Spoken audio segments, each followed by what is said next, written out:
ನಮಸ್ಕಾರ ವೀಕ್ಷಕರೇ, ಇವತ್ತಿನ ಪ್ರೈಮ್ ಟೈಮ್ ಕಾರ್ಯಕ್ರಮಕ್ಕೆ ಸ್ವಾಗತ. ಎಸ್, ಇಡೀ ದಕ್ಷಿಣ ಕನ್ನಡ ಜಿಲ್ಲೆಯಾದ್ಯಂತ, ರಾಜ್ಯದಾದ್ಯಂತ ದೊಡ್ಡ ಮಟ್ಟದ ಭಯ, ಆತಂಕ, ಗೊಂದಲ, ಗಂಭೀರತೆ ಎಲ್ಲವೂ ಕೂಡ ಇದೆ. ಕಾರಣ ಒಂದೇ ಒಂದು ವೈರಸ್ ದೊಡ್ಡ ಮಟ್ಟದಲ್ಲಿ, ವಿಶ್ವ ಮಟ್ಟದಲ್ಲಿ ಆತಂಕ, ಭಯ, ಗೊಂದಲ ಎಲ್ಲವೂ ಕೂಡ ಸೃಷ್ಟಿ ಮಾಡಿರುವಂಥದ್ದು ತಮ್ಗೆ ಕೂಡ ಗೊತ್ತಿರುವಂತಹ ವಿಚಾರ. ಅಂಥದ್ರಲ್ಲಿ ಕರಾವಳಿ ಭಾಗದಲ್ಲಿ ಅಂದ್ರೆ ದಕ್ಷಿಣ ಕನ್ನಡ ಜಿಲ್ಲೆಯಲ್ಲಿ ದಿನದಿಂದ ದಿನಕ್ಕೆ ಕೊರೋನಾ ಸೋಂಕಿತರ ಪ್ರಕರಣಗಳು ಜಾಸ್ತಿ ಆಗ್ತಾ ಇದೆ. ಐಸೋಲೇಷನ್ಗೆ, ವಾರ್ಡ್ಗೆ ಶಿಫ್ಟ್ ಆಗ್ತಾ ಇರುವಂತಹ ರೋಗಿಗಳ ಸಂಖ್ಯೆ ಜಾಸ್ತಿ ಆಗ್ತಾ ಇದೆ. ಕೊರೋನಾ ಸೋಂಕಿತರ ಪಾಸಿಟಿವ್ ಬರ್ತಾ ಇರುವಂತಹ ಸಂಖ್ಯೆ ಜಾಸ್ತಿ ಆಗ್ತಾ ಇದೆ. ದಿನದಿಂದ ದಿನಕ್ಕೆ ಭಯ, ಆತಂಕ ಎಲ್ಲವೂ ಕೂಡ ಸೃಷ್ಟಿ ಮಾಡ್ತಾ ಇದೆ. ಇದೇ ರೀತಿ ಗೊತ್ತಿರುವಂತಹ ವಿಚಾರ, ನಿನ್ನೆ ಭಾನುವಾರದ ದಿನ ಒಂದೇ ಒಂದು ದಿನ ಶತಕಕ್ಕೂ ಕೂಡ ಅಧಿಕ ಕೊರೋನಾ ಕೇಸ್ಗಳು ದೃಢಪಟ್ಟಿತ್ತು. ಬರೋಬ್ಬರಿ 147 ಪ್ರಕರಣಗಳು, ಕೊರೋನಾ ಪಾಸಿಟಿವ್ ಪ್ರಕರಣಗಳು ನಿನ್ನೆಯ ದಿನ ದೃಢಪಟ್ಟಿತ್ತು. ಅಂದ್ರೆ ದೊಡ್ಡ ಮಟ್ಟದಲ್ಲಿ ಕೊರೋನಾ ಸ್ಫೋಟ ಆಗ್ತಾ ಇದೆ, ಸಮಸ್ಯೆ ಇದೆ, ಪರಿಸ್ಥಿತಿ ನಿಯಂತ್ರಣದಲ್ಲಿಲ್ಲ, ಕೈಮೀರಿ ಹೋಗ್ತಾ ಇದೆ ಅನ್ನುವಂತಹ ಮಾತುಗಳನ್ನು ನಾವು ಮಾಧ್ಯಮಗಳು ಹೇಳ್ತಾ ಇದ್ರು ಕೂಡ ಅನೇಕ ಜನರು ಇದನ್ನು ಕ್ಯಾರೆ ಮಾಡ್ತಾ ಇಲ್ಲ ಅನ್ನುವಂಥದ್ದು ಅಷ್ಟೇ ವಿಪರ್ಯಾಸ, ಅಷ್ಟೇ ವಿಷಾದನೀಯ, ಅಷ್ಟೇ ದುರಂತ ಕೂಡ ಹೌದು. ಯಾಕಂದ್ರೆ ಮಾಧ್ಯಮಗಳು ಯಾವತ್ತೂ ಕೂಡ ಭಯ ಹುಟ್ಟಿಸುವಂತಹ ಕೆಲಸ ಮಾಡ್ತಾ ಇಲ್ಲ. ಬದಲಾಗಿ ಎಚ್ಚರಿಕೆ ಅನ್ನುವಂಥದ್ದು ಏನಿದೆ, ಜಾಗೃತಿ ಅನ್ನುವಂಥದ್ದು ಏನಿದೆ, ಇದು ಬೇಕಾಗಿದೆ ಅನ್ನುವಂಥದ್ದು ಅಷ್ಟೇ ನಾವು ಹೇಳ್ತಾ ಇದ್ದೇವೆ. ಸರ್ಕಾರ ಕೂಡ ಹೇಳಿದೆ, ನಾವು ಕೊರೋನಾದೊಂದಿಗೆ ಜೀವನ ಮಾಡಬೇಕು ಅನ್ನುವಂಥದ್ದು, ಕೊರೋನಾದೊಂದಿಗೆ ನಮ್ಮ ಜೀವನ ಇದೆ, ಕೊರೋನಾದೊಂದಿಗೆ ನಾವು ಹೊಂದಿಕೊಂಡು ಹೋಗಬೇಕು ಅನ್ನುವಂಥದ್ದು. ಅಂದರೆ ಯಾವ ರೀತಿ ಜೀವನ ಮಾಡಬೇಕು, ಯಾವ ರೀತಿ ಹೊಂದಿಕೊಂಡು ಹೋಗಬೇಕು ಅನ್ನುವಂಥದ್ದು ಯಾರು ಕೂಡ ಹೇಳಿಲ್ಲ, ಸರ್ಕಾರ ಕೂಡ ಹೇಳಿಲ್ಲ. ಸೊ ಅದಕ್ಕೋಸ್ಕರ ಇವತ್ತಿನ ಒಂದು ಕಾರ್ಯಕ್ರಮ ಒಂದು ಅರ್ಥಪೂರ್ಣವಾಗಿರುವಂತಹ ಕಾರ್ಯಕ್ರಮ ಆಗಲಿ, ಜನತೆಗೆ ಜಾಗೃತಿ ಮೂಡಿಸುವಂತಹ ಒಂದು ಕಾರ್ಯಕ್ರಮ ಆಗಲಿ ಅನ್ನುವಂತಹ ನಿಟ್ಟಿನಲ್ಲಿ ಇವತ್ತಿನ ಕಾರ್ಯಕ್ರಮ ನಾವು ಪ್ರಾರಂಭ ಮಾಡ್ತಾ ಇದ್ದೇವೆ. ಆದರೆ ಒಟ್ನಲ್ಲಿ ರಾಜ್ಯದಾದ್ಯಂತ, ದೇಶದಾದ್ಯಂತ ಕೊರೋನಾ ಕಂಟಕ ಜೋರಾಗಿದೆ. ವಿಶೇಷ ಕಾರ್ಯಕ್ರಮಕ್ಕೆ ಸ್ವಾಗತ. ನಾನು ನಿತಿನ್ ಸಾಲ್ಯ. ಎಲ್ಲೇ ಮೀರಿದಂತಹ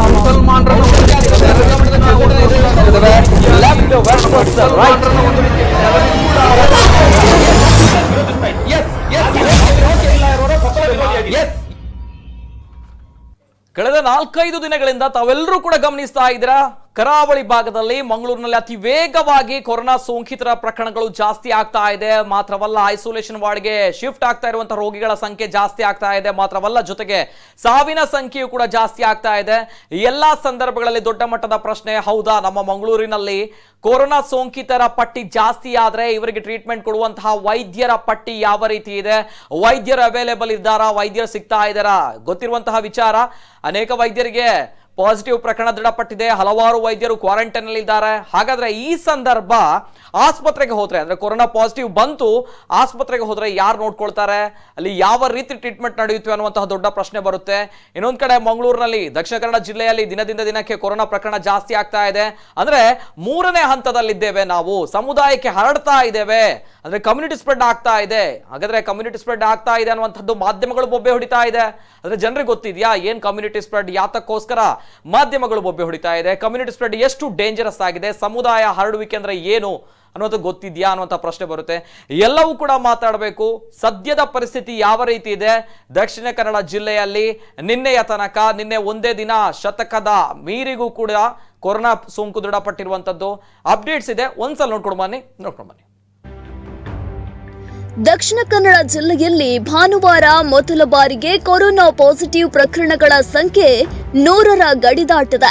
ಸಾರ್ವಕಾಲಿಕ ದಾಖಲೆಯಾಗಿ 147 ಕೋವಿಡ್-19 ಪ್ರಕರಣಗಳು ವರದಿಯಾಗಿವೆ. ಈ ಮೂಲಕ ಜಿಲ್ಲೆಯ ಕೋವಿಡ್ ಪಟ್ಟಿಯಲ್ಲಿ ಇದುವರೆಗಿನ ಪ್ರಕರಣಗಳ ಸಂಖ್ಯೆ 1232ಕ್ಕೆ ಏರಿಕೆಯಾಗಿದೆ. ಪ್ರಸ್ತುತ ಜಿಲ್ಲೆಯಲ್ಲಿ 666 ಸಕ್ರಿಯ ಕೋವಿಡ್ ಪ್ರಕರಣಗಳಿವೆ. ಪ್ರಥಮ ಸಂಪರ್ಕದಿಂದ 36 ಮಂದಿಗೆ, ಇನ್ಫ್ಲೂಯೆನ್ಸಾ ಮಾದರಿ ಕಾಯಿಲೆ ಲಕ್ಷಣ ಹೊಂದಿದ್ದ 40 ಮಂದಿಗೆ, ಉಸಿರಾಟದ ತೀವ್ರ ತೊಂದರೆಯಿದ್ದ ಒಬ್ಬರಿಗೆ ಕೊರೋನಾ ಪಾಸಿಟಿವ್ ಕಾಣಿಸಿಕೊಂಡಿದೆ. ಸೌದಿ ಅರೇಬಿಯಾ, ಮಸ್ಕತ್, ದುಬೈನಿಂದ ಮರಳಿದ 8 ಮಂದಿ, ಬೆಂಗಳೂರು, ಮುಂಬೈ, ಬಿಹಾರದಿಂದ ಬಂದ 7 ಮಂದಿಯ ವರದಿ ಪಾಸಿಟಿವ್ ಅಂತ ಗೊತ್ತಾಗಿದೆ. ಮಲೇಷ್ಯಾದಿಂದ ಹಡಗಿನಲ್ಲಿ ಬಂದವರು ಇದರಲ್ಲಿದ್ದಾರೆ. ಇನ್ನು ರ್ಯಾಂಡಮ್ ಟೆಸ್ಟಿಂಗ್ ನಲ್ಲಿ 48 ಮಂದಿಗೆ ಕೊರೋನಾ ಪಾಸಿಟಿವ್ ಸೋಂಕಿರೋದು ಪತ್ತೆಯಾಗಿದೆ. ಕೋವಿಡ್ ಈಗ ಕ್ವಾರಂಟೈನ್ನಿಂದ ಹೊರಬಂದು ಸಮುದಾಯಕ್ಕೆ ಪ್ರಸರಣವಾಗಿದೆಯೇ ಅನ್ನೋ ಸಂಶಯ ಇದರಿಂದಾಗಿ ವ್ಯಕ್ತವಾಗಿದೆ. ಚಿಕಿತ್ಸೆಯನ್ನ ಯಶಸ್ವಿಯಾಗಿ ಪೂರೈಸಿದ 37 ಮಂದಿ ಆಸ್ಪತ್ರೆಯಿಂದ ಮನೆಗೆ ತೆರಳಿದ್ದಾರೆ. ಭಾನುವಾರ ಬಂದಿರುವ 378 ವರದಿಗಳಲ್ಲಿ 147 ಪಾಸಿಟಿವ್ ಆಗಿದ್ರೆ ಇನ್ನು 576 ಸ್ಯಾಂಪಲ್ ವರದಿ ಬರೋದಕ್ಕೆ ಬಾಕಿ ಇದೆ. ಇದುವರೆಗೆ 2 ರಿಂದ 3 ಮಂದಿಯಷ್ಟೇ ತೀವ್ರ ನಿಗಾ ಘಟಕದಲ್ಲಿ ಇರ್ತಾ ಇದ್ರೆ ಭಾನುವಾರದ ವೇಳೆಗೆ ಸಂಖ್ಯೆ 10ಕ್ಕೆ ಏರಿಕೆಯಾಗಿದೆ. ಇದರಲ್ಲಿ ಒಬ್ಬ ಮಾತ್ರ 31 ವರ್ಷದ ಯುವಕನಾಗಿದ್ದು ನ್ಯೂಮೋನಿಯಾದಿಂದ ಬಳಲುತ್ತಿದ್ದಾರೆ. ಉಳಿದವರೆಲ್ಲರೂ 50ರ ಮೇಲ್ಪಟ್ಟವರಾಗಿದ್ದು ಅಧಿಕ ರಕ್ತದೊತ್ತಡ, ನ್ಯೂಮೋನಿಯಾ, ಡಯಾಬಿಟಿಸ್, ಹೃದಯ ರೋಗದಂತಹ ಕಾಯಿಲೆಗಳಿಂದ ಬಳಲುತ್ತಿದ್ದಾರೆ. 3ರನ್ನ ವೆಂಟಿಲೇಟರ್ ಅಳವಡಿಸಿ ಚಿಕಿತ್ಸೆ ನೀಡಲಾಗುತ್ತಿದೆ. ಇನ್ನು ರಾಜ್ಯ ಸರ್ಕಾರದ ಹೊಸ ಸುತ್ತೋಲೆಯಂತೆ ಕೋವಿಡ್ ಸೋಂಕಿತರು ಯಾವುದೇ ಲಕ್ಷಣಗಳನ್ನ ಹೊಂದಿಲ್ಲವಾದ್ರೆ ಮನೆಯಲ್ಲೇ ಚಿಕಿತ್ಸೆಯನ್ನ ಪಡೆಯಬಹುದು. ಆತಂಕಕ್ಕೆ ಒಳಗಾಗದೆ ರೋಗಿಯ ಚಿಕಿತ್ಸೆಗೆ ನೆರವಾಗುವುದಕ್ಕೆ ಆರೋಗ್ಯ ಇಲಾಖೆಯೊಂದಿಗೆ ಕೈಜೋಡಿಸಬೇಕು ಅಂತ ವಿನಂತಿಸಲಾಗಿದೆ.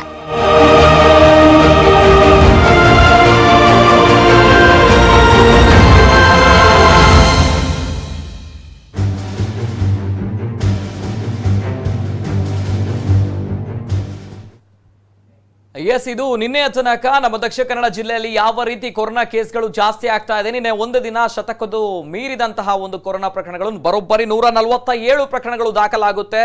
ಅದೇ ರೀತಿ ನೋಡಿದಾಗ ತಜ್ಞ ವೈದ್ಯರೆಲ್ಲರೂ ಕೂಡ ಹೇಳ್ತಾ ಇದ್ದಾರೆ, ಕರಾವಳಿ ಭಾಗದಲ್ಲಿ ಅಂದ್ರೆ ದಕ್ಷಿಣ ಕನ್ನಡ ಜಿಲ್ಲೆಯಲ್ಲಿ ಕೊರೋನಾ ಮಿತಿಮೀರಿ ಹೋಗ್ತಾ ಇದೆ, ನಿಯಂತ್ರಣದಲ್ಲಿಲ್ಲ, ನಮ್ಮ ಕೈಯಲ್ಲಿಲ್ಲ ಅನ್ನುವಂಥದ್ದು, ಕಮ್ಯುನಿಟಿ ಸ್ಪ್ರೆಡ್ ಆಗ್ತಾ ಇದೆ, ಸಮುದಾಯ ಹರಡುವಿಕೆ ಆಗ್ತಾ ಇದೆ ಅನ್ನುವಂಥದ್ದು. ಆದ್ರೂ ಕೂಡ ಈ ಸಂದರ್ಭದಲ್ಲಿ ರಾಜ್ಯ ಸರ್ಕಾರ ಒಂದು ಸುತ್ತೋಲೆ ಹೊರಡಿಸುತ್ತೆ. ಎಲ್ಲರೂ ಕೂಡ ಹೇಳ್ತಾ ಇದ್ದಾರೆ, ಜನಸಾಮಾನ್ಯ ಹೇಳ್ತಾ ಇದ್ದಾರೆ, ಈ ಸಂದರ್ಭಗಳಲ್ಲಿ ಲಾಕ್ಡೌನ್ ಬೇಕು, ಈ ಸಂದರ್ಭ ಲಾಕ್ಡೌನ್ ಮಾಡಬೇಕು, ನಾವು ಬದುಕಬೇಕು ಅನ್ನುವಂತಹ ಮಾತನ್ನು ಹೇಳ್ತಾ ಇದ್ರೆ ರಾಜ್ಯ ಸರ್ಕಾರ ಕಡಖಂಡಿತವಾಗಿ ಹೇಳಿದೆ, ಲಾಕ್ಡೌನ್ ಅನ್ನುವಂಥದ್ದು ಮಾತೇ ಇಲ್ಲ, ಲಾಕ್ಡೌನ್ ಪ್ರಶ್ನೆಯೇ ಇಲ್ಲ ಅನ್ನುವಂತಹ ಮಾತನ್ನು ರಾಜ್ಯ ಸರ್ಕಾರ ಹೇಳಿದೆ. ಇನ್ನೊಂದ್ ಕಡೆ ರಾಜ್ಯ ಸರ್ಕಾರ ಸುತ್ತೋಲೆ ಹೊರಡಿಸುತ್ತೆ. ಯಾವ ರೀತಿ ಅಂತ ಹೇಳಿದ್ರೆ, ರೋಗಿಗಳಿಗೆ ಕೊರೋನಾ ಲಕ್ಷಣಗಳು ಇಲ್ಲ ಅಂತ ಆದ್ರೂ ಕೂಡ ಅಂತಹ ವ್ಯಕ್ತಿಗೆ ಪಾಸಿಟಿವ್ ಅಂತ ದೃಢಪಟ್ಟಿದ್ರೆ ಆತ ತನ್ನ ಮನೆಯಲ್ಲೇ ಚಿಕಿತ್ಸೆ ಪಡೆದುಕೊಳ್ಬೇಕಾಗುತ್ತೆ, ಅಂದ್ರೆ ಮನೆಯಲ್ಲೇ ಟ್ರೀಟ್ಮೆಂಟ್ ಪಡೆದುಕೊಳ್ಬೇಕಾಗುತ್ತೆ. ಅಂದ್ರೆ ನಮ್ಮ ತಲೆಗೆ ನಮ್ಮ ಕೈ ಅನ್ನುವಂತಹ ಮಾತನ್ನ ಸರ್ಕಾರ ಹೇಳಿದೆ. ಹಾಗಾದ್ರೆ ಈ ಸಂದರ್ಭ ಜನಸಾಮಾನ್ಯ ಏನ್ ಮಾಡಬೇಕು? ಒಂದು ವೇಳೆ ವ್ಯಕ್ತಿಗೆ ಕೊರೋನಾ ಪಾಸಿಟಿವ್ ಬಂತು ಅಂತ ಆದ್ರೆ, ಈ ಹಿಂದೆ ವೆಲ್ಲಾಕ್ ಆಸ್ಪತ್ರೆ ಇತ್ತು, ಆಸ್ಪತ್ರೆಗಳಿತ್ತು, ಅಡ್ಮಿಟ್ ಆಗಬೇಕು, ಆದ್ರೆ ಇನ್ನು ಮುಂದೆ ಮನೆಯಲ್ಲೇ ಚಿಕಿತ್ಸೆ ಮಾಡಬೇಕು ಅಂತ ಹೇಳಿದ್ರೆ ಮನೆಯಲ್ಲೂ ಕೂಡ ಇಡ್ತಾರೆ. ಏನ್ ಮಾಡ್ಬೇಕು ಅನ್ನೋದು ದೊಡ್ಡ ಪ್ರಶ್ನೆ ಬರುತ್ತೆ. ಇಸ್ ಇಟ್ ಎಫೆಕ್ಟಿವ್ ಅನ್ನುವಂತಹ ಪ್ರಶ್ನೆ ಬರುತ್ತೆ. ಎಲ್ಲವೂ ಕೂಡ ಮಾತಾಡಬೇಕು. ಇನ್ನೊಂದ್ ಕಡೆ ಕಮ್ಯುನಿಟಿ ಸ್ಪ್ರೆಡ್ ಆಗ್ತಾ ಇದೆ, ಆದ್ರೂ ಕೂಡ ಕೊರೋನಾದೊಂದಿಗೆ ನಮ್ಮ ಜೀವನ, ಹೊರಗಡೆ ಹೋಗ್ಬೇಕಾಗುತ್ತೆ, ಉದ್ಯೋಗಕ್ಕೆ ಹೋಗ್ಬೇಕಾಗುತ್ತೆ, ಕೆಲಸ ಕಾರ್ಯ ಮಾಡಬೇಕಾಗುತ್ತೆ, ಹೊಟ್ಟೆಗಾಗಿ ಬದುಕಬೇಕಾಗುತ್ತೆ. ಈ ಸಂದರ್ಭ ಹೊರಗಡೆ ಹೋದ್ರೆ ಮತ್ತೆ ಮನೆಗೆ ಹೋಗ್ಬೇಕು. ಹೋದಾಗ ನಾವು ಯಾವ ರೀತಿ ಪ್ರಿಕಾಷನ್ಸ್ ತಗೊಳ್ಬೇಕು, ಯಾವ ರೀತಿ ಇರಬೇಕು ಇಂತಹ ಒಂದು ಕಮ್ಯುನಿಟಿ ಸ್ಪ್ರೆಡ್ ಹಂತದಲ್ಲಿ ಅನ್ನುವಂಥ ದೊಡ್ಡ ಪ್ರಶ್ನೆ ಬರುತ್ತೆ. ಎಲ್ಲವೂ ಕೂಡ ಮಾತಾಡಬೇಕು. ಒಂದು ಆರೋಗ್ಯಕರವಾಗಿರುವಂತಹ ಚರ್ಚೆ, ಇನ್ಫಾರ್ಮೇಟಿವ್ ಆಗಿರುವಂತಹ ಕಾರ್ಯಕ್ರಮ ಆಗಲಿ ನಮ್ಮ ಕರಾವಳಿ ಭಾಗದ, ಅದೇ ರೀತಿ ನಮ್ಮ ರಾಜ್ಯದ ಜನತೆಗೆ ಒಂದು ಜಾಗೃತಿ ಮೂಡಿಸುವಂತಹ ಕಾರ್ಯಕ್ರಮ ಆಗಲಿ ಅನ್ನುವಂಥ ಉದ್ದೇಶದಿಂದ ಇವತ್ತಿನ ಕಾರ್ಯಕ್ರಮ ಪ್ರಾರಂಭ ಮಾಡ್ತಾ ಇದ್ದೇವೆ. ಮೊದಲಾಗಿ ನಮ್ಮ ಕಾರ್ಯಕ್ರಮದಲ್ಲಿ ಗಣ್ಯ ವ್ಯಕ್ತಿಗಳು ಜಾಯಿನ್ ಆಗಿದ್ದಾರೆ, ಕಾರ್ಯಕ್ರಮಕ್ಕೆ ವೆಲ್ಕಮ್ ಮಾಡಬೇಕು. ಜಿಲ್ಲಾ ಕೋವಿಡ್ ನೋಡಲ್ ಅಧಿಕಾರಿ, ಅದೇ ರೀತಿ ಜಿಲ್ಲಾ ಮಲೇರಿಯಾ ನಿಯಂತ್ರಣಾಧಿಕಾರಿ ಆಗಿರುವಂತಹ ಡಾಕ್ಟರ್ ನವೀನ್ ಕುಲಾಲ್ ಅವರು ನಮ್ಮ ಜೊತೆ ಕಾರ್ಯಕ್ರಮದಲ್ಲಿದ್ದಾರೆ. ಕಾರ್ಯಕ್ರಮಕ್ಕೆ ಸ್ವಾಗತ ಸರ್ ತಮಗೆ. ಎಸ್, ಡಾಕ್ಟರ್ ನವೀನ್ ಕುಲಾಲ್ ಅವರು ಕೋವಿಡ್ ನೋಡಲ್ ಅಧಿಕಾರಿ, ಅದೇ ರೀತಿ ಜಿಲ್ಲಾ ಮಲೇರಿಯಾ ನಿಯಂತ್ರಣಾಧಿಕಾರಿ. ಹಲವಾರು ಪ್ರಶ್ನೆಗಳು ಬರುತ್ತೆ ಈ ಸಂದರ್ಭ. ಕೇವಲ ಕೋವಿಡ್ ಮಾತ್ರ ಅಲ್ಲ, ಕೊರೋನಾ ಮಾತ್ರ ಅಲ್ಲ, ಜೊತೆಗೆ ಮಳೆಗಾಲ ಬೇರೆ, ಮಲೇರಿಯಾ, ಡೆಂಗ್ಯೂ ಪ್ರಕರಣಗಳು ದಾಖಲಾಗ್ತಾ ಇದೆ. ಇನ್ನು ಕಡೆ ವೈರಲ್ ಫೀವರ್ಗಳು ಕೂಡ ಅಲ್ಲಲ್ಲಿ ದಾಖಲಾಗ್ತಾ ಇದೆ. ಶೀತ, ನೆಗಡಿ, ಕೆಮ್ಮು ಎಲ್ಲವೂ ಕೂಡ ಇದೆ.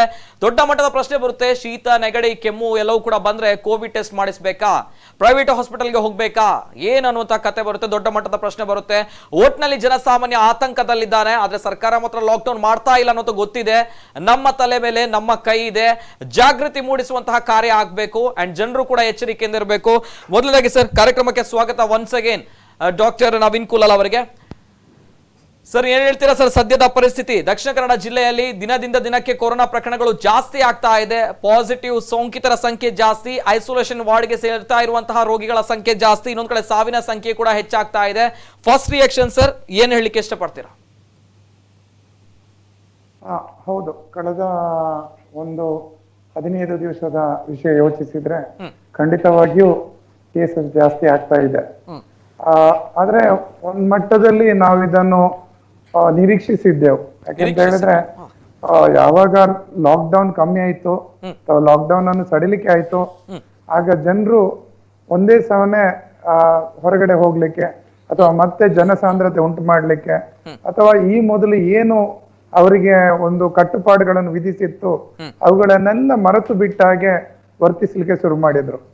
ಅದು ಮೊದಲನ ಕಾರಣ ಇದು ಜಾಸ್ತಿ ಆಗ್ಲಿಕ್ಕೆ. ಎರಡನೇದಾಗಿ ತಾವು ಹೇಳಿದಾಗೆ ಈ ಹೊರಗಡೆಯಿಂದ ಬಂದವರು ಅಂತ ಹೇಳಿದ್ರೆ ನಮ್ಮ ಈ ಮಹಾರಾಷ್ಟ್ರ ಇರ್ಬೋದು ಅಥವಾ ಮಿಡ್ಲ್ ಈಸ್ಟ್ ಇರ್ಬೋದು, ಬೇರೆ ಬೇರೆ ರಾಜ್ಯಗಳಿರ್ಬೋದು. ಈ ರಾಜ್ಯಗಳಿಂದ ಬಂದವರೆಲ್ಲ ಒಂದಷ್ಟು ಜನ ಕೆಲವೊಂದು ರೀತಿಯಲ್ಲಿ ಏನ್ ಪಾಲಿಸ್ಬೇಕು ಅದನ್ನು ಕೂಡ ಸರಿಯಾಗಿ ಪಾಲಿಸಿರ್ಲಿಕ್ಕಿಲ್ಲ. ಅಂದ್ರೆ ಹೋಮ್ ಕ್ವಾರಂಟೈನ್ ಅಲ್ಲಿ ಇರುವವರು ಏನ್ ಹೋಮ್ ಕ್ವಾರಂಟೈನ್ ನ ಕಾನೂನುಗಳನ್ನು ಸರಿಯಾಗಿ ಪಾಲಿಸ್ಬೇಕಿತ್ತು, ಅಲ್ಲೂ ಕೂಡ ಕೆಲವೊಂದು ಅಷ್ಟು ತೊಂದರೆಗಳಿರ್ಬೋದು. ಇದೆಲ್ಲ ಅದರ ಒಂದು ಪರಿಣಾಮವಾಗಿ ಇವತ್ತು ನಮ್ಮಲ್ಲಿ ಒಂದಷ್ಟು ಕೇಸ್ಗಳು ಜಾಸ್ತಿ ಬರ್ತಾ ಇದೆ. ಖಂಡಿತವಾಗಿ ಇನ್ನು ಕೂಡ ಅದು ನಮ್ಮ ಹಿಡಿತದಲ್ಲಿಲ್ಲ ಅಥವಾ ಅದನ್ನು ಯಾವುದೇ ರೀತಿಯಲ್ಲಿ ಕಂಟ್ರೋಲ್ ಮಾಡ್ಲಿಕ್ಕೆ ಸಾಧ್ಯವೇ ಇಲ್ಲ ಅನ್ನೋ ಪರಿಸ್ಥಿತಿಗೆ ಇನ್ನೂ ಕೂಡ ಬಂದಿಲ್ಲ. ಓಕೆ ಓಕೆ ಸರ್, ಇನ್ನೊಂದ್ ಕಡೆ ತಾವೊಂದು ಗೊಂದಲದ ಉತ್ತರ ಇತ್ತು ತಮ್ಮಲ್ಲಿ, ಒಂದು ನಿರೀಕ್ಷಿಸಿದ್ರಿ ಅನ್ನುವಂತ ಮಾತನ್ನು ತಾವು ಹೇಳಿದ್ರಿ. ಇನ್ನೊಂದ್ ಕಡೆ ಈ ಸಂದರ್ಭ ನಿಯಂತ್ರಣದಲ್ಲಿ ಇಲ್ಲ, ಪರಿಸ್ಥಿತಿ ಬಿಗಡಾಯಿಸ್ತಾ ಇದೆ ಅನ್ನುವಂತಹ ಮಾತನ್ನು ಕೂಡ ಒಪ್ಕೊಳ್ಳಿಕ್ಕೆ ರೆಡಿ ಇಲ್ಲ ಅನ್ನುವಂಥದ್ದು ಮಾತಾಡ್ಬೇಕು ಸರ್. ಬಿಫೋರ್ ದಟ್ ಎಸ್ ವೀಕ್ಷಕರ ಕಾರ್ಯಕ್ರಮ ನೋಡ್ತಾ ಇದ್ದೀರಾ, ತಮ್ಮಲ್ಲೂ ಕೂಡ ಈ ಸಂದರ್ಭಗಳಲ್ಲಿ ಹಲವಾರು ಪ್ರಶ್ನೆಗಳು, ಜೊತೆಗೆ ಗೊಂದಲ, ಭಯ, ಆತಂಕ ಎಲ್ಲವೂ ಕೂಡ ಇದೆ. ಸರ್ಕಾರ ಹೇಳಿದೆ ಕೊರೋನಾದೊಂದಿಗೆ ಜೀವನ ಮಾಡಬೇಕು, ಯಾವ ರೀತಿ ಮಾಡಬೇಕು ಅನ್ನೋ ಪ್ರಶ್ನೆ ಬರುತ್ತೆ. ಆಗ್ಲೇ ನಾನು ಹೇಳಿದೆ ಮನೆಯಲ್ಲಿ ಚಿಕಿತ್ಸೆ ಪಡೆದುಕೊಳ್ಬೇಕು, ಇನ್ನು ಕೊರೋನಾ ಪಾಸಿಟಿವ್ ಅಂತ ಬಂದ್ರೆ ರಾಜ್ಯ ಸರ್ಕಾರದ ಸುತ್ತೋಲೆ, ಯಾವ ರೀತಿ ಚಿಕಿತ್ಸೆ ಪಡೆದುಕೊಳ್ಬೇಕು, ಏನ್ ಕ್ರಮಗಳನ್ನು ಕೈಗೊಳ್ಳಬೇಕು ಎಲ್ಲವೂ ಕೂಡ ಕೇಳಬೇಕಾಗುತ್ತೆ. ತಮ್ಮಲ್ಲೂ ಕೂಡ ಪ್ರಶ್ನೆಗಳಿದ್ರೆ ನೇರವಾಗಿ ಕರೆ ಮಾಡಬಹುದು. ಎಸ್, ತಜ್ಞ ವೈದ್ಯರಿದ್ದಾರೆ, ತಮ್ಮ ಪ್ರಶ್ನೆಗಳಿಗೆ ನೇರವಾಗಿರುವಂತಹ ಉತ್ತರ ತಮಗೆ ಸಿಗುತ್ತೆ ಅಂತ ಹೇಳ್ತಾ, ಎಸ್ ಸರ್, ಇನ್ನೊಂದ್ ಕಡೆ ತಾವು ನಿರೀಕ್ಷಿಸಿದ್ರಿ ಅನ್ನುವಂತಹ ಮಾತನ್ನು ಹೇಳಿದ್ರಿ. ಅಂದ್ರೆ ಇಂತಹ ಕೇಸ್ಗಳು, ಇಷ್ಟು ಕೇಸ್ಗಳು ಅಂದ್ರೆ ದಿನಕ್ಕೆ 1-2 ಕೇಸ್ಗಳು ಮಂಗಳೂರಿನಲ್ಲಿ ದಾಖಲಾಗ್ತಾ ಇತ್ತು. ಬರೋಬ್ಬರಿ 147 ಕೇಸ್ಗಳು ಬರುತ್ತೆ ಅಂತ ಬಂದಾಗ, ದಿನಕ್ಕೆ 3 ಸಾವುಗಳು ಆಗುತ್ತೆ ಅಂತ ಬಂದಾಗ, ಇಂತಹ ನಿರೀಕ್ಷೆ ಆಗಿತ್ತ ಹೇಗೆ? ಇಲ್ಲ, ಸಾವು ಏನಾಗಿದೆ ಅಥವಾ ಯಾವುದೇ ರೋಗ ಎಂಡಮಿಕ್ ಆದ ತಕ್ಷಣ ಅದರ ಒಂದಷ್ಟು ಮೊರ್ಟಾಲಿಟಿ ಖಂಡಿತ ಕಂಡು ಬರ್ತದೆ. ಈಗ ಸಾವು ಯಾರಿಗೆ ಸಂಭವಿಸಿದೆ ಅನ್ನೋದನ್ನು ಮೊದಲಿಗೆ ಯೋಚಿಸಬೇಕು. ಯಾರಿಗೆ ಈಗಾಗಲೇ ಕೆಲವೊಂದು ಕೋಮಾರ್ಬಿಡ್ ಕಂಡೀಷನ್ ಇದೆ ಅಂತವರಲ್ಲಿ ಮಾತ್ರ ಇಂಥ ಸಾವು ಸಂಭವಿಸಿದೆ. ಉದಾಹರಣೆಗೆ ತಾವು ಹೇಳೋದಿದ್ರೆ, ಮೊದಲನೇದಾಗಿ ಯಾರು ಒಬ್ರು ಕ್ವಾರಂಟೈನ್ ಅಲ್ಲಿ ಆತ್ಮಹತ್ಯೆ ಮಾಡ್ಕೊಂಡ್ರು. ಈಗ ಆತ್ಮಹತ್ಯೆ ಮಾಡಿಕೊಂಡವರನ್ನು ಕೋವಿಡ್ ಇಂದಾಗಿ ಮರಣ ಹೊಂದಿದ್ದಾರೆ ಅಂತ ಹೇಳಲಿಕ್ಕೆ ಸಾಧ್ಯವೇ ಇಲ್ಲ. ಯಾಕೆಂತ ಹೇಳಿದ್ರೆ ಅದು ಅವರಾಗಿ ತಂದುಕೊಂಡಂತ ಸಾವು, ಕೋವಿಡ್ ಇಂದಾಗಿ ಅಲ್ಲ. ಅದೇ ರೀತಿ ಇನ್ನು ಕೆಲವರು, ಇನ್ನೊಬ್ರು 31 ವರ್ಷದವರು, ಇನ್ನು ಕೆಲವರೊಬ್ರು ಎಲ್ಲ ಅವರು ತುಂಬಾ ಗಂಭೀರವಾದ ಕಿಡ್ನಿ ಕಾಯಿಲೆಯಿಂದ ಬಳಲ್ತಾ ಇದ್ರು. ಅದಕ್ಕೆ ಬೇಕಾದ ಔಷಧಿ ತಗೋಬೇಕಿತ್ತು, ಅದನ್ನು ಸರಿಯಾಗಿ ತಗೋತಾ ಇರ್ಲಿಲ್ಲ. ಅದ್ರಿಂದಾಗಿ ಸಾವು ಸಂಭವಿಸಿರ್ಬೋದು. ಈಗ ಡೆಂಗು ಅಲ್ಲಿ ಯಾವ ರೀತಿ ಈ ರೀತಿ ತೊಂದರೆ ಬರ್ತದೋ ಅದೇ ರೀತಿಯಲ್ಲಿ ಕೋವಿಡ್ ಅಲ್ಲಿ ಕೂಡ ಕೋವಿಡ್ ಇಂದಾಗಿ ARDS ಆಗಿ ನ್ಯೂಮೋನಿಯಾ ಜೋರಾಗಿ ಎಷ್ಟು ಡೆತ್ ಆಗಿದೆ ಅನ್ನೋದು ಅತಿ ಅಗತ್ಯ. ಉಳಿದಂತೆ ಕೆಲವೊಂದು ಬೇರೆ ಕೋಮಾರ್ಬಿಡ್ ಕಂಡೀಷನ್ ಇಂದಾಗಿ ಸಾವು ಸಂಭವಿಸಬಹುದು. ಮತ್ತೆ ನಿರೀಕ್ಷೆ ಮಟ್ಟಿಗೆ ಹೇಳೋದಿದ್ರೆ, ನಮ್ಮ ಮಂಗಳೂರು ಜನನಿಬಿಡವಾದ ತಕ್ಷಣ ಇಂಥ ಸಾಂಕ್ರಾಮಿಕ ರೋಗಗಳು, ಅದು ಕೂಡ ಯಾವುದು ಈ ನಮ್ಮ ಉಸಿರಾಟಕ್ಕೆ ಸಂಬಂಧಿಸಿದ ರೋಗಗಳಿರ್ಬೋದು, ಇವುಗಳೆಲ್ಲ ಬೇಗ ಹರಡುತ್ತವೆ. ನಾವು ಮೊದಲು ನೋಡಿರ್ಬೋದು ಇನ್ಫ್ಲುಯೆನ್ಸಾ ಈ ಸಮಯದಲ್ಲಿ, ಕಳೆದ ವರ್ಷ ಕೂಡ ಜೂನ್ ಜುಲೈಯಲ್ಲಿ ಅಥವಾ ಅದರ ಹಿಂದಿನ ವರ್ಷ ಕೂಡ ಜೂನ್ ಜುಲೈಯಲ್ಲಿ, ಯಾವಾಗೆಲ್ಲ ಈ ಮಳೆಗಾಲ ಅಥವಾ ಈ ರೀತಿಯ ವೆದರ್ ಇರ್ತದೋ ಆಗ ಈ ಶೀತ ಜ್ವರದಂತ ಜ್ವರ ಪ್ರಕರಣಗಳು ಜಾಸ್ತಿ ಇರ್ತವೆ. ಅದರಲ್ಲಿ ಈ ಸಲ ನಮ್ಮಲ್ಲಿ ಕೋವಿಡ್ ಇದೆ, ಕಳೆದ ವರ್ಷ ಬೇರೆ ಜ್ವರಗಳು ಕೂಡ ಇದ್ದವು. ಸೊ ಜ್ವರ ಜಾಸ್ತಿ ಆಗುವ ಸಾಧ್ಯತೆ ಯಾವತ್ತು ಇಂಥ ಪರಿಸ್ಥಿತಿಯಲ್ಲಿ ಖಂಡಿತ ಇರ್ತದೆ. ಜ್ವರ ಜಾಸ್ತಿ ಆಗುತ್ತೆ ಸರ್. ಇನ್ನೊಂದ್ ಕಡೆ ತಾವೊಂದು ಮಾತು ಹೇಳಿದ್ರಿ, ಇನ್ಫಾರ್ಮೇಟಿವ್, ನನಗೆ ಬೇಕಿತ್ತು ಇದರ ಬಗ್ಗೆ ಉತ್ತರ. ಯಾವ ರೀತಿ ಅಂತ ಹೇಳಿದ್ರೆ, ಜನರು ಹೇಳ್ತಾ ಇದ್ರೆ ಅಂಡ್ ತಾವು ಕೂಡ ಹೇಳಿದ್ರಿ, ಕಿಡ್ನಿ ಸಮಸ್ಯೆ ಇದ್ರೆ, ನ್ಯೂಮೋನಿಯಾ ಇದ್ರೆ ಅಥವಾ ಇನ್ನಿತರ ರೋಗಗಳು ಕೊರೋನಾದ ಜೊತೆಗೆ ಇದ್ರೆ ಆ ವ್ಯಕ್ತಿಗೆ ಎಫೆಕ್ಟಿವ್ ಆಗುತ್ತೆ, ಅಂದ್ರೆ ಸಾಯುವಂತಹ ಪರಿಸ್ಥಿತಿ ನಿರ್ಮಾಣ ಆಗುತ್ತೆ. ಹಾಗಾದ್ರೆ ಜನರಿಗೆ ಬೇಕಾಗಿರುವಂತಹ ಒಂದು ಮಾಹಿತಿ, ಯಾವ ರೋಗಗಳು ತಾವುಗಳು ಈ ಸಂದರ್ಭಗಳಲ್ಲಿ ಮೆನ್ಷನ್ ಮಾಡ್ಲಿಕ್ಕೆ ಇಷ್ಟಪಡ್ತೀರಾ? ಅಂದ್ರೆ ಕೊರೋನಾದ ಜೊತೆ ಬಂದ್ರೆ ಡೇಂಜರಸ್ ಅನ್ನುವಂತಹ ಮಾತು. ಕೊರೋನಾ ಜೊತೆ ಬಂದ್ರೆ ಮೊದಲನಾಗಿ ನಾವು ಮೊದಲಿಂದ ಹೇಳ್ತಾ ಬಂದಾಗೆ ಶ್ವಾಸಕೋಶಕ್ಕೆ ಸಂಬಂಧಪಟ್ಟಂತ ಕಾಯಿಲೆಗಳು ಮೊದಲನೇದಾಗಿ. ಎರಡನೇದಾಗಿ ನಮ್ಮ CVS ಅಥವಾ ಹೈಪರ್ ಟೆನ್ಷನ್ ಅಥವಾ ಅಧಿಕ ರಕ್ತದೊತ್ತಡ ಮತ್ತು ಡಯಾಬಿಟಿಸ್, ಅದೇ ರೀತಿಯಲ್ಲಿ HIV, ಮತ್ತೆ ಈ ನಮ್ಮ ಇಮ್ಯುನೋ ಕಾಂಪ್ರಮೈಸ್ಡ್ ಸ್ಟೇಟಸ್ ಅಂತ ಹೇಳ್ತೇವೆ. ಅಂದ್ರೆ ಈ HIV ಇರ್ಬೋದು ಅಥವಾ ಕ್ಯಾನ್ಸರ್ ಟ್ರೀಟ್ಮೆಂಟ್ ಅಲ್ಲಿ ಇರುವವರು ಇರ್ಬೋದು, ಅಥವಾ ಇದೇ ರೀತಿಯ ಬೇರೆ ಕೆಲವೊಂದು ರೋಗಗಳು ಕೂಡ ಇರ್ತವೆ. ಈ ಮೈಸ್ಥೇನಿಯಾ ಗ್ರೇವಿಸ್ ಇರ್ಬೋದು, ತುಂಬಾ ಈ ರೀತಿಯ ಕೆಲವೊಂದು ರೋಗಗಳು ಇರ್ತವೆ. ಯಾವುದೇ ಒಂದು ದೊಡ್ಡ ಮಟ್ಟದ ರೋಗದಿಂದ ಬಳಲ್ತಾ ಇರುವವರಿಗೆ ಅವರ ಇಮ್ಯುನಿ ಕಾಂಪ್ರಮೈಸ್ಡ್ ಲೆವೆಲ್ ಅಲ್ಲಿ ಇರ್ತಾರೆ, ಅಂದ್ರೆ ಅವರ ಇಮ್ಯುನಿಟಿ ಲೋ ಆಗಿರ್ತದೆ. ಅಂತ ಸಂದರ್ಭದಲ್ಲಿ ಯಾವುದೇ ರೀತಿಯ ವೈರಲ್ ಜ್ವರ ಬಂದ್ರೂ ತೊಂದರೆ ಜಾಸ್ತಿ ಆಗ್ತದೆ. ಅದರಲ್ಲೂ ಕೋವಿಡ್ ನಂತರ ಜ್ವರ ಬಂದ್ರೆ ಖಂಡಿತವಾಗಿಯೂ ಜಾಸ್ತಿ ತೊಂದರೆಯನ್ನು ಉಂಟು ಮಾಡ್ತದೆ. ಇನ್ನು ಮತ್ತೆ ಹೇಳೋದಿದ್ರೆ ಕಿಡ್ನಿ ಹಾಗೂ ಲಿವರ್ ಸಮಸ್ಯೆಯಿಂದ ಬಳಲುವವರು, ಅವರಲ್ಲಿ ಕೂಡ ಈ ರೋಗ ಬಂದ್ರೆ ತೊಂದರೆ ಜಾಸ್ತಿ ಆಗ್ಬೋದು. ಅದರ ಅರ್ಥ ಈ ರೋಗ ಇರುವವರೆಲ್ಲ ಮರಣ ಹೊಂದ್ತಾರೆ ಅಥವಾ ಅವರಿಗೆ ತೀವ್ರತರವಾಗ್ತದೆ ಅಂತ ಕಾನೂನೇನಿಲ್ಲ. ಅವರಿಗೆ ಬರುವ ಸಾಧ್ಯತೆ ಜಾಸ್ತಿ ಇದೆ, ಅವರಿಗೆ ತೊಂದರೆ ಆಗುವ ಸಾಧ್ಯತೆ ಜಾಸ್ತಿ ಇದೆ ಅಂತ ಮಾತ್ರ ಇದೆ. ಆದ್ರೆ ಒಂದಂತೂ ಸತ್ಯ, ತಾವು ನೋಡ್ತಾ ಇರ್ಬೋದು ಎಷ್ಟು ಡೆತ್ಸ್ ಆಗಿದೆ. ಅದರಲ್ಲಿ ಹೆಚ್ಚಿನವು 60 ವರ್ಷದ ಮೇಲ್ಪಟ್ಟವರು. 60 ವರ್ಷದಿಂದ ಕೆಳಗೆ ಇದ್ದವರಲ್ಲಿ ಸಾಕಷ್ಟು ದೊಡ್ಡ ಮಟ್ಟದ ಸಮಸ್ಯೆ ಇತ್ತು. ಚಿಕ್ಕ ವಯಸ್ಸಿನ ಯಾವುದೇ ಮಕ್ಕಳು ಅಥವಾ ಟೀನೇಜರ್ಸ್ ಅಥವಾ ಯುವಕರಲ್ಲಿ ಈ ತೊಂದರೆ ಬರೋದು ತುಂಬಾ ಕಮ್ಮಿ. Okay, right sir. ತಾವು ಹೇಳಿದ್ರೆ 60 ವರ್ಷ. ಹೇಳಿ, ಮಾತಾಡಿ. ಯಾರೆಲ್ಲ ಈ ರೀತಿಯ ಸಮಸ್ಯೆಯಿಂದ ಬಳಲ್ತಾ ಇದ್ದಾರೆ ಅವರು ಈ ರೋಗ ತಗಲದ ಹಾಗೆ, ರೋಗ ಅವರಿಗೆ ಬಾರದ ಹಾಗೆ ಬೇಕಾದ ಎಚ್ಚರಿಕೆ ಕ್ರಮ ಕೈಗೊಳ್ಳಬೇಕು. ಅದಕ್ಕೋಸ್ಕರನೇ ಸರ್ಕಾರ ಮೊದಲ ಸಮಯದಲ್ಲಿ ಈ ಏನು ಈ ಕ್ವಾರಂಟೈನ್ ಅಥವಾ ಈ ಲಾಕ್ಡೌನ್ ಇಂತ ಕೆಲವೊಂದು ಕಟ್ಟುಪಾಡುಗಳನ್ನು ಮಾಡಿತ್ತು. ಅದರ ಮುಖ್ಯವಾದ ಒಂದು ಅಂಶವೇ ಅದು. ಇಂಥ ಜನರು ಹೊರಗಡೆ ಹೋಗಿ ಅವರಿಗೆ ಯಾವುದೇ ರೀತಿಯ ಇನ್ಫೆಕ್ಷನ್ ಆಗದೇ ಇರ್ಲಿ ಅಥವಾ ಸೋಂಕು ತಗಲದೇ ಇರ್ಲಿ ಅಂತ. ಆದ್ರೆ ಅದನ್ನು ಜನ 100ಕ್ಕೆ 100 ಪಾಲಿಸಿಲ್ಲ ಅನ್ನೋದು ಕೂಡ ಅಷ್ಟೇ ಸತ್ಯ. Okay, right sir. ಸರ್, ಇನ್ನೊಂದ್ ಕಡೆ ತಾವು ಹೇಳಿರುವಂತಹ ಮಾತುಗಳು, ರೋಗ ನಿರೋಧಕ ಶಕ್ತಿ. ಈ ಸಂದರ್ಭ ತಾವು ಹೇಳಿದ್ರೆ ಯಾರಿಗೆ ರೋಗ ನಿರೋಧಕ ಶಕ್ತಿ ಇರುತ್ತೆ, ಸೊ ಅವರು ಕೋವಿಡ್ ನಿಂದ ಹೋರಾಟ ಮಾಡಿ ಬರ್ಬೋದು, ದೊಡ್ಡ ವಿಷಯವೇ ಇಲ್ಲ. ಅಂದ್ರೆ compare to some dengue, malaria, chikungunya ಇಂತಹ ಕಾಯಿಲೆಗಳಿಗೆ ಕಂಪೇರ್ ಮಾಡಿದ್ರೆ ಈ ಕೊರೋನಾ ಅನ್ನುವಂಥದ್ದು ಅಷ್ಟು ಭಯಾನಕವಾಗಿಲ್ಲ ಅನ್ನುವಂತಹ ಮಾತುಗಳು. ಆದ್ರೆ ರೋಗ ನಿರೋಧಕ ಶಕ್ತಿ ಅನ್ನುವಂಥದ್ದು ದೇಹದಲ್ಲಿ ಬೇಕು ಅನ್ನುವಂತಹ ಮಾತುಗಳು. ಅಂದ್ರೆ ಹೌ ಅನ್ನುವಂಥ ಪ್ರಶ್ನೆ ಬರುತ್ತೆ, ಹೇಗೆ ರೋಗ ನಿರೋಧಕ ಶಕ್ತಿ ಬರುತ್ತೆ, ಏನ್ ಮಾಡ್ಬೇಕು ಅನ್ನುವಂಥ ದೊಡ್ಡ ಮಟ್ಟದ ಪ್ರಶ್ನೆ. ಎಲ್ಲರೂ ಹೇಳ್ತಾರೆ ಇಮ್ಯುನಿ ಪವರ್ ಇರಬೇಕು, ಆದ್ರೆ ಯಾವ ರೀತಿ ಇರಬೇಕು, ಹೇಗ್ ಮಾಡಬೇಕು ಅನ್ನೋದು ದೊಡ್ಡ ಪ್ರಶ್ನೆ. ಸರ್, ಏನ್ ಹೇಳಲಿಕ್ಕೆ ಇಷ್ಟಪಡ್ತೀರಾ? ಇದು ತುಂಬಾ ಕ್ಲಿಷ್ಟಕರವಾದ ಪ್ರಶ್ನೆ. ರೈಟ್. ಇಮ್ಯುನಿಟಿ ಯಾರಿಗೆ ಚೆನ್ನಾಗಿರ್ತದೆ ಅಂತ ಹೇಳಿದ್ರೆ ಹೆಚ್ಚಾಗಿ ಈ ವಯಸ್ಸು 60 ವಯಸ್ಸಿದ ಕೆಳಗಿನ ಇರುವವರಿಗೆ, ಅದರಲ್ಲೂ ಯುವಕರಲ್ಲಿ ಜಾಸ್ತಿ ಇಮ್ಯುನಿಟಿ ಇರ್ತದೆ.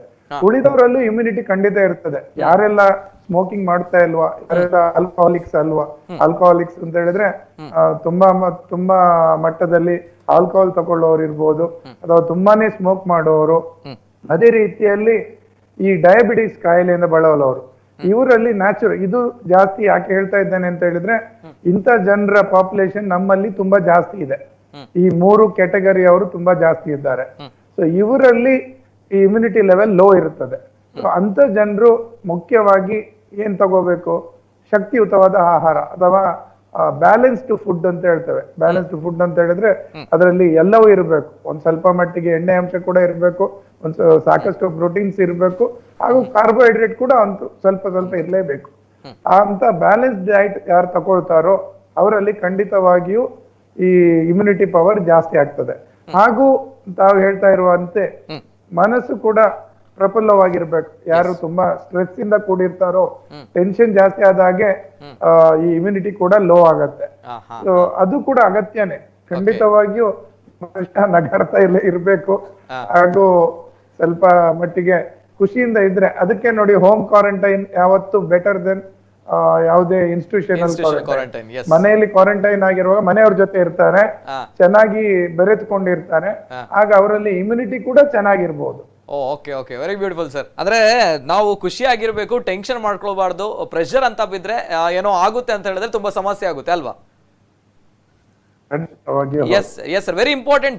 ತಮ್ಮ ಮಾತುಗಳನ್ನು ಪ್ರಾರಂಭ ಮಾಡಿದಾಗ ತಾವು ನಿರೀಕ್ಷೆ ಮಾಡಿದ್ರಿ ಅನ್ನೋ ಒಂದು ಮಾತು ಹೇಳಿದ್ರಿ. ಇನ್ನೊಂದ್ ಕಡೆ ತಾವು ಹೇಳಿದ್ರಿ ಯಾಕೆ ಅಂತ ಹೇಳಿದ್ರೆ, ಒಂದ್ ಕಡೆ ಕ್ವಾರಂಟೈನ್ಗಳು ಸರಿ ಆಗಿರ್ಲಿಲ್ಲ ಅನ್ನುವಂತಹ ಮಾತುಗಳು, ಇನ್ನೊಂದ್ ಕಡೆ ಲಾಕ್ಡೌನ್ ಸಂದರ್ಭಗಳಲ್ಲಿ ಜನರು ಸುತ್ತಾಡ್ತಾ ಇದ್ರು ಅನ್ನುವಂತಹ ಮಾತುಗಳು. ಆದ್ರೆ ಈಗಿನ ಕಾಲದಲ್ಲಿ ಜನರೇ ಸ್ವತಃ ಕೇಳ್ತಾ ಇದ್ದಾರೆ ಲಾಕ್ಡೌನ್ ಬೇಕೇ ಬೇಕು, ಅಂದ್ರೆ ಪರಿಸ್ಥಿತಿ ನಿಯಂತ್ರಣದಲ್ಲಿಲ್ಲ, ಕೈ ಮೀರಿ ಹೋಗ್ತಾ ಇದೆ. ಈ ಲಾಕ್ಡೌನ್ ಅನ್ನುವಂಥದ್ದು ಏನಿದೆ ಎಷ್ಟು ಎಫೆಕ್ಟಿವ್ ಬರುತ್ತೆ ಸರ್? ಲಾಕ್ಡೌನ್ ಯಾಕೆ ಬೇಕು? ಈ ಸಂದರ್ಭ ದೊಡ್ಡ ಮಟ್ಟದ ಚರ್ಚೆ ಆಗ್ತಾ ಇರುವಂತದ್ದು ಲಾಕ್ಡೌನ್ ಬೇಕು ಅಂಡ್ ವೈ ಅನ್ನೋದು ದೊಡ್ಡ ಪ್ರಶ್ನೆ. ತಾವು ತಜ್ಞ ವೈದ್ಯರಿದ್ದೀರಾ, ಏನ್ ಹೇಳಲಿಕ್ಕೆ ಇಷ್ಟಪಡ್ತೀರಾ? ಲಾಕ್ಡೌನ್ ಬೇಕಾ ಈ ಸಂದರ್ಭ? ಬೇಕಿದ್ರೆ ಯಾಕೆ, ಏನ್ ಕತೆ? ಲಾಕ್ಡೌನ್ ಅನ್ನೋದು ಒಂದು ರೀತಿಯಲ್ಲಿ ನಮಗೆ ಒಂದು ಟ್ರಯಲ್ ಮಾಡಿ ಕೊಟ್ಟಿದ್ರು. ಸರ್ಕಾರ ನಮ್ಗೆ ಹೇಳಿತ್ತು ಲಾಕ್ಡೌನ್ ಮಾಡಿದ್ರೆ ಹೇಗಿರ್ಬೇಕು, ಯಾವ ರೀತಿಯಲ್ಲಿ ನಿಮ್ಮನ್ನು ನೀವು ರಿಸ್ಟ್ರಿಕ್ಟ್ ಮಾಡ್ಕೋಬೇಕು, ಎಲ್ಲಿ ಯಾರು ಹೊರಗೆ ಬರ್ಬೋದು, ಯಾಕೆ ಬರ್ಬೇಕು, ಯಾವಾಗ ಬರ್ಬೇಕು, ಎಷ್ಟು ಅಗತ್ಯತೆ ಇರುವಾಗ ಬರ್ಬೇಕು, ಇದನ್ನಂತೂ ಹೇಳಿಕೊಟ್ಟಾಗಿದೆ. ನಾವು ಅದನ್ನು ಪಾಲಿಸಿ ಕೂಡ ಆಗಿದೆ. ಸೊ ಈಗ ಮತ್ತೊಂದು ಲಾಕ್ಡೌನ್ಗಿಂತಲೂ ಜನರು ತಮಗೆ ತಾವು ಲಾಕ್ಡೌನ್ ಹಾಕಿಕೊಳ್ಬೇಕು. ಸರ್ಕಾರ ವಿಧಿಸುವ ಲಾಕ್ಡೌನ್ ಅಲ್ಲಿ ಕೆಲವೊಂದಷ್ಟು ಜನರಿಗೆ ಅನಗತ್ಯ ಜನರಿಗೂ ತೊಂದರೆ ಆಗ್ಬೋದು. ನಾಳೆ ವೈದ್ಯರಿಗೆ ಸುತ್ತಾಡ್ಲಿಕ್ಕೆ ಕಷ್ಟ ಆಗ್ಬೋದು, ಅಥವಾ ವೈದ್ಯಕೀಯ ಸಂಬಂಧಪಟ್ಟವರಿಗೂ ತೊಂದರೆ ಆಗ್ಬೋದು, ಅಥವಾ ಕೆಲವೊಂದಷ್ಟು ಅಗತ್ಯದ ಸೇವೆಗಳಿರ್ತವೆ, ಅವುಗಳಿಗೂ ಕಷ್ಟ ಆಗ್ಬೋದು. ಆದ್ರೆ ಈಗ ಅನಗತ್ಯವಾಗಿ ಯಾರು ಹೊರಗಡೆ ಬರ್ತಾರೆ ಅವರು ಖಂಡಿತವಾಗಿಯೂ ತಮ್ಮನ್ನು ತಾವು ಲಾಕ್ಡೌನ್ ಅವಧಿಯಲ್ಲಿ ಇದ್ದೇವೆ ಅನ್ನೋದನ್ನು ಊಹಿಸಿಕೊಂಡು ಲಾಕ್ಡೌನೇ ಅನ್ನೋದನ್ನು ಗ್ರಹಿಸಿಕೊಂಡ್ರೆ ಖಂಡಿತವಾಗಿಯೂ ಇವತ್ತು ನಮಗೆ ಇನ್ನೊಂದು ಸ್ಟ್ರಿಕ್ಟ್ ಆದ ಲಾಕ್ಡೌನ್ ಅಗತ್ಯ ಇಲ್ಲ. ಯಾವತ್ತು ಸಂಡೆಲ್ಲಿ ಏನ್ ಮೊನ್ನೆ ಆದಿತ್ಯವಾರ ಒಂದು ಲಾಕ್ಡೌನ್ ಮಾಡಿದ್ರು, ತುಂಬಾ ಚೆನ್ನಾಗಿ ಜನ ಅರ್ಥ ಮಾಡಿಕೊಂಡಿದ್ರು. ಯಾವಾಗ್ಲೂ ಸರ್ಕಾರದಿಂದ ಇಂಪೋಸ್ ಮಾಡಿದಂಥದ್ದು ಅಥವಾ ಏನು ಫೋರ್ಸ್ ಮೂಲಕ ಕಾನೂನು ಮೂಲಕ ಮಾಡಿದ್ದಕ್ಕೆ ಯಾವತ್ತು ನಮ್ಮ ಸಮಾಜದಲ್ಲಿ ಜಾಸ್ತಿ ಗೌರವ ಇರ್ತದೆ. ಆದ್ರೆ ನಾವೆಲ್ಲ ಬುದ್ಧಿವಂತರ ಜಿಲ್ಲೆ ಅಂತ ಹೇಳ್ತಾ ಇದ್ದೀವಿ. ಸೊ ನಮಗೆ ಲಾಕ್ಡೌನ್ ಅಗತ್ಯ ಇದೆಯಾ, ನಾವಾಗಿ ಅದನ್ನ ಅರ್ಥ ಮಾಡಿಕೊಂಡು ಮನೆಯಲ್ಲಿ ಇರ್ಲಿಕ್ಕೆ ಆಗೋದಿಲ್ವಾ ಅನ್ನೋದು ಅತಿ ಅಗತ್ಯ ಇಲ್ಲಿ. ಲಾಕ್ಡೌನ್ ಮಾಡಿದ್ರೆ ಒಂದಷ್ಟು ಜನಕ್ಕೆ ತೊಂದರೆ ಕೂಡ ಆಗ್ಬೋದು. ಲಾಕ್ಡೌನ್ ಮಾಡಿದ್ರೆ ತೊಂದರೆ ಆಗ್ಬೋದು ಅಂತ ತಾವು ಹೇಳ್ತಾ ಇದ್ರೆ, ಸೆಲ್ಫ್ ಲಾಕ್ಡೌನ್ ತಾವು ಹೇಳಿದ್ರಿ ನಿಯಂತ್ರಣದಲ್ಲಿ ನಮ್ಮನ್ನು ನಾವು ಲಾಕ್ಡೌನ್ ಮಾಡಬೇಕು, ಯಾವ ರೀತಿ ಸರ್ ಈ ಸಂದರ್ಭ? ಈಗ ಮೊದಲನೇದಾಗಿ ತುಂಬಾ ಒಳ್ಳೆ ಪ್ರಶ್ನೆ ತಾವು ಕೇಳ್ತಾ ಇರೋದು. ಯಾಕೆಂತ ಹೇಳಿದ್ರೆ ಯಾರು ಲಾಕ್ಡೌನ್ಗೆ ಅಗತ್ಯ, ಮೊದಲನೇದಾಗಿ ವೃದ್ಧರು, ಮನೆಯಲ್ಲಿರುವ ವೃದ್ಧರು, ಅವರಂತೂ ಖಂಡಿತವಾಗಿ ಮನೆಯಿಂದ ಹೊರಗಡೆ ಬರುವ ಅಗತ್ಯ ಇಲ್ಲ. ಅವರ ಮನೆ ಏನಾದ್ರೂ ಅಗತ್ಯತೆ ಇದ್ರೆ ಸಂಬಂಧಪಟ್ಟ ಮನೆಯಲ್ಲಿರುವ ಯುವಕರ ಮೂಲಕ ಆ ಕಾರ್ಯಗಳನ್ನು, ಉದಾಹರಣೆಗೆ ಹೇಳುದಿದ್ರೆ ಮನೆಗೆ ಏನಾದ್ರೂ ರೇಷನ್ ತರಬೇಕು, ಸೊ ಆದಷ್ಟು ಮನೆಯಲ್ಲಿರುವ ಯುವಕರು ಅಥವಾ ಚಿಕ್ಕ ವಯಸ್ಸಿನ ಮಕ್ಕಳು ಅವರು ಖಂಡಿತ ಹೋಗಿ ತಗೊಂಡ್ ಬರ್ಬೋದು. ಚಿಕ್ಕ ವಯಸ್ಸಿಂದ ಅತಿ ಚಿಕ್ಕ ವಯಸ್ಸಿನವರಲ್ಲ, ಯಾರಿಗೆ ಹೋಗಿ ತಗೊಂಡು ಬರುವ ಸಾಧ್ಯತೆ ಇದೆಯೋ ಅವರು. ಅಂತೂ ವೃದ್ಧರು ಮನೆಯಿಂದ ಹೊರಗಡೆ ಹೋಗಬಾರದು, ಒಂದನೇದು. ಎರಡನೇದು ಡಯಾಬಿಟಿಸ್ ಮತ್ತು ಉಳಿದ ಕಾಯಿಲೆಯಿಂದ ಬಳಲ್ತಾ ಇರುವುದು, ಕಿಡ್ನಿ ಕಾಯಿಲೆಯಿಂದ ಬಳಲ್ತಾ ಇರುವವರು, ಅವರಂತೂ ಖಂಡಿತಾನೇ ಹೋಗ್ಬಾರ್ದು. ಅಂತ ಹೇಳಿ ಡಯಾಲಿಸಿಸ್ ಅಗತ್ಯ ಇರುವಾಗ ಹೋಗ್ಲೇಬೇಕಾಗ್ತದೆ. ಸೊ ಯಾವಾಗ ಅಗತ್ಯ ಇರ್ತದೋ ಆಗ ಮಾತ್ರ, ಅಗತ್ಯ ಇರುವಂತ ಯಾರು ಫಿಟ್ ಇರ್ತಾರೆ ಅವರು ಮಾತ್ರ ಮನೆಯಿಂದ ಹೊರಗಡೆ ಹೋಗ್ಬೋದು. ಅದೇ ರೀತಿ ಇನ್ನೊಂದು ವಿಷಯ ಕೂಡ ಅಗತ್ಯ ಅಲ್ಲಿ, ಯಾರು ಹೊರಗಡೆ ಹೋದ್ರು ಅವ್ರ ಮನೆ ಒಳಗೆ ಮತ್ತೆ ಬರ್ಬೇಕಾದ್ರೆ ಸರಿಯಾದ ತಮ್ಮನ್ನು ತಾವು ಶುದ್ಧೀಕರಿಸುವಂತ ಕೆಲಸ ಬರ್ತೇನೆ, ಇದರ ಬಗ್ಗೆ ಮಾತಾಡೋಣ ಸರ್. ಬಿಫೋರ್ ದಟ್ ಅನೇಕ ಕರೆಗಳು ಬರ್ತಾ ಇದೆ, ಕರೆ ಸ್ವೀಕಾರ ಮಾಡ್ತೇನೆ. ಪ್ರಥಮ ಕರೆ. ಹಲೋ ಸರ್, ನಮಸ್ತೆ. ಹಲೋ ಸರ್, ನಮಸ್ತೆ. ಪುತ್ತೂರಿಂದ ನಿತ್ಯಾನಂದ್ ಸರ್. ನಮಸ್ತೆ ಸರ್, ನಿತ್ಯಾನಂದ್ ಅವರೇ ಸರ್, ನಮಸ್ತೆ. ನಿಮಗೆ ಬಹಳ ಬಹಳ ಧನ್ಯವಾದ. ಶಾಂತರಾಮ್ ಶೆಟ್ಟರ್ ನಂತರ, ಮೂಳೆ ತಜ್ಞರ ನಂತರ ಒಂದು ವೈದ್ಯರನ್ನು ಕರ್ಕೊಂಡು ನಮ್ಮ ಕುಡ್ಲ ಚಾನಲ್ ಅಲ್ಲಿ ಮಾತಾಡಿಸಿ ಉಂಟಲ್ಲ, ನಿತಿನ್ ಸರ್ಗೆ, ನಮ್ಮ ಕುಡ್ಲ ಚಾನಲ್ಗೆ, ಎಲ್ಲ ಮುಖ್ಯಸ್ಥರಿಗೆ, ನಿಮ್ಮ ತಾಂತ್ರಿಕ ವರ್ಗದವರಿಗೆ ನಾನು ವಂದನೆಗಳನ್ನು ಸಲ್ಲಿಸ್ತಾ ಇದ್ದೇನೆ. ಯಾಕೆಂದ್ರೆ ಕೊರೋನಾ ಕಂಟಕದ ಸಮಯದಲ್ಲಿ ಇಂಥ ಒಂದು ವೈದ್ಯರನ್ನೆಲ್ಲ ಕರ್ಕೊಂಡು ಬಂದು ನಮಗೆ ಅವರು ತುಂಬಾ ಒಂದು ಮಾತುಗಳನ್ನು ಹೇಳಿದ್ರು. ನಿಜವಾಗ್ಲೂ ಹೋಮ್ ಕ್ವಾರಂಟೈನ್ ಯಾವ ರೀತಿ ಇರ್ಬೇಕು ಅಂತ ಸರ್, ನಾನು ನವೀನ್ ಸರ್ ಹತ್ರ ಸ್ವಲ್ಪ ಮಾತಾಡ್ಬೇಕು. ಕೇಳಿ ಪ್ರಶ್ನೆ ಕೇಳಿ ಸರ್. ನಮಸ್ತೆ ಸರ್. ನಮಸ್ತೆ. ಹಲೋ, ನಿತ್ಯಾನಂದ್ ಅವರೇ ಕೇಳ್ತಾ ಇದೆ ಸರ್, ಮಾತಾಡಿ ಸರ್. ನನಗೆ ನವೀನ್ ಸರ್ ಹತ್ರ ಮಾತಾಡಿ. ಸರ್ ಮಾತಾಡಿ ಸರ್, ಕೇಳ್ತಾ ಇದೆ ಅವರಿಗೆ, ಮಾತಾಡಿ. ನಾನು ನಿಕಟಪೂರ್ವಕವಾಗಿ ಒಂದು ವೈದ್ಯರ ಜೊತೆಯಲ್ಲಿ ಇದ್ದವ, ಬಟ್ ನಿಮ್ಮ ಈ ಕ್ವಾರಂಟೈನ್ ನ ಬಗ್ಗೆ ನೀವು ಹೇಳಿದ ಮಾತು 100ಕ್ಕೆ 100 ಸತ್ಯ. ನಮ್ಮಷ್ಟಕ್ಕೆ ನಾವು ಮನೆಯೊಳಗೆ ಇದ್ದುಕೊಂಡು ನಾವು ಜಾಗರೂಕತೆಯಾಗಿ ಇದ್ದುಕೊಂಡ್ರೆ ಈ ಕೊರೋನಾ ಕಂಟಕದಿಂದ ಖಂಡಿತ ನಾವು ಬದುಕಬಹುದು. ಇನ್ನೊಂದು ವಿಚಾರ ಏನಂತ ಹೇಳಿದ್ರೆ, ಸಂಡೇ ಲಾಕ್ಡೌನ್ ಆದ್ದು, ಸಂಡೇ ಲಾಕ್ಡೌನ್ ಅಲ್ಲ, ವಾರದಲ್ಲಿ 2 ದಿವಸ ಲಾಕ್ಡೌನ್ ಮಾಡಿದ್ರೆ ಬಹಳ ಒಳ್ಳೇದಂತ ಕಾಣ್ತದೆ. ಯಾಕೆಂತ ಹೇಳಿದ್ರೆ ಈ ಹರಡುವುದು ಎಲ್ಲ ಪ್ರತಿಯೊಬ್ಬರಿಂದಲ್ಲ. ಆದ್ರೆ ಕೊರೋನಾ ಕಂಟಕದಲ್ಲಿ ಈ ಸಮಯದಲ್ಲಿ ಇದು ಏನು ತಗಂತೆ ಮಾರಕ ಆಗಿ ಹೋದ ಕಾರಣ ನಾವು ಅದನ್ನು ಮುಕ್ತವಾಗಿ ನಾವು ನಮ್ಮೊಳಗೇನೆ ಅರ್ಥ ಮಾಡಿಕೊಂಡು ನಾವು ಇದ್ರೆ ನಿಜವಾಗಿ ಚೆನ್ನಾಗಿರುತ್ತೆ ಅಂತ ಕಾಣ್ತದೆ. ಮತ್ತು ನಿತಿನ್ ಸರ್ ಮತ್ತೆ ನಮ್ಮ ಕುಡ್ಲ ಚಾನಲ್ ಅವರು ಇಂಥ ಒಂದು ವೈದ್ಯರನ್ನು ಕರ್ಕೊಂಡು ಬಂದು ಒಂದು ವೇದಿಕೆಯಲ್ಲಿ ಕೂರಿಸಿದ್ರೆ ಎಲ್ಲರಿಗೂ ಕೂಡ ಒಂದು ಧೈರ್ಯಶಾಲಿ ಆಗ್ತದೆ. ಯಾಕಂದ್ರೆ ಶಾಂತರಾಮ್ ಶೆಟ್ಟರ್ ಹತ್ರ ಕೂಡ ನಾನು ಮುಖತಃ ಮಾತಾಡಿದ್ದೇನೆ ನಮ್ಮ ಕುಡ್ಲ ಚಾನಲ್ ಅಲ್ಲಿ. ಆದ ಕಾರಣ ಇದು ಗಂಭೀರವಾದ ಒಂದು ಪರಿಸ್ಥಿತಿಯಲ್ಲಿ ನಮ್ಮ ಕುಡ್ಲ ಚಾನಲ್ ಅವರು ವೈದ್ಯರನ್ನು ಕರ್ಕೊಂಡು ಮಾತಾಡುದು ಬಹಳ ಉತ್ತಮ ಅಂತ. Sir thank you sir. ಏನ್ ಗೊತ್ತಾ, ಈಗಿನ ಕಾಲದಲ್ಲಿ ಜನರಿಗೆ ಜಾಗೃತಿ ಮೂಡಿಸುವಂತಹ ಕಾರ್ಯಗಳು ಆಗ್ಬೇಕು, ಅದಕ್ಕೋಸ್ಕರ ನಾವು ಈ ಕಾರ್ಯಕ್ರಮ ಮಾಡ್ತಾ ಇದ್ದೇವೆ. ಏನಾದ್ರೂ ಗೊಂದಲ, ನನ್ನ ಮನವಿಯನ್ನು ನೀವು ಅರ್ಥ ಮಾಡಿಕೊಂಡು ನನಗೆ ನೀವು ಕೊಟ್ಟಿದ್ದೀರಿ ಅವಕಾಶ. ಡಾಕ್ಟರ್ ಬಂದದ್ದು ಪುನಃ ಒಳ್ಳೇದಾಯ್ತು. ಯಾಕಂದ್ರೆ ನಾನು ನಿಮಗೆ ಇನ್ನೊಂದು ಸಲ ನಾನು ಕೈ ಜೋಡಿಸ್ತೇನೆ sir. Thank you sir, thank you. Yes sir, thank you sir, thank you so much. ಸರ್ವೇ ಜನ ಸುಖಿನೋ ಭವಂತು ಅಷ್ಟೇ ನಮ್ಮ ಧ್ಯೇಯ ಉದ್ದೇಶ, ಬೇರೇನಿಲ್ಲ.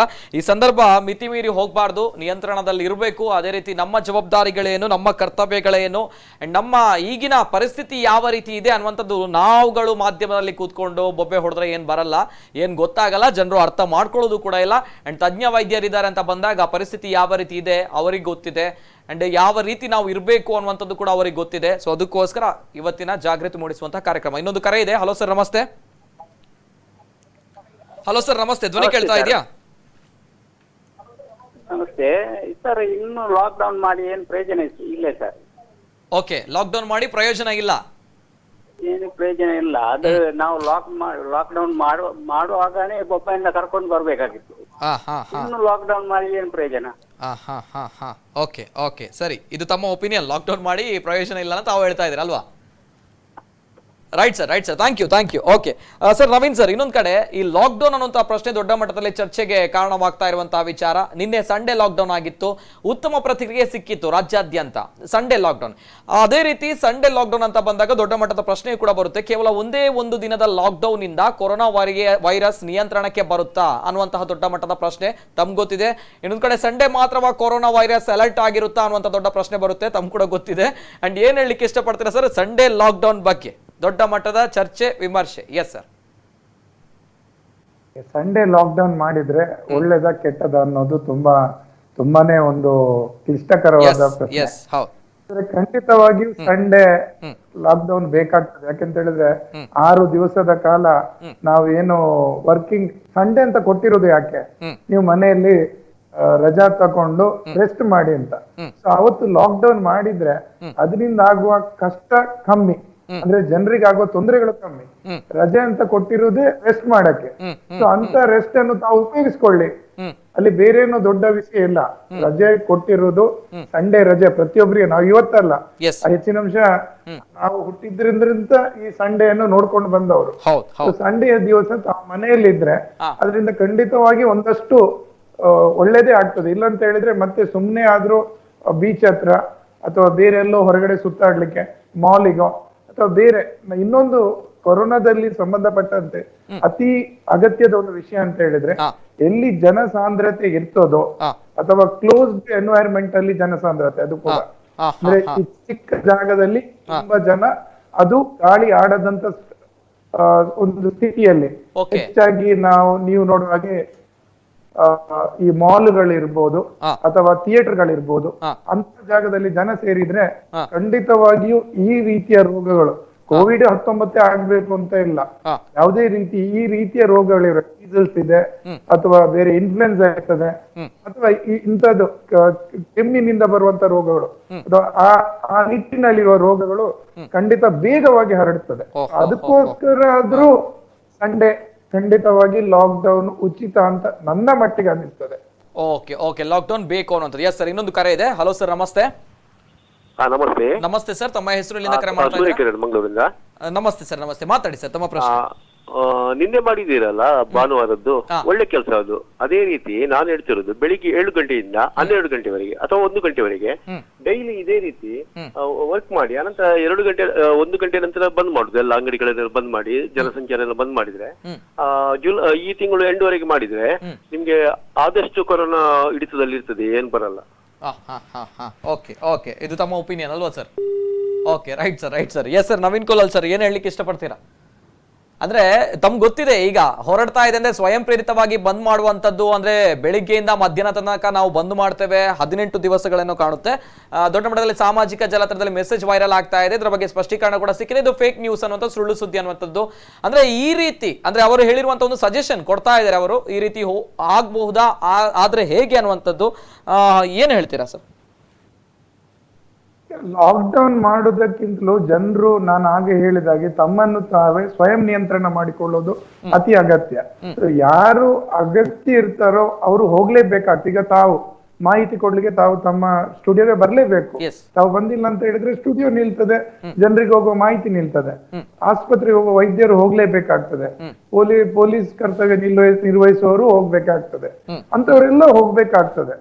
ಆದ್ರೆ ಅನಗತ್ಯವಾಗಿ ಹೋಗುವವರನ್ನು ನಿಲ್ಲುವಂತೆ ಮಾಡ್ಲಿಕ್ಕೆ ಒಂದಷ್ಟು ಕಾನೂನು ಪ್ರಕಾರವಾದ ಲಾಕ್ಡೌನ್ ವಾರದಲ್ಲಿ 1 ದಿವಸ ಅಂತೂ ಖಂಡಿತ ಒಳ್ಳೆಯ ವಿಚಾರ. ಆ ಬಗ್ಗೆ ಸರ್ಕಾರ ಅದನ್ನು ಸಮಯೋಚಿತವಾಗಿ ಯೋಚಿಸಿ ಅಧಿಕಾರಿಗಳಲ್ಲಿ ಚರ್ಚಿಸಿ ನಿರ್ಧಾರ ಕೈಗೊಳ್ಳಬಹುದು. ಓಕೆ ಸರ್, ಈಗ ಇನ್ನು ಮುಂದಕ್ಕೆ ಇಡೀ ತಿಂಗಳು ಅಥವಾ ಇಡೀ ವಾರ ಲಾಕ್ಡೌನ್ ಮಾಡಿದ್ರೆ ಅದಕ್ಕಿಂತ ಒಳ್ಳೆದಕ್ಕಿಂತಲೂ ಕೆಟ್ಟದಾಗುವ ಸಾಧ್ಯತೆ ಜಾಸ್ತಿ ಇರ್ತದೆ. ಅಂದ್ರೆ ಈಗ ಜನರಿಗೆ ಈಗಾಗಲೇ ಸಾಕಷ್ಟು ಹಣಕಾಸಿನ ತೊಂದರೆ ಇರ್ಬೋದು, ಬೇರೆ ಮಾನಸಿಕವಾಗಿ ಕೂಡ ಗೊಂದಲ ಉಂಟಾಗಿರ್ಬೋದು, ಕೆಲ್ಸಕ್ಕೆ ಹೋಗದೆ ಮನೆಯಲ್ಲೇ ಕೂತು, ಅಂತದ್ದೆಲ್ಲ ಖಂಡಿತ ಅಗತ್ಯ ಇಲ್ಲ. ಬೇಕಾಗಿರುವುದು ನಾವು ಅವರಿಗೆ ತಿಳಿಸಿಕೊಡ್ಲಿಕ್ಕೆ ಲಾಕ್ಡೌನ್ ಮಾಡಿದ್ದೆವು. ಅಂದ್ರೆ ಸರ್ಕಾರ ಮಾಡಿತ್ತು, ಇಲಾಖೆ ಹೇಳಿತ್ತು ಏನೆಲ್ಲ ಮಾಡಬೇಕು, ಮಾಸ್ಕ್ ಹಾಕೊಳ್ಳಿ, ನೀವು ಮಾಸ್ಕ್ ಹಾಕೊಳ್ಬೇಕು, ಹೊರಗಡೆ ಹೋಗುವಾಗ ಅಂತರ ಇಟ್ಕೊಳ್ಳಿ. ಎಲ್ಲಿವರೆಗೆ ಅಂತ ಹೇಳಿದ್ರೆ 1 ಮೀಟರ್ ಅಂತರ. ಎಷ್ಟೋ ಜನ ಕೇಳ್ತಾ ಇದ್ರು 1 ಮೀಟರ್ ಸಾಕಾಗ್ತದ ಅಂತ. ಈಗ 1 ಮೀಟರ್ ಅಂತ ಹೇಳಿದ್ರೆ 1 ಮೀಟರ್ ಅಲ್ಲ, ಅದು ನಿಜವಾಗಿ 2 ಮೀಟರ್ ಆಗ್ತದೆ. 1 ಮೀಟರ್ ನೀವ್ ಇಟ್ಕೊಳ್ಬೇಕು, 1 ಮೀಟರ್ ನಿಮ್ಮ ಮುಂದೆ ಇರೋರು ಇಟ್ಕೊಳ್ಬೇಕು. ಅಷ್ಟೊತ್ತಿಗೆ ಎಷ್ಟಾಯ್ತು? 2 ಮೀಟರ್ 6 ಫೀಟ್ ಆಯ್ತು. ಬಟ್ ಜನ ಅದನ್ನೇ ತಪ್ಪಾಗಿ ತಿಳಿದುಕೊಂಡು 3 ಫೀಟ್ ಇನ್ನೂ ಸುತ್ತಾಡ್ತಾ ಇದ್ದಾರೆ, ಇನ್ನೂ ಯೋಚಿಸ್ತಾ ಇದ್ದಾರೆ. ಅದು 3 ಫೀಟ್ ಅಲ್ಲ, 6 ಫೀಟ್. ಅದೇ ರೀತಿ ಮಾಸ್ಕ್ ಬೇಕಾ ಬೇಡ, ಇದ್ರ ಬಗ್ಗೆ ಕೂಡ ಸಾಕಷ್ಟು ಚರ್ಚೆಗಳಿತ್ತವು. ಆದ್ರೆ ಯಾರೆಲ್ಲ ಹೊರಗಡೆ ಜನಸಾಂದ್ರತೆ ಇರುವಲ್ಲಿ ಹೋಗ್ತಾ ಇದ್ದೀರಿ ಅವರೆಲ್ಲ ಖಂಡಿತವಾಗಿಯೂ ಮಾಸ್ಕ್ ಹಾಕಿಕೊಳ್ಳೋದು ಒಳ್ಳೆಯ ವಿಷಯ. ಅದು ಮಾಸ್ಕಿನ ಕ್ವಾಲಿಟಿ ಏನು ಮತ್ತೆ ಮಾತಾಡಬಹುದು. ಓಕೆ ರೈಟ್ ಸರ್, ಬರ್ತೇನೆ. ಇನ್ನೊಂದು ಕರೆ ಇದೆ. ಹಲೋ ಸರ್, ನಮಸ್ತೆ. ಸರ್ ನಮಸ್ತೆ, ಧ್ವನಿ ಕೇಳ್ತಾ ಇದೆಯಾ? ಸರ್ ನಮಸ್ತೆ. ಓಕೆ, ಎಲ್ಲಿಂದ ಕರೆ ಮಾಡ್ತಾ ಇದ್ದೀರಾ? ಪದುವದಿಂದ. ಕೋಡಿಂಬಾಳ ಕಡಬದಿಂದ. ನಮಸ್ತೆ ಸರ್, ತಮ್ಮ ಹೆಸರು? ಮಾಧವ. ಓಕೆ, ತಮ್ಮ ಪ್ರಶ್ನೆ ಕೇಳಿ ಸರ್. ಎಂತ ಗೊತ್ತಾ ಸರ್, ಹೌದು ಸರ್, ಐತಾರ ಬಂದ್ ಮಾಡ್ರೆ ಸರಿ, ಐತಾರ ಬಂದ್ ಮಾಡ್ರಿ ಎಲ್ಲ ಒಂದೇ ಲೆಕ್ಕ ಅಲ್ಲ. ತಮ್ಮ ಪ್ರಶ್ನೆ ಅರ್ಥ ಆಗಿಲ್ಲ. ಅರ್ಥ ಆಗಿದ್ರೆ ಸರ್ ಎಂತ ಗೊತ್ತಾ, ಓಕೆ ಓಕೆ, ಇದು ಲೈನಲ್ಲಿ ಡಿಸ್ಟರ್ಬೆನ್ಸ್ ಇದೆ, that's why. Thank you so much. And ಕರೆ ಮಾಡಿದಾಗ ಟಿ ವಾಲ್ಯೂಮ್ ಮ್ಯೂಟ್ ಮಾಡಿ, ಇಲ್ಲಿ ಕರೆ ಕಟ್ ಆಗುತ್ತೆ, ಅನೇಕ ಕರೆಗಳು ಬರ್ತಾ ಇದೆ. ಇನ್ನೊಂದು ಕಡೆ ಸರ್, ಲಾಕ್ಡೌನ್ ವಿಷಯ, ಈ ಸಂದರ್ಭ ಈ ಲಾಕ್ಡೌನ್, ಸಂಡೇ ಲಾಕ್ಡೌನ್ ಅನ್ನೋಂಥದ್ದು ಏನಿದೆ, ಇದರಲ್ಲಿ ವೈರಸ್ ಹರಡುವಂಥದ್ದು 1 ದಿನದ ಮಟ್ಟಿಗೆ ಏನು ಕಂಟ್ರೋಲ್ ಆಗುತ್ತಾ, ಅಥವಾ ಯಾವ ರೀತಿ ಈ ಸರಪಳಿ ಅನ್ನುವಂಥದ್ದು ಏನಿದೆ ಬ್ರೇಕ್ ಆಗುತ್ತಾ, ಏನ್ ಕತೆ, ಯಾವ ಮಾನದಂಡದ ಮೇಲೆ ಸಂಡೇ ಲಾಕ್ಡೌನ್ ಅಥವಾ 1 ದಿನದ ಲಾಕ್ಡೌನ್ ಮಾಡಿದ್ದಾರೆ ಅಥವಾ ಮಾಡಬೇಕು ಅನ್ನೋಂಥದ್ದು ಏನ್ ಕತೆ ಇದು? ಈಗ ಯಾವುದೇ ಒಂದು ಕಂಟಿನ್ಯೂಷನ್ ಪ್ರೊಸೆಸ್ ಅಲ್ಲಿ ಒಂದು ಬ್ರೇಕ್ ಇದ್ರೆ ಖಂಡಿತವಾಗಿ ಒಂದಷ್ಟು ಸ್ಲೋ ಡೌನ್ ಆಗತ್ತೆ. ವಾರದ 7 ದಿವಸ ಕೂಡ ಜನ ಓಡಾಡಿ ಇನ್ನೊಬ್ಬ ಹೊರಗಡೆ ಬೆರೆಯುವುದಕ್ಕಿಂತ 6 ದಿವಸದ ನಂತರ 1 ದಿವಸ ಕಮ್ಮಿ ಆದ್ರೆ ಆ 1 ದಿವಸದ ಮಟ್ಟಿಗಾದ್ರೂ ಅಷ್ಟೊಂದು ಸಂಖ್ಯೆಯ ಏನು ಜನರ ಬೆರೆಯುವಿಕೆ ಕಮ್ಮಿ ಆಗ್ತದೆ. ನಾವು ಒಂದು ಗೈಡ್ ಲೈನ್ಸ್ ಹೇಳ್ತೇವೆ. ಉದಾಹರಣೆಗೆ 15 ನಿಮಿಷಕ್ಕಿಂತ ಜಾಸ್ತಿ ಒಬ್ಬರ ಹತ್ತಿರ 1 ಮೀಟರ್ ಒಳಗಡೆ ನಿಂತು ಮಾತಾಡಿದ್ರೆ ಹರಡುವ ಸಾಧ್ಯತೆ ಜಾಸ್ತಿ ಅಂತ. ಹಾಗಾದ್ರೆ 15 ನಿಮಿಷಕ್ಕಿಂತ ಮೊದಲೇ ತಾವು ತಮ್ಮ ಮಾತು ಮುಗಿಸಿ 5-10 ನಿಮಿಷದಲ್ಲೇ ಮಾತು ಮುಗಿಸಿ ಎತ್ಕೊಂಡು ಹೋದ್ರೆ ಒಳ್ಳೇದಲ್ಲವೇ? ಅದೇ ರೀತಿಯಲ್ಲಿ 7 ದಿವಸ ಕೂಡ ಹೊರಗಡೆ ಸುತ್ತಾಡುವ ಬದಲು 1 ದಿವಸ ಬ್ರೇಕ್ ಕೊಟ್ರೆ ಖಂಡಿತವಾಗಿಯೂ ಒಂದು ಆ ಚೈನ್ ಏನಿದೆ, ಆ ಕಂಟಿನ್ಯೂಷನ್, ಅದರಲ್ಲಿ ಒಂದಷ್ಟು ಖಂಡಿತವಾದ ಬ್ರೇಕ್ ಇರ್ತದೆ. ಸೊ ಖಂಡಿತವಾಗಿಯೂ ಜನ ಸಂಡೇ ಮಾತ್ರ ಅಲ್ಲ, ಸಂಡೇ ಯಾರು ನಿಲ್ಬೇಕಾದ್ದು ಹೊರಗಡೆ ಹೋಗ್ತಾ ಇರುವಂತವ್ರು. ಆದ್ರೆ ದಿನವೂ ಮನೆಯಲ್ಲಿರುವ ವೃದ್ಧರು ಮತ್ತು ಈ ಯಾರು ನಾವು ಆಗ ಹೇಳಿದಂತ ಏಜ್ ಆದವರು ಪ್ರತಿದಿನ ಕೂಡ ನಿಲ್ಲೇಬೇಕು. ಅವರು ಹೋಗ್ಲೇಬಾರ್ದು. ಅವರು ಅತಿ ಅಗತ್ಯ ಅಂತ ಹೇಳಿದ್ರೆ ಅನಿವಾರ್ಯ ಸಂದರ್ಭದಲ್ಲಿ ಮಾತ್ರ ಇದಕ್ಕೆ ಹೋಗ್ಬೇಕಾಗ್ತದೆ, ಯಾವ್ದಕ್ಕೆ, ಹಾಸ್ಪಿಟಲ್ಗೆ ಅಥವಾ ಅಂತ ವಿಷಯಕ್ಕೆ. ಇಲ್ಲವಾದ್ರೆ ಹೋಗ್ಲೇಬಾರ್ದು. ಅದಕ್ಕೋಸ್ಕರನೇ ಸರ್ಕಾರ ಇವತ್ತು ಫಂಕ್ಷನ್ಸ್ ಅನ್ನು ಸ್ಟಾಪ್ ಮಾಡಿದೆ ಅಥವಾ ಬೇರೆಲ್ಲ ಜನಸಾಂದ್ರತೆ ಎಲ್ಲವನ್ನು ನಿಲ್ಲಿಸಿದೆ. ಎಸ್ ಸರ್, ಬರ್ತೇನೆ. ಇನ್ನೊಂದು ಕರೆ ಇದೆ. ಹಲೋ ಸರ್, ನಮಸ್ತೆ. ಹಲೋ ಸರ್, ನಮಸ್ತೆ, ಧ್ವನಿ ಕೇಳ್ತಾ ಇದೆಯಾ? ಹಲೋ ಮೇಡಮ್, ನಮಸ್ತೆ. ಹಲೋ ನಮಸ್ತೆ ಸರ್, ನಾನು ಓಕೆ, ಎಲ್ಲಿಂದ? ಕೆಸಿ ರೋಡ್ ಇಂದ. ತಮ್ಮ ಹೆಸರು? ಪವಿತ್ರ ಅವರು. ನಮಸ್ತೆ ಪವಿತ್ರ ಅವರೇ, ಮಾತಾಡಿ ಪವಿತ್ರ ಅವರೇ. ಅಲ್ಲ ಸರ್, ನಾನು ಗರ್ಭಿಣಿ. ಅಂದ್ರೆ ನಾವ್ ಯಾವ್ದೆಲ್ಲ ಕ್ರಮ ಕೈಗೊಳ್ಬಹುದು? ಅಂದ್ರೆ ಗರ್ಭಿಣಿಯವರಿಗೆ ಈಗ ಆತಂಕದಲ್ಲಿದ್ದಾರಲ್ಲ ತುಂಬಾನೇ, ಹಾಸ್ಪಿಟಲ್ಗೆ ಹೋಗೋದಾದ್ರೂ ತುಂಬಾನೇ ಭಯ ಇದೆ ನನಗೆ. Very good question. ಈಗೆಲ್ಲ ಹತ್ತಿರ ಆಗಿದೆ. ತುಂಬಾ ಭಯದಲ್ಲಿದ್ದೇವೆ ಸರ್. ಏನ್ ಕ್ರಮ ಕೈಗೊಳ್ಬೇಕು? Okay sir, doctor Naveen Kulal sir. ಈಗ ಮೊದಲನೇದಾಗಿ ಗರ್ಭಿಣಿ ಆಗ್ಲಿ, ಮಕ್ಕಳಾಗ್ಲಿ, ವೃದ್ಧರಾಗ್ಲಿ ಅನಗತ್ಯವಾಗಿ ಹೊರಗಡೆ ಹೋಗುವ ಅಗತ್ಯ ಇಲ್ಲ ಅಂತ ಹೇಳಿ ತಮ್ಮ ವೈದ್ಯರು ಯಾರಿರ್ತಾರೆ, ತಮ್ಮ ಕುಟುಂಬ ವೈದ್ಯರಿರ್ಬೋದು ಅಥವಾ ತಮ್ಮ ಹತ್ತಿರದ ಸರ್ಕಾರಿ ವೈದ್ಯರಿರ್ಬೋದು ಅಥವಾ ತಮ್ಮನ್ನು ಮತ್ತೆ ಮನೆ ಭೇಟಿಗೆ ಬರ್ತಾ ಇರುವಂತ ಆಶಾ ANM ಅವರು ಮತ್ತು ಇತರ ಇವನ್ ಅಂಗನವಾಡಿ ಕಾರ್ಯಕರ್ತೆಯರು ಇರ್ಬೋದು, ಅವರಲ್ಲಿ ತಮ್ಮ ತೊಂದರೆಗಳೇನಾದಿದ್ರೆ ಕಾಲ ಕಾಲಕ್ಕೆ ಖಂಡಿತವಾಗಿ ಮಾತಾಡಿ ಪರಿಹರಿಸ್ಕೊಳ್ಬಹುದು. ಅತಿ ಅಗತ್ಯದ ಸಮಯದಲ್ಲಿ ಮಾತ್ರ ಆಸ್ಪತ್ರೆಗೆ ಬರ್ಬೇಕಾಗ್ತದೆ. ಅಂದ್ರೆ ಈಗ ಒಂದು ವೇಳೆ ನೋವು ಬರ್ತಾ ಇದೆ ಅಂತ ಸಂದರ್ಭದಲ್ಲಿ ಆಸ್ಪತ್ರೆ ಖಂಡಿತ ಬರ್ಲೇಬೇಕಾಗ್ತದೆ. ತಿಂಗಳು ಒಂದು ಸಲ ಪರೀಕ್ಷೆಯ ಅಗತ್ಯತೆ ಇರ್ತದೆ. ವೈದ್ಯರು ಸೂಚಿಸಿದ್ದಲ್ಲಿ ಅದಕ್ಕಿಂತ ಬೇಗ ಕೂಡ ಬರ್ಬೇಕಾದಿತ್ತು. ಅಂತವರು ಮಾತ್ರ ಆಸ್ಪತ್ರೆಗೆ ಬರ್ಬೇಕೇ ಹೊರತು ಉಳಿದಂತೆ ಆಸ್ಪತ್ರೆಗೆ ಬರುವ ಅಗತ್ಯತೆಯನ್ನು ಕಮ್ಮಿ ಮಾಡಬೇಕು. ಮತ್ತೆ ಗರ್ಭಿಣಿಯರಿಗೆ ಹೆರಿಗೆ ಸಂದರ್ಭದಲ್ಲಿ ಏನೆಲ್ಲ ಪ್ರಿಕಾಷನ್ ತಗೋಬೇಕು ಅದನ್ನು ಈಗಾಗಲೇ ಸರ್ಕಾರ ಸರಿಯಾದ ಗೈಡ್ಲೈನ್ಸ್ ಮಾರ್ಗಸೂಚಿಯನ್ನು ಕೊಟ್ಟಿದೆ. ಆ ಮಾರ್ಗಸೂಚಿಗಳು ಕೂಡ ಸರಿಯಾದ ರೀತಿಯಲ್ಲಿವೆ, ಅದನ್ನು ಪಾಲಿಸ್ತಾರೆ ಆಸ್ಪತ್ರೆಯಲ್ಲಿ. ಯಾವುದೇ ರೀತಿಯಲ್ಲಿ ಭಯ ಪಡುವ ಅಗತ್ಯ ಇಲ್ಲ. ಆದರೆ ಅನಗತ್ಯವಾಗಿ ಹೊರಗಿನವರೊಂದಿಗೆ ಅಂದ್ರೆ ಮನೆಯಲ್ಲಿ ನೀವು ಒಟ್ಟಿಗೆ ಇರುವವರು, ತಾವು ಯಾವಾಗ್ಲೂ ಇರುವವರು ಅನಗತ್ಯದಿಂದ ಹೊರಗಿನವರೊಟ್ಟಿಗೆ ಬೆರೆಯುವುದನ್ನು ಕಮ್ಮಿ ಮಾಡಬೇಕು. ಅಥವಾ ಮಾತಾಡುವುದನ್ನು, ಹೊರಗಡೆ ಹೋಗುವುದನ್ನು ಅಥವಾ ಜನಸಾಂದ್ರತೆ ಇರುವ ಜಾಗಕ್ಕೆ ಹೋಗುವುದನ್ನು ಖಂಡಿತವಾಗಿಯೂ ಗರ್ಭಿಣಿಯರು ಕಮ್ಮಿ ಮಾಡೋದು ಉತ್ತಮ. ಓಕೆ ಓಕೆ ಪವಿತ್ರ ಅವರು ಬೇರೆ ಪ್ರಶ್ನೆ ಇದೆಯಾ? ಇಲ್ಲ ಸರ್, ಅಂದ್ರೆ ನಮ್ಗೆ ಡೆಲಿವರಿ ಡೇಟ್ ಹತ್ತಿರ ಬಂತು. ಅದೇ ಹಾಸ್ಪಿಟಲ್ಗೆ ಹೋಗುವಾಗ ಈಗೆಲ್ಲ ನಾನು KCD ಹೋಗ್ತಾ ಇರೋದು, ಅಲ್ಲಿ ಕೂಡ ಇದೆ ಅಂತೆಲ್ಲ ಹೇಳ್ತಾ ಇದ್ದಾರೆ. ಲೇಡಿ ಗೋಷನ್ ಅಲ್ಲಿ ಕೂಡ ಇದೆ ಅಂತ ಹೇಳ್ತಾ ಇದ್ದಾರೆ. ತುಂಬಾ ಭಯದಲ್ಲಿದ್ದೇವೆ. ಹಾಸ್ಪಿಟಲ್ಗೆ ಹೋದಾಗ ಭಯ ಆಗುತ್ತೆ. ಇಲ್ಲ ತಪ್ಪು ಇಲ್ಲ ನನಗೆ ಅರ್ಥ ಆಯ್ತು ಅವ್ರು ಯಾವ ರೀತಿ ಮಾತಾಡ್ತಾರೆ. ಅವರ ಈಗ ಹೆದರಿಕೆ ಏನು ಅಂತ ಹೇಳಿದ್ರೆ ಕ್ಷೇಮದಲ್ಲಿ ಕೊರೋನಾದ ರೋಗಿಗಳನ್ನು ನೋಡ್ತಾ ಇದ್ದಾರೆ. ಅದೇ ರೀತಿ ಲೇಡಿ ಗೋಷನ್ ಅಲ್ಲಿ ಕರೋನಾ ರೋಗ ನೋಡ್ತಾ ಇದ್ದಾರೆ. ತಾನು ಅಲ್ಲಿಗೆ ಹೋದ್ರೆ ತೊಂದರೆ ಆದೀತಾ ಅನ್ನೋದು ಖಂಡಿತವಾಗಿಯೂ ಇಲ್ಲ. ಯಾವುದೆಲ್ಲ ಪಾಸಿಟಿವ್ ರೋಗಿಗಳಿರ್ತಾರೆ ಅವರನ್ನು ಬೇರೆ ಚಿಕಿತ್ಸೆ ನೀಡ್ತಾರೆ. ಅವರಿಗೆ ಚಿಕಿತ್ಸೆ ನೀಡುವ ತಂಡವೇ ಬೇರೆ ಇರ್ತದೆ, ಹಾಗೂ ಅವರನ್ನು ಬೇರೆ ಬ್ಲಾಕ್ ಅಲ್ಲೇ ಇಟ್ಟಿರ್ತಾರೆ. ಅವರಿಗೂ ತಮಗೂ ಯಾವುದೇ ರೀತಿಯ ಯಾವುದು ಹತ್ತಿರದ ಸಂಬಂಧ ಇರೋದು, ಹತ್ತಿರದ ಏನೋ ಗ್ಯಾಪ್ ಮೇಂಟೈನ್ ಮಾಡ್ತಾರೆ. ಸೊ ಅವರಿಂದ ತಮಗೆ ಬರೋದಾಗ್ಲಿ ಅಥವಾ ತಮಗೆ ಆಸ್ಪತ್ರೆಯಿಂದ ಈ ರೋಗ ಬರುವ ಸಾಧ್ಯತೆ ಆಗ್ಲಿ ಖಂಡಿತ ಇರುವುದಿಲ್ಲ. ಸೊ ಆ ಬಗ್ಗೆ ಯಾವುದೇ ರೀತಿಯ ಗಾಬರಿ ಪಡಬೇಡಿ. ಯಾವುದೇ ಹೆದರಿಕೆ ಇಲ್ಲದೆ ಕ್ಷೇಮ ಆಗ್ಲಿ ಅಥವಾ ಲೇಡಿ ಗೋಷನ್ ಆಗ್ಲಿ ಯಾವುದೇ ಆಸ್ಪತ್ರೆಗೆ ತಾವು ಹೋಗ್ಬೋದು, ಅಲ್ಲಿ ಬೇಕಾದ ವ್ಯವಸ್ಥೆ ಖಂಡಿತ ಮಾಡಿರ್ತಾರೆ. ಓಕೆ ಓಕೆ ಮೇಡಮ್ ಪವಿತ್ರ ಅವರೇ ಲೈನ್ ಅಲ್ಲಿ ಇದ್ದೀರಲ್ವಾ? ಹಲೋ ಸರ್, ನಮ್ಗೀಗ ಗರ್ಭಿಣಿಯರಿಗೆ ಕೂಡ ನಾವು ಕೊರೋನಾ ಟೆಸ್ಟ್ಗೆಲ್ಲ ಹಣ ಕಟ್ಟಬೇಕಲ್ಲ, ಗೌರ್ಮೆಂಟ್ ಇಂದ ಏನಾದ್ರು ನಮ್ಗೆ ಇದೆಯಾ? Yes sir. ಈಗ ಕೊರೋನಾ ಟೆಸ್ಟ್ ಮಾಡುವ ಅಗತ್ಯತೆ ಯಾರಿಗೆ ಲಕ್ಷಣ ಇದೆ ಅವರಿಗೆ ಮಾತ್ರ. ಎಲ್ಲರಿಗೂ ಕೊರೋನಾ ಒಂದು ಪವಿತ್ರ ಅವರೇ ಕೊರೋನಾ ಟೆಸ್ಟ್ ಮಾಡುವಂತದ್ದು ಯಾರಿಗೆ ಲಕ್ಷಣಗಳಿವೆ ಅವರಿಗೆ ಮಾತ್ರ, ಎಲ್ಲರಿಗೆ ಇಲ್ಲ ಅನ್ನುವಂತ ಮಾತು ಹೇಳ್ತಾ ಇದ್ದಾರೆ. ಇನ್ನೇನಾದ್ರು ಪ್ರಶ್ನೆಗಳಿದೆಯಾ ಮೇಡಮ್? ಅಂದ್ರೆ ಈ ಸಂದರ್ಭಗಳಲ್ಲಿ ತಮ್ಮಲ್ಲಿ ಏನಾದ್ರು ಗೊಂದಲ ಇದ್ರೆ ನೇರವಾಗಿ ಡಾಕ್ಟರ್ ಜೊತೆ ಕೇಳಿ ಅನ್ನುವಂಥದ್ದು. ಸೊ ಅದಕ್ಕೋಸ್ಕರ ಇಲ್ಲ. ಓಕೆ, ಥ್ಯಾಂಕ್ ಯು ಮೇಡಮ್ ಪವಿತ್ರ ಅವರೇ. ಎಸ್ ಸರ್, ಅದೇ ರೀತಿ ಪವಿತ್ರ ಅವರೊಂದು ಪ್ರಶ್ನೆ ಇತ್ತು. ಅಂದ್ರೆ ಕೊರೋನಾ ಟೆಸ್ಟ್ ಮಾಡ್ಲೇಬೇಕಾ ಅಥವಾ ಬೇಡವಾ ಅನ್ನುವಂಥದ್ದು, ಲಕ್ಷಣಗಳಿದ್ರೆ ಮಾತ್ರ ಅನ್ನುವಂಥದ್ದು ತಾವು ಹೇಳ್ತಾ ಇದ್ರೆ. ಆದ್ರೆ ಈ ಹಿಂದೆ ಎಲ್ಲರಿಗೂ ಕೂಡ ಕೊರೋನಾ ಟೆಸ್ಟ್ ಮಾಡ್ಲಿಕ್ಕಿತ್ತು. ಅದೇ ರೀತಿ ಈಗಿನ ಕಾಲದಲ್ಲೂ ಕೂಡ ಈಗ ನಮ್ಮ ಕೇಸಸ್ಗಳು ಜಾಸ್ತಿ ಆಗ್ತಾ ಇದೆ ಮಂಗಳೂರಿನಲ್ಲಿ ಅಂತ ಹೇಳಿದ್ರೆ ಎಲ್ಲರ ಟೆಸ್ಟ್ಗಳು ರ್ಯಾಂಡಮ್ ಟೆಸ್ಟ್ಗಳು ಮಾಡಿದಾಗ ಕೊರೋನಾ ಪ್ರಕರಣಗಳು ದಾಖಲಾಗ್ತಾ ಇದೆ. ಅಂದ್ರೆ ಪ್ರತಿಯೊಂದು ಆಕ್ಸಿಡೆಂಟ್ ಆದ್ರೂ ಕೂಡ ಆ ಸಂದರ್ಭಗಳಲ್ಲಿ ಕೊರೋನಾ ಟೆಸ್ಟ್ ಮಾಡಬೇಕಾಗುತ್ತೆ. ಸೊ ಆ ಸಂದರ್ಭಗಳಲ್ಲೂ ಕೂಡ ಪಾಸಿಟಿವ್ ಇರುತ್ತೆ. ಇನ್ನಿತರ ಪ್ರಕರಣಗಳು ಬಂದಾಗ ಕೂಡ ಕೊರೋನಾ ಟೆಸ್ಟ್ ಮಾಡಬೇಕು. ಕೊರೋನಾ ಟೆಸ್ಟ್ ಮಾಡಿದಾಗ ಪಾಸಿಟಿವ್ ಬರುತ್ತೆ. ಸೊ ಇಂಥ ಕೇಸಸ್ಗಳು ಇಲ್ಲ. ಈಗ ಕೊರೋನಾ ಟೆಸ್ಟ್ ಬಗ್ಗೆ ಸರಿಯಾದ ಮಾರ್ಗಸೂಚಿಗಳು ಈಗಾಗಲೇ ಬಂದಿವೆ.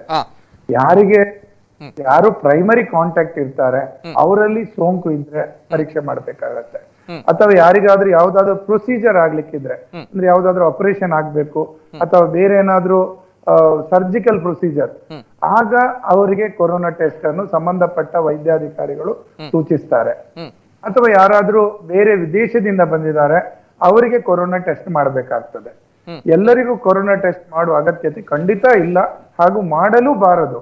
ಅದು ಅನಗತ್ಯವಾಗಿ ನೀವು ನಮ್ಮ ರಿಸೋರ್ಸಸ್ ಏನಿದೆ ಅದನ್ನು ವೆಚ್ಚ ಮಾಡ್ತಾ ಇರ್ತೀವಿ, ವೇಸ್ಟ್ ಮಾಡ್ತಾ ಇದೆ. ಅದು ಸೂಕ್ತವಾದ ಆನ್ಸರ್ ಅದಕ್ಕೆ. ಖಂಡಿತವಾಗಿ ವೇಸ್ಟ್ ಆಗ್ತದೆ. ಯಾರಿಗೆ ಅಗತ್ಯ ಇದೆ ಅದರ ಬಗ್ಗೆ ಸರ್ಕಾರ ಕರೆಕ್ಟ್ ಆದ ಒಂದು ಮಾರ್ಗಸೂಚಿ ನೀಡಿದೆ, ಅವರಿಗೆ ಖಂಡಿತವಾಗಿ ಸರ್ಕಾರವೇ ನಡೆಸ್ತದೆ. ಮತ್ತೆ ಪ್ರತಿಯೊಬ್ರು ಹೋಗಿ ಟೆಸ್ಟ್ ಮಾಡೋದಕ್ಕೆ ಅರ್ಥನೇ ಇಲ್ಲ. ಈಗ ನಮ್ಮ ಉದಾಹರಣೆಗೆ ಹೇಳೋದಿದ್ರೆ, ಒಬ್ಬ ವ್ಯಕ್ತಿಗೆ ಇವತ್ತು ಟೆಸ್ಟ್ ಮಾಡ್ಬೋದು, ಅವನಿಗೆ ಅವತ್ತು ಇರ್ಲಿಕ್ಕಿಲ್ಲ, ಒಂದು ವಾರದ ನಂತರ ಅವನು ಮತ್ತೊಬ್ಬನ ಜೊತೆ ಕಾಂಟ್ಯಾಕ್ಟ್ ಆಗಿ ಮತ್ತೆ ಬರ್ಬೋದು. ಸೊ ಪ್ರತಿ ದಿವಸ ಟೆಸ್ಟ್ ಮಾಡ್ತಾ ಇರ್ಲಿಕ್ಕೆ ಸಾಧ್ಯನಾ? ಟೆಸ್ಟ್ ಮಾಡುವ ಅನ್ನುವ ಪ್ರಕ್ರಿಯೆಯನ್ನು ವೈದ್ಯರು ತೀರ್ಮಾನಿಸ್ತಾರೆ ಹೊರತು ತಾವು ತೀರ್ಮಾನಿಸುವುದನ್ನು ನಿಲ್ಲಿಸಬೇಕು. Right sir, right sir, thank you. And ಇನ್ನೊಂದು ಕರೆ ಇದೆ. ಹಲೋ ಸರ್, ನಮಸ್ತೆ. ಹಲೋ, ನಮಸ್ತೆ ಮೇಡಮ್. ನಮಸ್ತೆ ನಿತಿನ್ ಮೇಡಮ್. ನಮಸ್ತೆ. ತಮ್ಮ ಹೆಸರು ಎಲ್ಲಿಂದ ಕರೆ ಮಾಡ್ತಾ ಇದ್ದೀರಾ? ನಾನು ಕವಿತಾ ಅಂತ ಕೊಡಕಲ್ನಿಂದ ಕಾಲ್ ಮಾಡ್ತೀನಿ. ಕವಿತಾ ಅವರು ಕೊಡಕಲ್ಲಿಂದ. ನಮಸ್ತೆ ಕವಿತಾ ಅವರೇ, ಮಾತಾಡಿ ಮೇಡಮ್, ತಮ್ಮ ಪ್ರಶ್ನೆ. ಸರ್ ನಮಸ್ತೆ ಡಾಕ್ಟರ್. ಹಲೋ, ಕೇಳ್ತಾ ಇದೆ ಡಾಕ್ಟರ್, ಕೇಳ್ತಾ ಇದೆ ಸರ್. ಅಂದ್ರೆ ನಂಗೆ ಒಂದು 2.5 ಇದು 3.5 ಇದು ಮಗು ಉಂಟು ಸರ್. ನನ್ಗೆ ಅಂತ ಹೇಳಿದ್ರೆ 1.5 ಇದು ಇಂಜೆಕ್ಷನ್ ಆಯ್ತು, 2.5 ಇದು ಆಗ್ಲಿಲ್ಲ. ಅಂದ್ರೆ ಸ್ವಲ್ಪ ಹೊರಗೆ ಹೋಗಿ ಇಂಜೆಕ್ಷನ್ ಕೊಡ್ಲಿಕ್ಕೆ ಸ್ವಲ್ಪ ಭಯ ಆಗ್ತಾ ಉಂಟು. ಎಂತ ಪ್ರಾಬ್ಲಮ್ ಏನಾದ್ರೂ ಆಗುತ್ತಾ ಅಂತ ಹೊರಗೆಲ್ಲ ಹೋದ್ರೆ? ಹಲೋ, ಯಾವುದೇ ರೀತಿಯ ಭಯಪಡುವ ಅಗತ್ಯತೆ ಇಲ್ಲ. ನಿಮ್ಮ ಸಂಬಂಧಪಟ್ಟ ಸರ್ಕಾರಿ ಆಸ್ಪತ್ರೆಗೆ ತೆರಳಿ ಅಲ್ಲಿ ಅದಕ್ಕೆ ಬೇಕಾದ, ಈಗಾಗಲೇ ಅವರಿಗೆ ಸರಿಯಾದ ಟ್ರೈನಿಂಗ್ ಆಗಿದೆ, ಅವರು ಅದಕ್ಕೆ ಬೇಕಾದ ಎಲ್ಲಾ ಪ್ರಿಕಾಷನ್ಸ್ ಅನ್ನು ತಕೊಂಡು ಇಂಜೆಕ್ಷನ್ ಕೊಡ್ತಾರೆ. ನೀವು ದಯವಿಟ್ಟು ಇಂಜೆಕ್ಷನ್ ಅನ್ನು ಮುಂದೆ ಹಾಕುವ ಅಗತ್ಯತೆ ಇರುವುದಿಲ್ಲ. ನಿಮ್ಮ ಪ್ರಾಥಮಿಕ ಆರೋಗ್ಯ ಕೇಂದ್ರಕ್ಕೆ ತೆರಳಿ, ಖಂಡಿತ ಬೇಕಾದ ವ್ಯವಸ್ಥೆ ಇದೆ. ತಾವು ಅನಗತ್ಯವಾಗಿ ಭಯ ಪಡ್ತಾ ಇದ್ದೀರಿ ಅಂತ ಯಾವುದೇ ತೊಂದರೆ ಬರುವುದಿಲ್ಲ. ಅಂಥದ್ದೇನಾದ್ರೂ ತೊಂದರೆ ತಮ್ಮಲ್ಲಿ ಇದ್ರೆ ಅಥವಾ ತಮ್ಮ ಆ ಭಾಗದಲ್ಲಿ ಇದ್ರೆ ವೈದ್ಯಾಧಿಕಾರಿಗಳೇ ತಮಗೆ ಸೂಚಿಸ್ತಾರೆ. ತಾವಾಗಿ ಯಾವುದೇ ನಿರ್ಧಾರ ತಗೊಂಡು ಮಗುವಿಗೆ ನೀಡಬೇಕಾದ ಲಸಿಕೆಯನ್ನು ಮುಂದುವರಿಸಬೇಡಿ. ದಯವಿಟ್ಟು ಲಸಿಕೆಯನ್ನು ಕೊಡಿಸಿ. ಓಕೆ ಕವಿತಾ ಮೇಡಮ್, ಇನ್ನೊಂದು ಪ್ರಶ್ನೆ ಇದೆಯಾ ಮೇಡಮ್? ಹೌದು ಸರ್, ಅದೇ ಅಂತ ಹೇಳಿದ್ರೆ ಈಗ ಆಕ್ಚುಲಿ ನಾನು ಕಂಕನಾಡಿಯಲ್ಲಿ ಕೊಡ್ತಿದ್ದೆ. ಈಗ ಅಂತ ಹೇಳಿದ್ರೆ ಇಲ್ಲೆಲ್ಲ ಆಶಾ ಕಾರ್ಯಕರ್ತರೆಲ್ಲ ಬರ್ತಿದ್ದಾರೆ, ಅಲ್ಲೆಲ್ಲ ಹೋಗಿ ಕೊಡ್ಡೆ ಏನು ಪ್ರಾಬ್ಲಮ್ ಇರುದಿಲ್ಲ ಅಲ್ಲ ಸರ್? ಖಂಡಿತವಾಗಿಯೂ ಇಲ್ಲ. ಯಾವುದನ್ನು ತಾವು ಪ್ರೈವೇಟ್ ಅಲ್ಲಿ ತಗೊಳ್ತಾರೋ ಅಷ್ಟೇ ಗುಣಮಟ್ಟದ್ದು, ಅದಕ್ಕಿಂತಲೂ ಉತ್ತಮ ಗುಣಮಟ್ಟ ಅಂತಲೇ ಹೇಳ್ಬೋದು. ಖಂಡಿತವಾಗಿ ಅಂತದೇ ವ್ಯಾಕ್ಸಿನ್ ನಮ್ಮಲ್ಲಿ ಇರ್ತದೆ. ಯಾವುದೇ ಭಯ ಪಡದೆ ದಯವಿಟ್ಟು ಹೋಗಿ ತಗೊಳ್ಳಿ. Okay, thank you Kavita madam. Yes Kavita ಅವರ ಮಾತು. ಅಂದ್ರೆ ಗರ್ಭಿಣಿಯವರು ಅನೇಕ ಕರೆಗಳು ಬರ್ತಾ ಇದೆ, ಅದೇ ಕರೆ ಸ್ವೀಕಾರ ಮಾಡಬೇಕು. ಅದೇ ರೀತಿ ಸಾಮಾಜಿಕ ಜಾಲತಾಣದಲ್ಲಿ ಅನೇಕ ಕಮೆಂಟ್ಗಳು ಕೂಡ ಕೇಳ್ತಾ ಇದ್ದಾರೆ, ಪ್ರಶ್ನೆಗಳನ್ನು ಕೂಡ ಅದೇ ರೀತಿ ಅನೇಕ ಕರೆಗಳು ಬರ್ತಾ ಇದೆ, ಕರೆ ಸ್ವೀಕಾರ ಮಾಡ್ತೇವೆ. ಅಂದ್ರೆ ಗೊಂದಲಗಳು, ಭಯ, ಆತಂಕ ಎಲ್ಲವೂ ಕೂಡ ಜನಸಾಮಾನ್ಯನಲ್ಲಿದೆ. ಈ ಸಂದರ್ಭಗಳಲ್ಲಿ ಜಾಗೃತಿ ಮೂಡಿಸುವಂತಹ ಕಾರ್ಯಕ್ರಮಗಳು ಆಗ್ಬೇಕು. ಸೊ ಅದಕ್ಕೋಸ್ಕರ ಇನ್ನೊಂದು ಕರೆ ಇದೆ, ಸ್ವೀಕಾರ ಮಾಡ್ತೇನೆ. ಹಲೋ ಸರ್, ನಮಸ್ತೆ. ಹಲೋ, ನಮಸ್ಕಾರ. ನಮಸ್ತೆ ಸರ್, ನಮಸ್ತೆ. ನಮಸ್ಕಾರ, ರಾಜೇಶ್ ಅಂತ ಮಂಗಳೂರಿಂದ ಮಾತಾಡೋದು. ನೋಡಿ, ಲಾಕ್ಡೌನ್ ಬಗ್ಗೆ ಬಹಳ ಕೆಲವು ಜನ ಬಹಳ ಮಾತಾಡ್ತಾ ಇದ್ದಾರೆ. ಯಾಕಂತ ಹೇಳಿದ್ರೆ ಅವರು ವೈದ್ಯರು, ಅವರು ಡಾಕ್ಟರ್, ನಾವು ಹೇಳಿಕ್ಕೆ ಆಗುದಿಲ್ಲ. ಆದ್ರೂ ಸಹ ಅವರವರು ತಿಳ್ಕೊಂಡು ಅವರು ಮನೆ ಹೊರಗೆ ಬಂದ್ರೆ ಅದೇ ಒಂದು ಲಾಕ್ಡೌನ್. ಹಾಗೆ ಮಾಡ್ಕೊಂಡ್ರೆ ಅವರ ಫ್ಯಾಮಿಲಿ ಅದು ಸರಿಯಾಗಿರ್ತದೆ. ನಾವು ಯಾರಿಗಾದ್ರೂ ಒಬ್ಬರಿಗೆ ಕೊರೋನಾ ಬಂದ್ಬಿಟ್ರೆ ಅವನು ಯಾವ ಉಡಾಪೆ ಮಾತಾಡ್ತಾನೆ, ಅವನಿಂದ ಉಡಾಪೆ ಮಾತಾಡೋದ್ರೆ ಅದನ್ನ ಗುಣ ಮಾಡ್ಲಿಕ್ಕೆ ಆಗುದಿಲ್ಲ. ಅದನ್ನ ಅರ್ಥ ಮಾಡ್ಕೊಳ್ಬೇಕು. ಲಾಕ್ಡೌನ್ ಯಾರಿಗೆ ಬೇಕಾಗಿ ಮಾಡುವುದು, ಅದರಲ್ಲಿ ನಮ್ಮ ಸರ್ಕಾರಕ್ಕೆ ಅದರ ನಷ್ಟ ಆದ ಲಾಭ ಏನಿಲ್ಲ. ಹಾಗಿರುವಾಗ ನಾವು ಆದಷ್ಟು ಜನರನ್ನು ಅಗತ್ಯ ಇದ್ರೆ ಮಾತ್ರ ಸಂಪರ್ಕ ಮಾಡಬೇಕು, ಅಗತ್ಯ ಇದ್ರೆ ಮಾತ್ರ ಹೊರಗೆ ಬರ್ಬೇಕು. ಈ ಅವಶ್ಯಕತೆ ಇದ್ರೆ ಮಾತ್ರ ಹೊರಗೆ ಬರ್ಬೇಕು. ಮತ್ತೆ ಉಡಾಪೆ ಮಾತಾಡಬಾರ್ದು. ನಾಳೆ ಅವ ಉಡಾಪೆ ಮಾತಾಡೋ ಮನೆಯವರಿಗೆ, ಅವನ ಹೆಂಡತಿ ಮಕ್ಕಳು ಬರೋದು ಬೇಡ. ಬಂದ್ರೆ ನಾಳೆ ಅವನಿಗೆ ಅದನ್ನು ಸುಧಾರಿಸಿಕೊಂಡು ಹೋಗ್ಲಿಕ್ಕೆ ಸಾಧ್ಯ. ಅವನು ಸುಸೈಡ್ ಮಾಡ್ಕೊಳ್ಬೇಕು. Okay, thank you sir, thank you so much. Yes, Gangadhar ಅವರ ಮಾತುಗಳು. ಎಸ್, ಲಾಕ್ಡೌನ್ ಅನ್ನುವಂಥದ್ದು ಬೇಡ, ನಮ್ಮ ಸುರಕ್ಷತೆ ನಮ್ಮಲ್ಲಿ ಇರಬೇಕು ಅನ್ನುವಂಥದ್ದು. S sir, doctor Naveen Kulal ಅವರು ಮಾತಾಡಬೇಕು. ಅಂಡ್ ಬಿಫೋರ್ ದಟ್, ಈ ಸಂದರ್ಭ ಎಲ್ಲರೂ ಕೂಡ ಹೇಳ್ತಾ ಇರೋ ಲಾಕ್ಡೌನ್ ಬಗ್ಗೆ, ಅದನ್ನೆಲ್ಲ ನಾವು ಬದಿಗಿಟ್ಟು ಕೊರೋನಾದೊಂದಿಗೆ ನಮ್ಮ ಜೀವನ ಅನ್ನುವಂತಹ ಮಾತೇನಿದೆ, ಇದಕ್ಕೆ ತಾವು ಎಷ್ಟು ಪೂರಕವಾಗಿರುವಂತಹ ಉತ್ತರ ಕೊಡ್ತೀರಾ ಸರ್? ಅಂದ್ರೆ ಕೊರೋನಾದೊಂದಿಗೆ ನಮ್ಮ ಜೀವನ ಅನಿವಾರ್ಯ, ಹೋಗ್ಬೇಕಾಗುತ್ತೆ, ಕೆಲಸ ಕಾರ್ಯಕ್ಕೆ ಹೋಗ್ಬೇಕಾಗುತ್ತೆ, ಈ ಸಂದರ್ಭ ಮನೆಗಳಿಗೆ ಮತ್ತೆ ಹಿಂದಿರುಗಬೇಕಾಗುತ್ತೆ. ಈ ಸಂದರ್ಭ ಒಬ್ಬ ವ್ಯಕ್ತಿ ಯಾವ ರೀತಿ ಸುರಕ್ಷತಾ ಕ್ರಮಗಳನ್ನ, ಪ್ರಿಕಾಷನ್ಸ್ ಗಳನ್ನ ಈ ಸಂದರ್ಭ ತೆಗೆದುಕೊಳ್ಳಬೇಕಾಗುತ್ತೆ ಸರ್? ಮೊದಲನೇದಾಗಿ ನಾವು ನೋಡ್ತಾ ಇರ್ಬೋದು, ಮೊದಲನೇ ಕಾಲದಲ್ಲಿ ಯಾವುದೇ ಒಂದು ಸಾವು ಸಂಭವಿಸಿದ ಮನೆಗೆ ಹೋಗಿ ಬಂದ್ರೆ ನಮ್ಮಲ್ಲಿ ಒಂದು ಕ್ರಮ ಇತ್ತು. ಹಳ್ಳಿಯಲ್ಲಿ ಹೊರಗಡೆನೆ ಸ್ನಾನ ಮಾಡಿ, ಬಟ್ಟೆ ಬದಲಾಯಿಸಿ, ಒಣ ಯಾವುದು ಒದ್ದೆ ಏನು ಬೈರಾಸ್ ಅಂತ ಹೇಳ್ತೀವಿ, ಅಥವಾ ಒದ್ದೆ ಟವೆಲ್ ಹಾಕೊಂಡೇ ಒಳಗಡೆ ಬರ್ಬೇಕು. ಎಲ್ಲಾ ಬಟ್ಟೆಗಳನ್ನು ಸೋಪ್ ಅಲ್ಲಿ ತೊಳೆದು ಮತ್ತೆ ಹಾಕ್ಬೇಕಿತ್ತು. ಅದನ್ನೇ ಮಾಡ್ಬೇಕು ಈಗ ಕೂಡ. ತಾವೇನು ಹೊರಗಡೆಯಿಂದ ಬರ್ತಾ ಇರುವಂತ ಏನು ಆ ಬಟ್ಟೆಗಳಿವೆ ಅವುಗಳನ್ನು ಸೋಪ್ ವಾಟರ್ ಅಲ್ಲಿ, ಸಾಧಾರಣ ಸೋಪ್ ವಾಟರ್ ಸಾಕಾಗ್ತದೆ, ಅದರಲ್ಲಿ ಹಾಕಿ ತಾವೇ ತೊಳೆಯಿರಿ. ಆಮೇಲೆ ಸ್ನಾನ ಮಾಡಿಕೊಂಡು ಮತ್ತೆ ಮನೆಯ ಇತರರೊಂದಿಗೆ ಬೆರೆಯಿರಿ. ಅದು ಮೊದಲನೇದು. ಎರಡನೇದು, ತಾವು ಹೇಳಿದ ಹಾಗೆ ಹೊರಗಡೆಯಿಂದ ಬರುವಾಗ ತರುವಂತ ವಸ್ತುಗಳು ಮತ್ತೆ ಅಗತ್ಯ ಇದ್ದ ವಸ್ತುಗಳು, ಏನು ಮನೆಗೆ ಜೀನಸಿ ವಸ್ತುಗಳು ಇರ್ಬೋದು, ಯಾವುದನ್ನೆಲ್ಲ ತೊಳಿಲಿಕ್ಕೆ ಸಾಧ್ಯ ಇದೆಯೋ, ಅಂದ್ರೆ ಈಗ ಪ್ಲಾಸ್ಟಿಕ್ ಕವರ್ ಒಳಗೆ ಬರ್ತದೆ, ಅದನ್ನು ಕೇವಲ ಕವರ್ ತೊಳೆದು ಬಿಡಿ, ಮತ್ತೆ ಕವರ್ ಓಪನ್ ಮಾಡಿ ಅದರಲ್ಲಿರುವ ವಸ್ತುಗಳನ್ನು ತೆಗೀರಿ. ಅಥವಾ ಕೆಲವೊಂದು ವಸ್ತುಗಳು ಒಂದು ತೊಳಿಲಿಕ್ಕೆ ಸಾಧ್ಯ ಇಲ್ಲ, ಅದಕ್ಕೆ ಕ್ಲೋರಿನ್ 1% ಕ್ಲೋರಿನ್ ಅಂತ ಹೇಳ್ತೇವೆ, ಅಥವಾ 50 ppm ಇರುವಂತಹ ನೀರಿನಲ್ಲಿ ಖಂಡಿತವಾಗಿಯೂ ತಾವು ತೊಳಿಬಹುದು. ತೊಳೆದ್ರೆ ಅದರಲ್ಲಿರುವ ವೈರಸ್ ಅಂಶ ಹೋಗ್ತದೆ.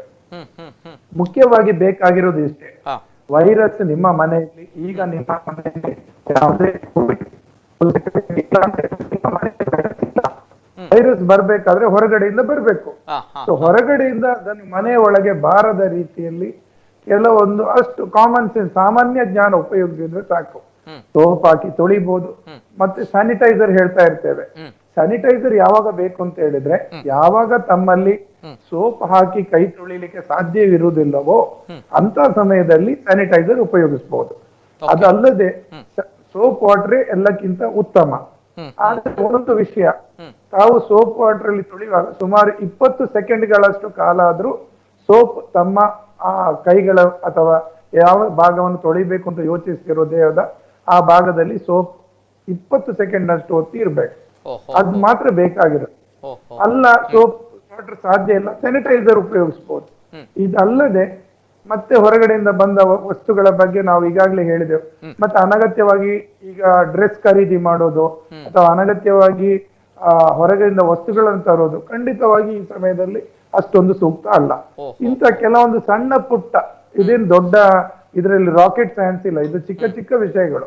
ಯಾವುದೇ ಹೆಚ್ಚಿನ ಅಂಶ ಹಿಂದಿನ ಕಾಲದಲ್ಲಿ ಮಡಿ ಅಥವಾ ಕೆಲವೊಂದಷ್ಟು ಹೆಂಗಸರು ತುಂಬಾ ಶುದ್ಧ ಅಂತ ಹೇಳಿ ಮಾಡ್ಕೊಂಡಿದ್ದನ್ನೇ ಮಾಡಿದ್ರೆ ಅಷ್ಟೇ ಸಾಕಾಗ್ತದೆ.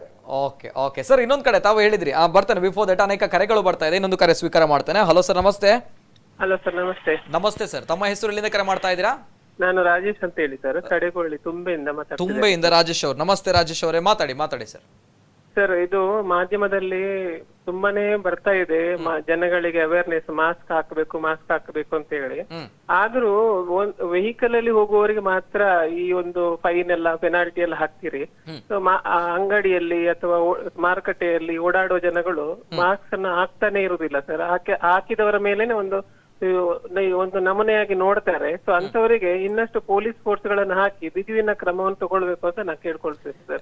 ಇಲ್ಲ ಸರ್, ಇಲ್ಲ, ನನ್ನ ಪ್ರಕಾರ ಆ ರೀತಿ ಈ ಸಂದರ್ಭಗಳಲ್ಲಿ ಜನರು ವರ್ತಿಸ್ತಾ ಇಲ್ಲ ಅಂತ ನನ್ನ ಭಾವನೆ. ಅಂದ್ರೆ ತಾವು ಎಲ್ಲಿ ನೋಡಿದ್ರೆ ಈ ರೀತಿಯ ಒಂದು ಘಟನೆಗಳು, ಇಂತಹ ಒಂದು ಅವ್ಯವಸ್ಥೆ? ಅಂಗಡಿಗಳಲ್ಲಿ ಎಲ್ಲ ನೋಡ್ತಾ ಇದ್ದಾರೆ ಸರ್. ನಾನು ಯಾವಾಗ್ಲೂ ಆಚೆ ಓಡಾಡ್ತಿರುವಾಗ ಮಾಸ್ಕ್ ಹಾಕಿ ಓಡಾಡ್ತಿರೋದು, ನಮ್ಮನ್ನು ಒಂದು ವಿಚಿತ್ರ ರೀತಿಯಲ್ಲಿ ನೋಡ್ತಾರೆ ಈಗ್ಲೂ. ನಿಮಗೆ ಮಂಗಳೂರಿನಲ್ಲಿ ಅಲ್ಲ, ಗ್ರಾಮಾಂತರ ಪ್ರದೇಶದಲ್ಲಿ ಸರ್. ಇಲ್ಲ ಸರ್, ಇಲ್ಲ, ತಾವುಗಳು ಸರಿ ಇದ್ದೀರಾ, ಅವರುಗಳು ವಿಚಿತ್ರವಾಗಿದ್ದಾರೆ, ಅವರುಗಳು ವಿಕೃತವಾಗಿದ್ದಾರೆ. ತಾವುಗಳು ಅವರಿಗೆ ನಾನು ಕಾನೂನಿನ ಕ್ರಮವಾಗಿ ಅವರಿಗೆ ಏನಾದ್ರು ಪೆನಾಲ್ಟಿ ಹಾಕುವ ಹಾಗೆ ಏನಾದ್ರು ವ್ಯವಸ್ಥೆಗಳು? ಇಲ್ಲ, ಪೆನಾಲ್ಟಿ ಇದೆ ಸರ್, ಪೆನಾಲ್ಟಿ ಇದೆ. ಈಗಾಗಲೇ ಸರ್ಕಾರ ಪೆನಾಲ್ಟಿ ಹಾಕ್ತಾ ಇದೆ, ಪೆನಾಲ್ಟಿ ಆಗುತ್ತೆ, ನೋ ಡೌಟ್ ಇಂದ ಅದರಲ್ಲಿ. ಅಂಡ್ ಈ ರೀತಿ ಮಾಡ್ತಾ ಇದ್ರೆ ತಾವು ಕೂಡ ಪ್ರಶ್ನೆ ಮಾಡಬಹುದು. ತಮ್ಗೆ ಅವ್ರು ರಿಟರ್ನ್ ಪ್ರಶ್ನೆ ಮಾಡಿದ್ರೆ ನಮ್ಮ ಕುಡ್ಲ ವಾಹಿನಿ ಇದೆ, ಏನಾದ್ರು ಸಮಸ್ಯೆ ಅಂತ ಆಯ್ತು ಅಂತ ಹೇಳಿದ್ರೆ ನಾವುಗಳಿದ್ದೇವೆ ತಮ್ಮ ಜೊತೆ. ಸಮಾಜದಲ್ಲಿ ಕರ್ತವ್ಯದಿಂದ ನಮ್ಮ ಜವಾಬ್ದಾರಿಗಳನ್ನ ನಾವು ನಿರ್ವಹಿಸಬೇಕಾಗುತ್ತೆ ಈ ಸಂದರ್ಭ. Yes sir, thank you sir, thank you. Yes sir, ಅದೇ ರೀತಿ ತಾವು ಇಲ್ಲ, ಖಂಡಿತ ಅವರ ಪ್ರಶ್ನೆಗೆ ಉತ್ತರವಾಗಿ ಖಂಡಿತವಾಗಿ ಅಂತ ಕ್ರಮ ಇದೆ. 200 ರೂಪಾಯಿ ಮಹಾನಗರ ಪಾಲಿಕೆ ವ್ಯಾಪ್ತಿಯ ಒಳಗಡೆ ಹಾಗೂ ಪಂಚಾಯತ್ ವ್ಯಾಪ್ತಿಯಲ್ಲಿ 100 ರೂಪಾಯಿ ಒಂದು ಏನು ಫೈನ್ ಅಥವಾ ಅವರ ಮೇಲೆ ಶಿಕ್ಷೆಯನ್ನು ವಿಧಿಸಬಹುದು 100 ರೂಪಾಯಿ ಕಟ್ಟುವುದರ ಮೂಲಕ. ಇದನ್ನು ಸಂಬಂಧಪಟ್ಟ ಅಧಿಕಾರಿಗಳು ಖಂಡಿತವಾಗಿ ಮಾಡ್ತಾರೆ. ಆದ್ರೆ ಇಲ್ಲಿ ಶಿಕ್ಷೆಗಿಂತಲೂ ಶಿಕ್ಷೆ ಅನ್ನೋದು ಕೇವಲ ಅದೊಂದು ಮನುಷ್ಯನಿಗೆ ಅವೇರ್ನೆಸ್ ಮಾಡ್ಲಿಕ್ಕೆ ಅಷ್ಟೇ. ಜನ ಅರಿತುಕೊಳ್ಬೇಕು.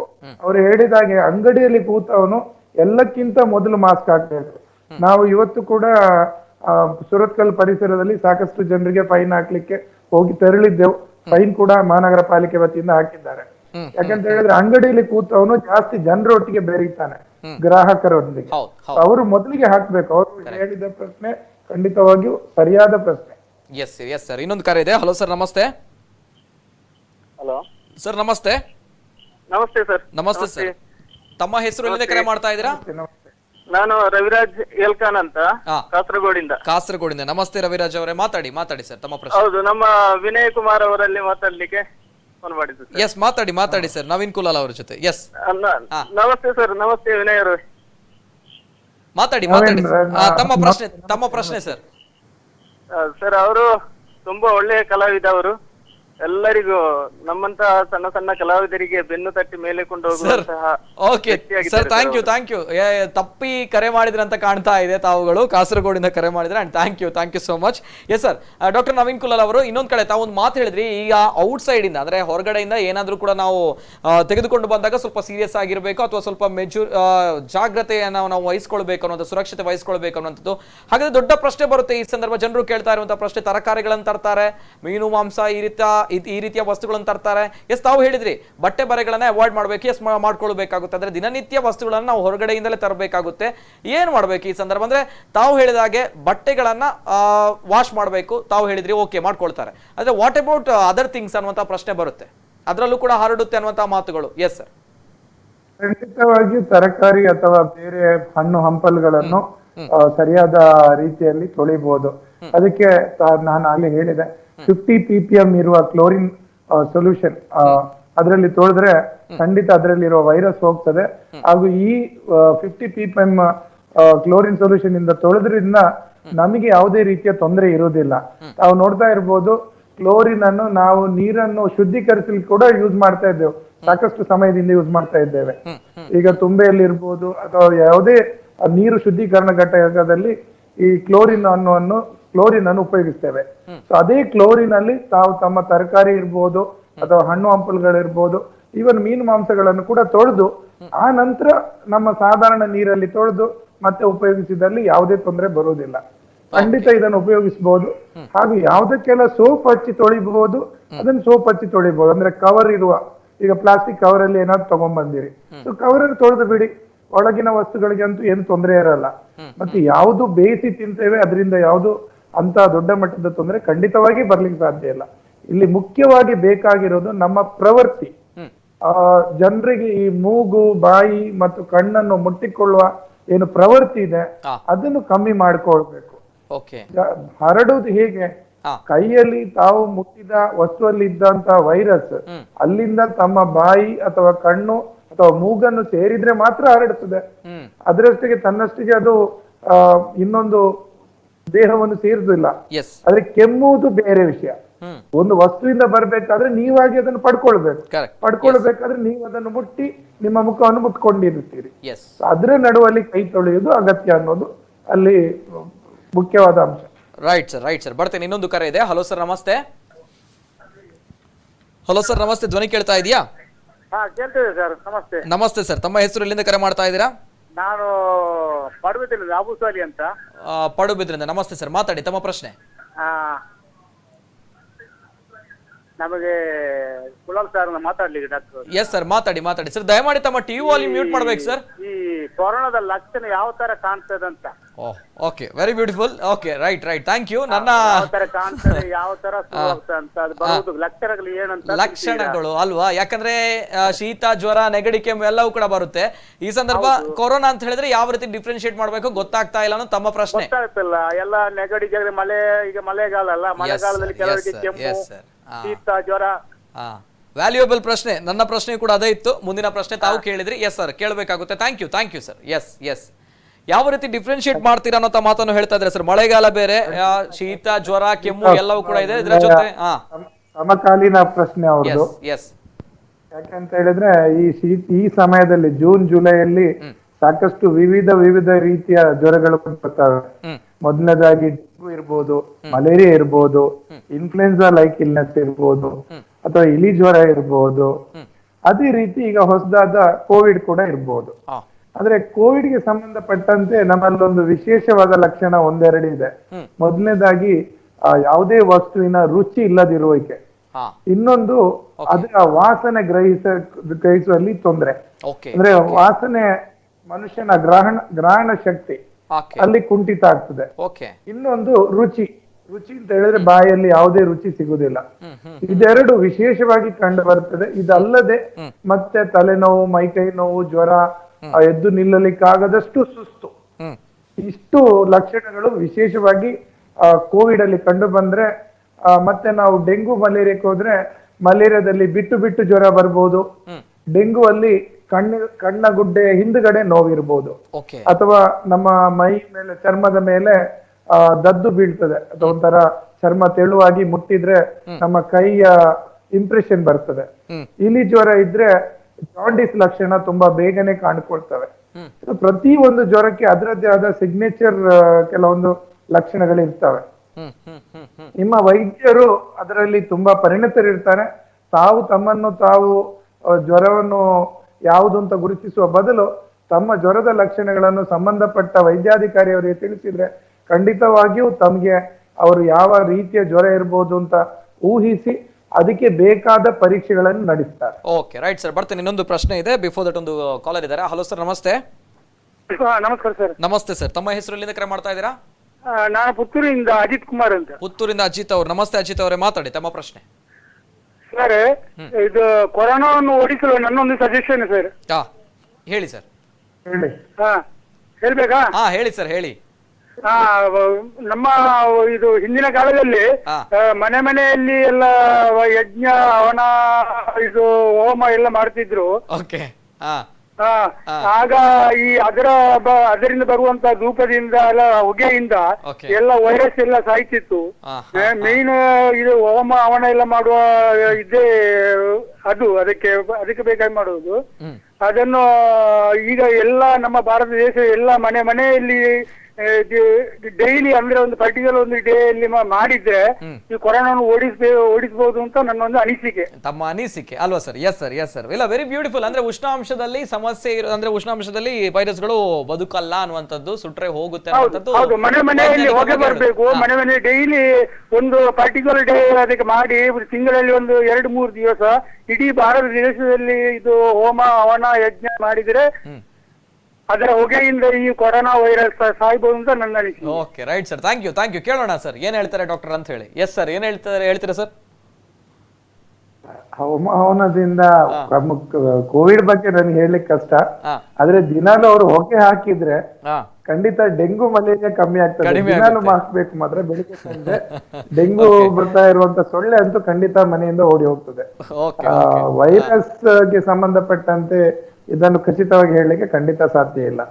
ಆದ್ರೆ ಡೆಂಗು ಮಲೇರಿಯಾಕ್ಕೆ ನಾವು ಹೇಳುದೇ ಅದೇ, ದಿವಸಕ್ಕೆ ಬೆಳಿಗ್ಗೆ ಸಂಜೆ 2 ಸಲ ನೀವು ಹೊಗೆ ಹಾಕಿ ಅಥವಾ ಧೂಪ ಹಾಕಿ ಯಾವುದೇ ರೀತಿಯ ಹೊಗೆ ಅಂತ ಅಲ್ಲಿ ಅಗತ್ಯ ಏನು ಅಂತ ಹೇಳಿದ್ರೆ ಮನೆಯಲ್ಲಿರುವ ಸೊಳ್ಳೆ ಹೋಗ್ಬೇಕು ಹೊರಗಡೆ. ಎಸ್, ಹೌದು. ಕೊರೋನಾಕ್ಕೆ ಅಲ್ಲದಿದ್ರು ಕೂಡ ಡೆಂಗು ಮತ್ತು ಮಲೇರಿಯಾಕ್ಕೆ ನಾವು ಹೋರಾಡಬಹುದು ಅಲ್ವಾ, ಹೋಮ ಹವನದಿಂದ. Yes sir, yes sir. Thank you. And ಇನ್ನೊಂದು ಕರೆ ಇದೆ. ಎಸ್, ಇನ್ನೊಂದು ಕರೆ ಇದೆ. ಹಲೋ ಸರ್, ನಮಸ್ತೆ. ನಮಸ್ತೆ, ನಾನು ಶ್ರೀನಿವಾಸ್ ಸಾಲಿಯನ್ ಬೋಂದಲಿಂದ. ಶ್ರೀನಿವಾಸ್ ಸಾಲಿಯನ್ ಅವರು ಬೋಂದಲಿಂದ. ನಮಸ್ತೆ ಶ್ರೀನಿವಾಸ್ ಅವರೇ, ಮಾತಾಡಿ ತಮ್ಮ ಪ್ರಶ್ನೆ. ನೀವು ಹೇಳುದು ದೊಡ್ಡ ವಿಷಯ ಅಲ್ಲ. ನಮ್ಮ ಪ್ರಧಾನ ಮಂತ್ರಿಯವರೇ ಹೇಳಿದ್ದಾರೆ ಅವತ್ತು, ಚಪ್ಪಾಳೆ ತಟ್ಟಿ ಮತ್ತು ಬತ್ತಿ ಉರಿಸಿ ಬೆಂಕಿಯಲ್ಲಿ ಇದು ಮಾಡಿದ್ರೆ ಇದರಿಂದ ಕೊರೋನಾ ಹೋಗ್ತದೆ ಅಂತ. ಅದರಿಂದವೇ ನಮಗೆ ಆಗ್ಲಿಕ್ಕೆ ದೂರ ಮಾಡ್ಲಿಕ್ಕೆ ಆಗ್ಲಿಲ್ಲ. ಅದರಿಂದ ಜಾಸ್ತಿ ಆಗ್ತಾ ಬಂತಲ್ಲ, ಕಡಿಮೆ ಆಗ್ಲಿಲ್ಲ. ಈಗ ನಾವು ಹೇಳುದು, ಈಗ ಅವರೊಬ್ರು ನಮ್ಮ ಈಗ ಮುಂದಿನ ಕರೆಯಲ್ಲಿ ಹೇಳಿದ್ರಲ್ಲ ಅವರೊಬ್ರು ಹೋಮ ಹವನ ಅಂತ, ಅದರಿಂದ ಆಗ್ತದೆ ಅಂತ ಏನ್ ಗ್ಯಾರಂಟಿ? ನಮ್ಗೆ ಈಗ ಕೊರೋನಾ ಅಂದ್ರೆ ಏನಂತವೇ ಜನರಿಗೆ ಗೊತ್ತಿಲ್ಲ. ಕೊರೋನಾ ಅಂದ್ರೆ ಏನಂತ ನಮ್ಮ ಪ್ರಶ್ನೆ ಅದೇ, ಕೊರೋನಾ ಅಂದ್ರೆ ಏನು? ಸರ್ಕಾರ ಲಾಕ್ಡೌನ್ ಎಲ್ಲ ಮಾಡ್ತಾ ಉಂಟು. ಸರಿ ಸರಿ, ಇಲ್ಲ ಅದಕ್ಕೆ ಎಂತ ಅರ್ಥವೇ ಇಲ್ಲಲ್ಲ ಸರ್. ಸರ್, ಕೊರೋನಾ ಏನು ಅಂತ ಗೊತ್ತಾಗ್ತಾ ಇದ್ರೆ ಇಡೀ ವಿಶ್ವದಲ್ಲಿ ಯಾರು ಕೂಡ ಇಷ್ಟು ಕಷ್ಟ ಪಡಬೇಕಾಗಿರ್ಲಿಲ್ಲ ಅಲ್ವಾ? ಬಲಿಷ್ಠ ರಾಷ್ಟ್ರಗಳು ಮಕ್ಕಡೆ ಮಲಗಬೇಕಾಗಿರ್ಲಿಲ್ಲ. ಯಾರು ಕೂಡ ಗೊತ್ತಾಗ್ತಾ ಇಲ್ಲ ಪ್ರಥಮವಾಗಿ ಬಂದಿರುವಂತಹ ಒಂದು ಕಾಯಿಲೆ. ಸೊ ನೋಡ್ತಾ ಇದಾರೆ ವಿಶ್ವದಲ್ಲಿ ಲಸಿಕೆಗಳು, ವ್ಯಾಕ್ಸಿನೇಷನ್ ಬಗ್ಗೆ ಸಂಶೋಧನೆ ನಡೀತಾ ಇದೆ. ಎಸ್, ಆದಷ್ಟು ಬೇಗ ಆಗ್ಲಿ ಅನ್ನುವಂಥದ್ದು ನಮ್ಮ ಒಂದು ಧನಾತ್ಮಕವಾಗಿರುವಂತಹ ಅಭಿಪ್ರಾಯ. ಎಸ್, ಇದು ಕಳೆದಂತಹ ಒಬ್ಬ ವ್ಯಕ್ತಿ ಅವರ ಅನಿಸಿಕೆಯನ್ನು ಅವರು ಹೇಳಿದ್ರು. ಆದ್ರೆ ಡಾಕ್ಟರ್ ಹೇಳ್ತಾರೆ ಕೊರೋನಾ ಹೋಗದೆ ಇದ್ರೂ ಕೂಡ ಈ ರೀತಿ ಯಜ್ಞ ಏನು ಹೋಮ ಹವನಗಳು ಮಾಡೋದ್ರಿಂದ ಆ ಹೊಗೆಯಿಂದ ಡೆಂಗು ಮತ್ತು ಮಲೇರಿಯಾ ಹೋಗುತ್ತೆ ಅನ್ನುವಂತಹ ಮಾತುಗಳು. ಒಳ್ಳೇದಲ್ವಾ sir? Yes sir, thank you so much. Yes, okay thank you. Yes, ಅದೇ ರೀತಿ ಇನ್ನೊಂದು ಕರೆ ಇದೆ. Before that doctor Naveen Kulal sir, ಇನ್ನೊಂದು ಕಡೆ ಅನೇಕ ಕಮೆಂಟ್ಗಳು ಬರ್ತಾ ಇದೆ, ಸಾಮಾಜಿಕ ಜಾಲತಾಣದಲ್ಲಿ ಕಾರ್ಯಕ್ರಮಗಳು ಹೋಗ್ತಾ ಇದೆ. ಸೊ ಅದರಲ್ಲಿ ಒಂದು ವ್ಯಾಲ್ಯೂಯಬಲ್ ಕಮೆಂಟ್ ಅನ್ನೋದು ನನ್ನ ಅಭಿಪ್ರಾಯ, ಅದಕ್ಕೋಸ್ಕರ ಓದಿ ಹೇಳ್ತೇನೆ ಸರ್. ಧರ್ಮೇಶ್ ರಾವ್ ಅನ್ನೋಂಥವ್ರು ಕಮೆಂಟ್ ಮಾಡಿದ್ದಾರೆ, ಎಷ್ಟು ದಿನದಲ್ಲಿ ಕೊರೋನಾ ಸಿಂಪ್ಟಮ್ಸ್ ಗೊತ್ತಾಗ್ತದೆ? 14 ಡೇಸ್ ಆರ್ 30 ಡೇಸ್? ಇಲ್ಲ, 3 ದಿವಸದ ಒಳಗಾಗಿ ಸೋಂಕು ಹೀಗೆ ಸೋಂಕು ಯಾರಿಗೆಲ್ಲ ಆಗ್ತದೆ ಅವ್ರಿಗೆಲ್ಲರಿಗೂ ಈ ಲಕ್ಷಣ ಹೊರಗಡೆ ಬರ್ಬೇಕು ಅಂತ ಇಲ್ಲ. ಎಷ್ಟೋ ಜನ ಎಸಿಂಪ್ಟಮ್ಯಾಟಿಕ್ ಇರ್ತವೆ, ಅಂದ್ರೆ ಅವರಿಗೆ ಯಾವುದೇ ರೀತಿಯ ಸಿಂಪ್ಟಮ್ ಲಕ್ಷಣಗಳು ಇರುವುದಿಲ್ಲ. ಯಾರಿಗೆಲ್ಲ ಕೋವಿಡ್ ಬರ್ತದೆ ಅವರಿಗೆಲ್ಲರಿಗೂ ಶೀತ ಬರ್ಬೇಕು, ಜ್ವರ ಬರ್ಬೇಕು, ಅಥವಾ ಕೆಮ್ಮು ಇರಬೇಕು, ಅಥವಾ ಆಗ ಹೇಳಿದಂತ ವಾಸನೆ ಇಲ್ಲದಿರುವಕ್ಕೆ ಅಥವಾ ಬಾಯಿ ರುಚಿ ಇಲ್ಲದಿರುವಕ್ಕೆ ಬರ್ಬೇಕು ಅಂತ ಯಾವುದೇ ವಿಷಯ ಇಲ್ಲ. ಎಷ್ಟೋ ಜನರಿಗೆ ಅವ್ರಿಗೆ ಗೊತ್ತಿಲ್ಲದ ರೀತಿಯಲ್ಲಿ ಕೋವಿಡ್ ಬಂದು ಹೋಗ್ಬಹುದು. ಸರ್ ಹೌದು ಸರ್, ಇದು ದೊಡ್ಡ ಪ್ರಶ್ನೆ. ಹೇಗೆ ಅನ್ನುವಂತ ಪ್ರಶ್ನೆ ಬರುತ್ತೆ. ಅಂದ್ರೆ ತಾವು ಹೇಳ್ತಾ ಇದ್ರೆ ಸಿಂಪ್ಟಮ್ಸ್ ಇದೆ ಅನ್ನುವಂಥದ್ದು, ಈಗ ಹೇಳ್ತಾ ಸಿಂಪ್ಟಮ್ಸ್ ಅನ್ನುವಂಥದ್ದು ಇಲ್ದಿದ್ರು ಕೂಡ ಕೋವಿಡ್ ಬರುತ್ತೆ ಅನ್ನುವಂಥದ್ದು. ಹಾಗಾದ್ರೆ ಜನಸಾಮಾನ್ಯ ಏನ್ ಅರ್ಥ ಮಾಡ್ಕೊಳ್ಬೇಕು, ಏನ್ ಕತೆ, ಇದು ಪ್ರಶ್ನೆ ಇಲ್ಲ. ಅದರ ಬಗ್ಗೆ ಸುಲಭವಾಗಿ ಹೇಳುದಿದ್ರೆ ಅಥವಾ ಒಂದು ಇನ್ನ ನಕ್ಷಲ್ ಅಂತ ಹೇಳ್ತೇವೆ, ಸುಮಾರು 100 ಜನರಿಗೆ ಕೋವಿಡ್ ಇನ್ಫೆಕ್ಷನ್ ಆದ್ರೆ ಅದರಲ್ಲಿ ಸಾಧಾರಣ 80% ಜನರಿಗೆ ಯಾವುದೇ ರೀತಿಯ ತೀವ್ರ ತರದ ಕಾಯಿಲೆ ಬರುವುದಿಲ್ಲ. 20% ಜನರಿಗೆ ಮಾತ್ರ ಜೋರಾದ ಜ್ವರ ಬರ್ಬೋದು, ಅಥವಾ ಕೆಮ್ಮು ಅಥವಾ ಇತರ ಲಕ್ಷಣಗಳು ಕಂಡು ಬರ್ಬೋದು. ಆಗ ಹೇಳಿ ಅದರಲ್ಲಿ ಒಂದು 5% ಜನರಿಗೆ ಸ್ವಲ್ಪನೇ ಜಾಸ್ತಿ ತೊಂದರೆ ಆಗ್ಬೋದು ಅಂತ ಹೇಳಿದ್ರೆ ಅವರಿಗೆ ಆಸ್ಪತ್ರೆಯ ಅಗತ್ಯತೆ ಜಾಸ್ತಿ ಇರ್ತದೆ. ಅದಕ್ಕೋಸ್ಕರನೇ ಇವತ್ತು ಸರ್ಕಾರ ಏನ್ ಹೇಳ್ತಾ ಇದೆ ಅಂತ ಹೇಳಿದ್ರೆ, ಯಾರೆಲ್ಲ ಎಸಿಂಪ್ಟಮ್ಯಾಟಿಕ್ ಇರ್ತಾರೆ, ಅಂದ್ರೆ ಯಾರಿಗೆ ಯಾವುದೇ ರೀತಿಯ ಲಕ್ಷಣಗಳಿಲ್ಲದೆ ಕೋವಿಡ್ ಪಾಸಿಟಿವ್ ಇರ್ತಾರೋ ಅವರು ಆಸ್ಪತ್ರೆಯಲ್ಲಿ ದಾಖಲಾಗುವ ಅಗತ್ಯತೆ ಇರುವುದಿಲ್ಲ, ಮನೆಯಲ್ಲೇ ಅದಕ್ಕೆ ಬೇಕಾದ ಚಿಕಿತ್ಸೆ ಪಡ್ಕೊಳ್ಬಹುದು ಅನ್ನೋದನ್ನು ಅದೇ ನಿಟ್ಟಿನಲ್ಲಿ ಹೇಳ್ತಾ ಇದ್ದಾರೆ. ಎಲ್ಲರಿಗೂ ಶೀತ ಜ್ವರ ಇರ್ಬೇಕು, ಎಲ್ಲರಿಗೂ ಮೈಕೈ ನೋವು ಇರ್ಬೇಕು, ಎಲ್ಲರಿಗೂ ಸುಸ್ತಿರ್ಬೇಕು, ಎಲ್ಲರಿಗೂ ವಾಸನೆ ಮತ್ತು ಬಾಯಿ ರುಚಿ ಇಲ್ಲದಿರುವಿಕೆ ಖಂಡಿತ ಕಂಡು ಬರುವುದಿಲ್ಲ. ಕೆಲವರಲ್ಲಿ ಕಂಡು ಬರ್ತದೆ, ಉಳಿದವರಲ್ಲಿ ಅವ್ರಿಗೆ ಗೊತ್ತಿಲ್ಲದ ರೀತಿಯಲ್ಲಿ ಸೋಂಕು ಬಂದು ಹೋಗ್ಬೋದು. ಸೊ ಮೊದಲಿಗೆ ಭಯ ಬಿಟ್ಟು ಬಿಡಿ. ಕೋವಿಡ್ ಬಗ್ಗೆ ನಾವು ಹೇಳಿದಷ್ಟು ದೊಡ್ಡ ಮಟ್ಟದ್ದು ಭಯ ಖಂಡಿತವಾಗಿಯೂ ಅಗತ್ಯ ಇಲ್ಲ. ಎಲ್ಲರಿಗೂ ತೊಂದರೆ ಆಗುದಿಲ್ಲ. ತೊಂದರೆ ಆಗುದು ಯಾರಿಗೆ ಅಂತ ಆಗ್ಲೇ ಹೇಳಿದೆವು ನಾವು, ವೃದ್ಧರು ಮತ್ತು ಈಗಾಗ್ಲೇ ಬೇರೆ ಕಾಯಿಲೆಯಿಂದ ಬಳಲು. ಓಕೆ ಸರ್, ಬರ್ತೇನೆ. ಇನ್ನೊಂದು ಕರೆ ಇದೆ. ಹಲೋ ಸರ್, ನಮಸ್ತೆ. ಹಲೋ ಸರ್, ನಮಸ್ತೆ. ಧ್ವನಿ ಕೇಳ್ತಾ ಇದೆಯಾ? ಮೇಡಮ್ ನಮಸ್ತೆ.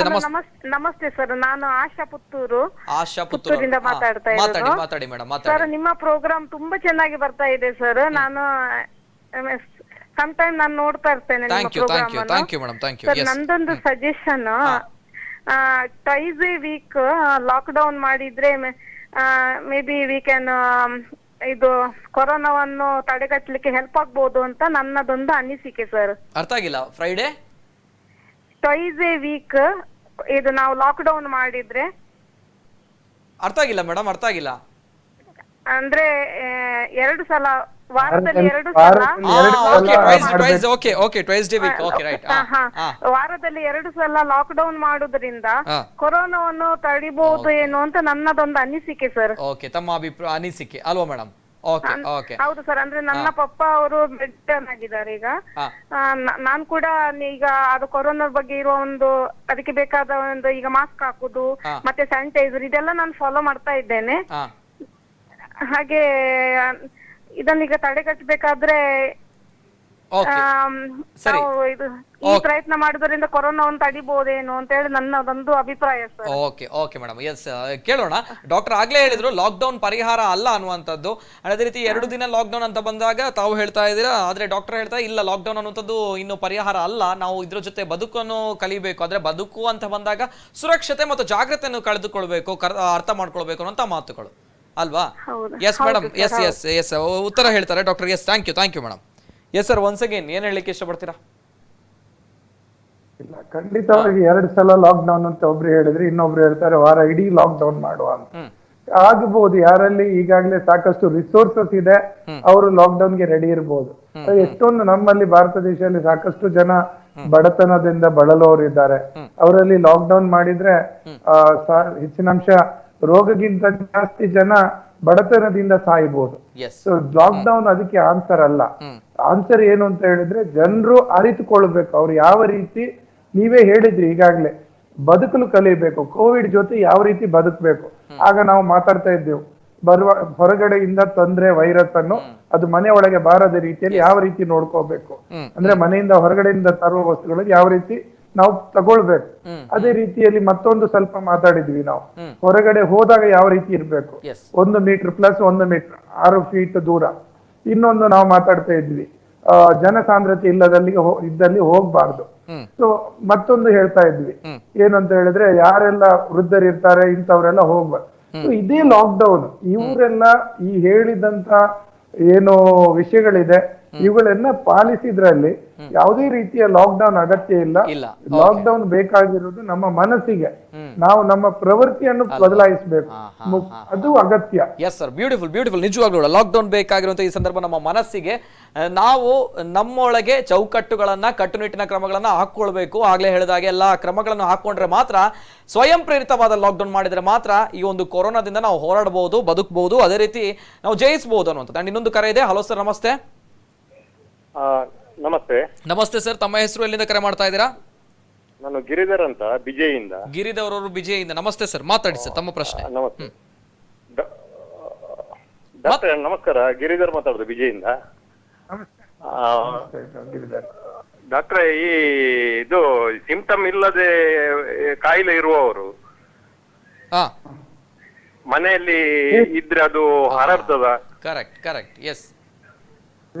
ಅವರಿಗೆ ಗೊತ್ತೇ ಇರುದಿಲ್ಲ ಪಾಸಿಟಿವ್ ಉಂಟಾ ಇಲ್ಲ ಇಲ್ವಾ ಅಂತ, ಅದು ಹರಡ್ಲಿಕ್ಕೆ ಸಾಧ್ಯತೆ ಉಂಟಾ ಅಂತ ಮನೆಯಲ್ಲಿ ವೃದ್ಧರಿರ್ತಾರೆ, ಚಿಕ್ಕ ಮಕ್ಕಳು ಇರ್ತಾರೆ. ಎರಡನೇ ಪ್ರಶ್ನೆ, ನಮ್ಮ ಮಂಗಳೂರು ಸಿಟಿ ಲಿಮಿಟ್ ಅಲ್ಲಿ ರೋಡ್ ಸೈಡ್ ಅಲ್ಲಿ ವ್ಯಾಪಾರ ಮಾಡುವವರು ಮಾಸ್ಕ್ ಹಾಕಿಕೊಂಡು ಎಲ್ಲ ವ್ಯಾಪಾರ ಮಾಡ್ತಾ ಇದ್ದಾರೆ. ಅವರು ನಿಮಿಷಕ್ಕೆ ಒಂದ್ಸಲ ಮಾಸ್ಕಿಗೆ ಕೈ ಹಾಕಿಕೊಂಡು ಮತ್ತೆ ಅವರು ವೆಜಿಟೇಬಲ್ಸ್ ಫ್ರೂಟ್ಸ್ ಎಲ್ಲ ಅರೇಂಜ್ ಎಲ್ಲ ಮಾಡ್ತಾ ಇದ್ದಾರೆ.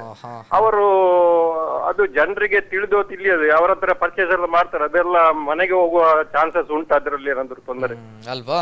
S sir, yes sir, valuable ಪ್ರಶ್ನೆಗಳನ್ನ ತಾವು ಕೇಳಿದ್ದೀರಾ. ಥ್ಯಾಂಕ್ ಯು ಗಿರಿಧರ್ ಅವರೇ. ತಮ್ಮ ಪ್ರಶ್ನೆಗಳಿಗೆ ಉತ್ತರ ಸಿಗುತ್ತೆ, ಡಾಕ್ಟರ್ ಹೇಳ್ತಾರೆ. ಸರ್, ಆಗ್ಲೇ ಅಂದ್ರೆ ವೆರಿ ಇಂಪಾರ್ಟೆಂಟ್ ಕ್ವಶನ್ ಇದು. ಗುಣಲಕ್ಷಣ ಇಲ್ಲದೆ ಕೊರೋನಾ ಬರುತ್ತೆ ಅಂತ ತಾವು ಹೇಳ್ತಾ ಇದ್ದೀರಾ. ಗುಣಲಕ್ಷಣ ಇಲ್ಲ ಅಂತ ಬಂದಾಗ ಆ ವ್ಯಕ್ತಿ ಮನೇಲಿ ಇರ್ತಾನೆ, ನಾರ್ಮಲ್ ಆಗಿರ್ತಾನೆ. ಆದ್ರೆ ಆ ಮನೆಯಲ್ಲಿ ಇವರು ವೃದ್ಧರು ಇರ್ತಾರೆ, ಚಿಕ್ಕ ಮಕ್ಕಳು ಇರ್ತಾರೆ, ಅವರಿಗೆ ಏನಾದ್ರೂ ಸಮಸ್ಯೆ ಆಗುವಂತ ಚಾನ್ಸಸ್ ಇದೆಯಾ ಅನ್ನುವಂಥ ವ್ಯಾಲ್ಯೂಯಬಲ್ ಕ್ವಶನ್ ಅವ್ರು ಕೇಳಿರುವಂತದ್ದು. ಏನ್ ಹೇಳ್ತೀರಾ ಸರ್? ಹೌದು, ಖಂಡಿತವಾಗಿ ತುಂಬಾ ಹತ್ತಿರದ ಕಾಂಟ್ಯಾಕ್ಟ್ ಇದ್ರೆ, ತುಂಬಾ ಹತ್ತಿರ ಇದ್ರೆ ಒಬ್ಬರಿಂದ ಒಬ್ಬರಿಗೆ ನಾನ್ ಸಿಂಟಮ್ಯಾಟಿಕ್ ಅಲ್ಲೂ ಹರಡುವ ಸಾಧ್ಯತೆ ಇದೆ. ಆದ್ರೆ ಲಕ್ಷಣ ಇರುವಷ್ಟು ಬೇಗ ಹರಡುದಿಲ್ಲ. ಈಗ ಉದಾಹರಣೆಗೆ ಹೇಳುದಿದ್ರೆ, ಒಬ್ಬ ಕೆಮ್ಮುವ ವ್ಯಕ್ತಿಗೂ ಹಾಗೂ ಶೀನುವ ವ್ಯಕ್ತಿಗೂ ಮತ್ತು ಯಾವುದೇ ಲಕ್ಷಣ ಇಲ್ಲದೆ ಕೋವಿಡ್ ಹೊಂದಿರುವವರಿಗೂ ತುಂಬಾನೇ ವ್ಯತ್ಯಾಸ ಇರ್ತದೆ. ಕೆಮ್ಮುವಾಗ ಶೀನುವಾಗ ಅತಿ ವೇಗದಿಂದ ಈ ಏನು ಡ್ರಾಪ್ಲೆಟ್ಸ್ ಇದೆ ಅದು ಹೊರಗಡೆ ಬರ್ತದೆ. ಆದ್ರೆ ಯಾವುದೇ ರೀತಿಯ ಲಕ್ಷಣ ಇಲ್ಲದೆ ಅವನ ಈ ದೇಹದ ದ್ರವದಿಂದ ಮಾತ್ರ, ಅಂದ್ರೆ ಗಂಟಲಿನ ದ್ರವ ಇರ್ಬೋದು ಅಥವಾ ಬಾಯಿಯ ಜೊಲ್ಲು ಇರ್ಬೋದು, ಮೂಗಿನಿಂದ ಕೆಳಗೆ ಬರುವಂತ ದ್ರವ ಇರ್ಬೋದು, ಇದನ್ನು ಮುಟ್ಟಿದ್ರೆ ಮಾತ್ರ ಬರುತ್ತದೆ. ಸೊ ಇದರಲ್ಲಿ ಹರಡುವ ಸಾಧ್ಯತೆ ಕಮ್ಮಿ ಇರ್ತದೆ, ಹಾಗೂ ಹರಡುದೇ ಇಲ್ಲ ಅಂತ ಹೇಳಲಿಕ್ಕೆ ಬರುವುದಿಲ್ಲ.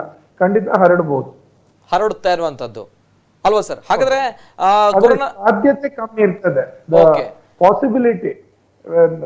ಈಗ ಒಬ್ರು ಲಕ್ಷಣ ಇರುವವನಿಗೂ ಇರದವನಿಗೂ ನೀವು ನೋಡಿದ್ರೆ, ಲಕ್ಷಣ ಇರುವವನಲ್ಲಿ ಹರಡುವ ಸಾಧ್ಯತೆ ಜಾಸ್ತಿ ಇರ್ತದೆ, ಲಕ್ಷಣ ಇಲ್ಲದವರಲ್ಲಿ ಹರಡುವ ಸಾಧ್ಯತೆ ಒಂದ್ ಸ್ವಲ್ಪ ಕಡಿಮೆ ಇರುತ್ತೆ. ಆದ್ರೆ ಹರಡುತ್ತಾ ಸರ್? ಅದು ವೃದ್ಧರಿಗೆ, ಮಕ್ಕಳಿಗೆ ಹರಡುತ್ತಾ? ಖಂಡಿತವಾಗಿಯೂ ಹೌದು. ಅದಕ್ಕೆ ಯಾರೆಲ್ಲ ಹೊರಗಡೆ ಹೋಗ್ತಾರೆ, ಈಗ ಯಾರಿಗೆ ಪಾಸಿಟಿವ್ ನಾನ್ ಸಿಂಪ್ಟಮ್ಯಾಟಿಕ್ ಬರ್ಬೋದು, ಯಾರು ಹೊರಗಡೆ ಹೋಗ್ತಾರೆ ಅವರಲ್ಲಿ ಮಾತ್ರ ನಾನ್ ಸಿಂಪ್ಟಮ್ಯಾಟಿಕ್ ವೈರಲ್ ಫೀವರ್ ಬರ್ಬೋದು. ಅಂತವರು ಮನೆಯಲ್ಲಿರುವ ವೃದ್ಧರನ್ನು ಆದಷ್ಟು ದೂರದಲ್ಲೇ ಇರೋದು ಒಳ್ಳೆಯದು. ಅಥವಾ ಪಾಸಿಟಿವ್ ಅಂತ ಗೊತ್ತಾದ್ರೆ ಅದೇ ಈಗದ್ದು ಹೊಸ ಥೀಮ್ ಏನಂತ ಹೇಳಿದ್ರೆ, ಪಾಸಿಟಿವ್ ಇರೋ ಪ್ರಕರಣವನ್ನು ಮನೆಯಲ್ಲೇ ಟ್ರೀಟ್ ಮಾಡಬಹುದು. ಯಾವಾಗ ಟ್ರೀಟ್ ಮಾಡಬಹುದು? ಅವರು ಮನೆಯಲ್ಲಿ ಒಂದು ರೂಮಿನಲ್ಲಿ ಒಂದು ಟಾಯ್ಲೆಟ್ ಅಟ್ಯಾಚ್ಡ್ ಇರುವಂತ ರೂಮ್ ಇದ್ರೆ ಆ ರೂಮ್ಗೆ ರಿಸ್ಟ್ರಿಕ್ಟ್ ಆಗ್ಬೇಕು, ಇನ್ನೊಬ್ಬರಿಗೆ ಹರಡದ ಅಂಕೆ ನೋಡ್ಬೇಕು. ಓಕೆ ಸರ್, ಇನ್ನೊಂದ್ ಕಡೆ ಈ ಒಂದು ಪ್ರಶ್ನೆಗಳಿಗೆ ಇನ್ನೊಂದು ಪ್ರಶ್ನೆಯಾಗಿ ಇಲ್ಲಿ ಒಬ್ರು ಕೇಳ್ತಾ ಇದ್ದಾರೆ, ಕಮೆಂಟ್ ಮಾಡ್ತಾ ಇದ್ದಾರೆ, ಲಾಲಿ ವಸಂತ್ ಅವರು. ಯಾವುದೇ ಲಕ್ಷಣ ಇಲ್ಲದೆ ಇರುವವರು ಕೊರೋನಾ ಬಂದಿದೆ ಅಂತ ಹೇಗೆ ಗೊತ್ತಾಗಬೇಕು? ಯಾವುದೇ ಲಕ್ಷಣ ಇಲ್ಲದವರು ಕೊರೋನಾ ಬಂದಿದೆ ಅಂತ ಹೇಳಿ ಹೇಗೆ ಗೊತ್ತಾಗಬೇಕು? Yes sir. ಖಂಡಿತವಾಗಿ ಒಂದು ಒಳ್ಳೆಯ ಪ್ರಶ್ನೆ ಹಾಗೂ ತುಂಬಾ ಕ್ಲಿಷ್ಟಕರವಾದ ಪ್ರಶ್ನೆ.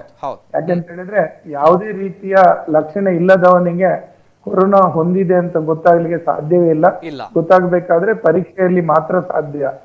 ಅದಕ್ಕೋಸ್ಕರ ನಾವು ಈ ಪ್ರೈಮರಿ ಕಾಂಟ್ಯಾಕ್ಟ್ ಅಥವಾ ಈಗಾಗಲೇ ಯಾರಿಗೆ ಈ ಸೋಂಕು ಬಂದಿದೆ ಅವರ ಹತ್ತಿರದವರಿಗೆ ಅಗತ್ಯವಿದ್ದಾಗೆಲ್ಲ ಪರೀಕ್ಷೆ ಮಾಡುವ ಒಂದು ಕಾರಣವೇ ಅದು. Okay okay right sir. ಇನ್ನೊಂದು ಕರೆ ಇದೆ. ಹಲೋ ಸರ್, ನಮಸ್ತೆ. ಹಲೋ ನಮಸ್ತೆ. ಹಲೋ ಸರ್, ನಮಸ್ತೆ. ಮಾತಾಡಿ, ಹೇಳಿ ಸರ್ ತಮ್ಮ ಪ್ರಶ್ನೆ. ಮೋಹನ್ ಎಲ್ಲಿಂದ? ಜಪ್ಪು ಬಪ್ಪಲಿಂದ. ನಮಸ್ತೆ ಸರ್, ಮಾತಾಡಿ ಸರ್ ತಮ್ಮ ಪ್ರಶ್ನೆ. ನಾನು ರಿಕ್ಷಾ ಡ್ರೈವರ್. ಮಾತಾಡಿ. ತಮ್ಮ ಪ್ರಶ್ನೆ ಕೇಳಿ ಸರ್. ಈಗ ರಿಕ್ಷಾದಲ್ಲಿ ಯಾರು ಬರ್ತಾರೆ, ಯಾರು ಕೂತ್ಕೊಳ್ತಾರೆ ಅಂತ ನಮ್ಗೆ ಗೊತ್ತಿರುದಿಲ್ಲ ಸರ್. ಅದಕ್ಕೆ ನಾವು ಏನಾದ್ರು ಏನ್ ಮಾಡ್ಬೇಕು ಸರ್? ಏನಾದ್ರು ಅದಕ್ಕೆ ಏನಾದ್ರು ಒಂದು. ಓಕೆ ಸರ್, ವ್ಯಾಲ್ಯೂಬಲ್ ಪ್ರಶ್ನೆ. ಏನ್ ಮಾಡ್ಬೇಕು ಅನ್ನೋಂಥದ್ದು ಮುಂಜಾಗ್ರತಾ ಕ್ರಮ. ತಮ್ಗಾದ್ರೂ ಸರ್ ಸುರಕ್ಷತೆ ತೆಗೆದುಕೊಳ್ಬೇಕು, ಜಾಗ್ರತೆ ತೆಗೆದುಕೊಳ್ಬೇಕು ಅನ್ನೋ ಮನಸ್ಸಿದೆಯಲ್ಲ ಸರ್, ಹ್ಯಾಟ್ಸ್ ಆಫ್ ಅದಕ್ಕೆ. ಅಂದ್ರೆ ಇಂತಹ ಒಂದು ಮನಸ್ಥಿತಿ ಎಲ್ಲರಲ್ಲೂ ಕೂಡ ಇರಲೇಬೇಕು. ಅಂಡ್ ಎಸ್ ಸರ್, ತಮಗೆ ಉತ್ತರ ಕೊಡ್ತಾರೆ ಡಾಕ್ಟರ್ ನವೀನ್ ಕುಲಾಲ್ ಅವರು. ಸರ್, ಏನ್ ಹೇಳಲಿಕ್ಕೆ ಇಷ್ಟಪಡ್ತೀರಾ? ಅವ್ರು ರಿಕ್ಷಾ ಡ್ರೈವರ್ ಆಗಿದ್ದಾರೆ, ಕೆಲಸ ಮಾಡಬೇಕು, ಯಾರು ಬರ್ತಾರೆ ಯಾರು ಹೋಗ್ತಾರೆ ಗೊತ್ತಾಗ್ತಾ ಇಲ್ಲ, ಏನ್ ಹೇಳ್ತೀರಾ ಸರ್? ಯೂನಿವರ್ಸಲ್ ಪ್ರಿಕಾಷನ್ಸ್ ಅಂತ ಹೇಳ್ತೀವಿ ಯಾವುದು, ಅದನ್ನು ಖಂಡಿತವಾಗಿ ಅವರು ತಗೊಳ್ತಾನೆ ಇರಬೇಕು. ಯೂನಿವರ್ಸಲ್ ಪ್ರಿಕಾಷನ್ಸ್ ಮೊದಲನೇದಾಗಿ ಮಾಸ್ಕ್ ಹಾಕಿಕೊಳ್ಳೋದು. ಯಾರೆಲ್ಲ ಈ ರೀತಿ ಪಬ್ಲಿಕ್ ಕಾಂಟ್ಯಾಕ್ಟ್ ಅಲ್ಲಿ ಹೋಗ್ತಾರೆ ಅವ್ರು ಖಂಡಿತವಾಗಿ ಮಾಸ್ಕ್ ಹಾಕೊಳ್ಳುವ ಅಗತ್ಯತೆ ತುಂಬಾನೇ ಇರ್ತದೆ. ಎರಡನೇದಾಗಿ ಪದೇ ಪದೇ ಕೈಗಳನ್ನು ತೊಳೆದುಕೊಳ್ಳೋದು. ಯಾಕೆಂತ ಹೇಳಿದ್ರೆ ಅವರು ಮುಟ್ಟಿದಂತ ಅವರ ಈಗ ಪ್ಯಾಸೆಂಜರ್ ಮುಟ್ಟಿದಂತ ಜಾಗವನ್ನು ಅವ್ರು ಮುಟ್ಟುವ ಅಗತ್ಯತೆ ಇರ್ಬೋದು. ಹಿಂದ್ಗಡೆ ರಾಡ್ ಇರ್ಬೋದು, ಅಥವಾ ಅವರು ಕೊಡುವಂತ ಕ್ಯಾಶಸ್ ಅಥವಾ ದುಡ್ಡು ಇರ್ಬೋದು, ಕರೆನ್ಸಿ ಇರ್ಬೋದು, ಅದನ್ನ ಮುಟ್ತಾರೆ. ಹಾಗೆ ಮುಟ್ಟಿದ ನಂತರ ಮತ್ತೆ ಅವರು ಮುಖ ಮುಟ್ಟುವುದಕ್ಕೆ ಮೊದಲು ಕೈಯನ್ನು ತೊಳ್ಕೊಳ್ಳೋದು ಅತಿ ಅಗತ್ಯ. ಅದನ್ನು ಪ್ರತಿ ಕ್ಲಿಷ್ಟವಾಗಿ ಹೇಳಲಿಕ್ಕೆ ಕಷ್ಟ. ಆದ ಕಾರಣ ಸುಲಭವಾಗಿ ಏನ್ ಮಾಡ್ಬೋದು ಅಂತ ಹೇಳಿದ್ರೆ, ಮೊದಲನೇದಾಗಿ ಮಾಸ್ಕ್ ಹಾಕೊಳ್ಳೋದು. ಯಾರಿಗೆಲ್ಲ ಕನ್ನಡಕ ಇರ್ತದೆ ಅವ್ರು ಖಂಡಿತವಾಗಿ ಕನ್ನಡಕ ಧರಿಸ್ಕೊಳ್ಬಹುದು. ಮತ್ತು ಪದೇ ಪದೇ ಕೈಗಳನ್ನು ತೊಳ್ಕೊಳ್ಳೋದು. ಇಷ್ಟಂತೂ ಮಾಡಿದ್ರೆ ಖಂಡಿತವಾಗಿಯೂ ರೋಗ ಹರಡದಾಗೆ ನೋಡ್ಕೊಳ್ಬಹುದು. ರಿಕ್ಷಾ ಅಂತೂ AC ಅಲ್ಲ, ಆದ ಕಾರಣ ಹಿಂದುಗಡೆ ಕೂತವರಿಂದ ಈ ಮುಂದೆ ಡ್ರೈವ್ ಮಾಡೋವರಿಗೆ ಬರುವ ಸಾಧ್ಯತೆ ತುಂಬಾನೇ ಕಮ್ಮಿ. ಆದರೆ ಡ್ರೈವರ್ ಅವರಿಗೆ ಯಾವ್ದಾದ್ರು ಸೋಂಕು ಇದ್ರೆ ಅವರು ಖಂಡಿತವಾಗಿಯೂ ಅಂತ ಸಮಯದಲ್ಲಿ ಯಾವುದೇ ಉಳಿದ ಸಮಾಜದ ಜನರನ್ನು ಕರ್ಕೊಂಡು ಹೋಗ್ಬಾರ್ದು. ಶೀತ ಜ್ವರದ ಯಾವುದೇ ಲಕ್ಷಣ ಇದ್ರು ಇಂಥ ಪಬ್ಲಿಕ್ ಟ್ರಾನ್ಸ್ಪೋರ್ಟ್ ಡ್ರೈವರ್ಸ್, ರಿಕ್ಷಾ ಅಂತ ಅಲ್ಲ, ಬಸ್ ಇರ್ಬೋದು, ರಿಕ್ಷಾ ಇರ್ಬೋದು, ಅಥವಾ ಯಾವುದೇ ಇರ್ಬೋದು ವೆಹಿಕಲ್ಸ್, ಅವರು ಕರ್ಕೊಂಡು ಹೋಗೋದು ಖಂಡಿತ ತಪ್ಪು. ಓಕೆ, ಅದೇ ರೀತಿ ಆ ಡ್ರೈವರ್ ಯಾರು ನಮ್ಮ ರಿಕ್ಷಾ ಡ್ರೈವರ್ ಕರೆ ಮಾಡಿದ್ರು, ಸೊ ತಾವು ಕೂಡ ಮಾಸ್ಕ್ ಗಳನ್ನು ಹಾಕಬೇಕು. ಅಂಡ್ ಬಂದಂತಹ ಪ್ಯಾಸೆಂಜರ್ ಕಟ್ಟುನಿಟ್ಟಿಗಾಗಿ ತಾವುಗಳು ಮಾಸ್ಕ್ ಗಳನ್ನು ಹಾಕ್ಲೇಬೇಕು ಅನ್ನೋಂತ ಮಾತನ್ನು ಹೇಳ್ಬೇಕಾಗುತ್ತೆ. ಅದೇ ರೀತಿ ಇನ್ನೊಂದು ಕರೆ ಇದೆ. ಹಲೋ ಸರ್, ನಮಸ್ತೆ. Hello sir. ನಮಸ್ತೆ ಸರ್, ನಮಸ್ತೆ. ತಮ್ಮ ಹೆಸರು ಎಲ್ಲಿಂದ ಕರೆ ಮಾಡ್ತಾ ಇದ್ದೀರಾ? ಎಚ್ ಮೊಹಮ್ಮದ್ ವೇಣೂರ್ ಅಂತ ಸರ್. ಎಚ್ ಮೊಹಮ್ಮದ್ ವೇಣೂರಿಂದ. ನಮಸ್ತೆ ಸರ್, ನಮಸ್ತೆ. ಮಾತಾಡಿ ಸರ್ ತಮ್ಮ ಪ್ರಶ್ನೆ. ಸರ್, ಈ ಕೊರೋನಾ ಈಗ ಗಾಳಿಯಿಂದ ಸಣ್ಣ ಕಣದಿಂದ ಹರಡುತ್ತದೆ ಅಂತ ಸುದ್ದಿ ಇದೆ ಸರ್, ಇದು ಸರಿಯಾ ಅಂತ? Okay, right. ಹರಡಬಹುದು. ಓಕೆ, ದಿನದಿಂದ ದಿನಕ್ಕೆ ಕೆಲವು ಕ್ಲಿಷ್ಟಕರವಾಗಿರುವಂತಹ ಇಂಥ ಮಾತುಗಳನ್ನ ನಾವು ಕೇಳ್ತಾ ಇರ್ತೇವೆ ಅಲ್ವಾ? ಎಸ್, ಈಗ ಗಾಳಿಯಿಂದ ಹರಡುತ್ತೆ ಅನ್ನುವಂತ ದೊಡ್ಡ ಒಂದು ಹೊಸ ಮಾತುಗಳು ಕೇಳಿ ಬರ್ತಾ ಇದೆ. ತಮ್ಮ ಒಂದು ಗೊಂದಲ ಅಲ್ವಾ? Right sir. Okay okay, S sir. Naveen Kulal ಅವರು ಸರ್. ಗಾಳಿಯಿಂದ ಖಂಡಿತವಾಗಿ ಹರಡುವುದಿಲ್ಲ. ಆದ್ರೆ 1 ಮೀಟರ್ ಒಳಗಡೆ ನಾವು ಇನ್ನೊಬ್ಬರಲ್ಲಿ ನಿಂತ್ಕೊಂಡು ಮಾತಾಡುವಾಗ ಅವರು ಒಂದು ವೇಳೆ ಕೆಮ್ಮಿದ್ರೆ ಅಥವಾ ಶೀನ್ ಇದ್ರೆ ಅಂತ ಸಮಯದಲ್ಲಿ ಅವರಿಂದ ಉತ್ಪತ್ತಿಯಾದ, ಅವರ ದೇಹದಲ್ಲಿ ಉತ್ಪತ್ತಿಯಾದ ಆ ಕೆಮ್ಮು ಮತ್ತು ಅಥವಾ ಸೀನಿನಲ್ಲಿ ಉಂಟಾಗುವ ಏರೋಸಾಲ್ ಹೇಳ್ತೀವಿ, ಅದು ತಮ್ಮನ್ನು ತಗಲಿದ್ರೆ ಅದನ್ನು ತಾವು ಶ್ವಾಸ ತಗೊಂಡ್ರೆ ಆಗ ಬರುವ ಸಾಧ್ಯತೆ ಇರುತ್ತೆ. ಅಂತ ಹೇಳಿ ಬೀಸುವ ಗಾಳಿಯಲ್ಲಿ ಅಥವಾ ಓಪನ್ ಜಾಗದಲ್ಲಿ, ಅಂದ್ರೆ ಓಪನ್ ಪ್ಲೇಸಸ್ ಅಲ್ಲಿ ಬರುವ ಸಾಧ್ಯತೆ ತುಂಬಾ ಕಮ್ಮಿ, ಸಾಧ್ಯವೇ ಇಲ್ಲ.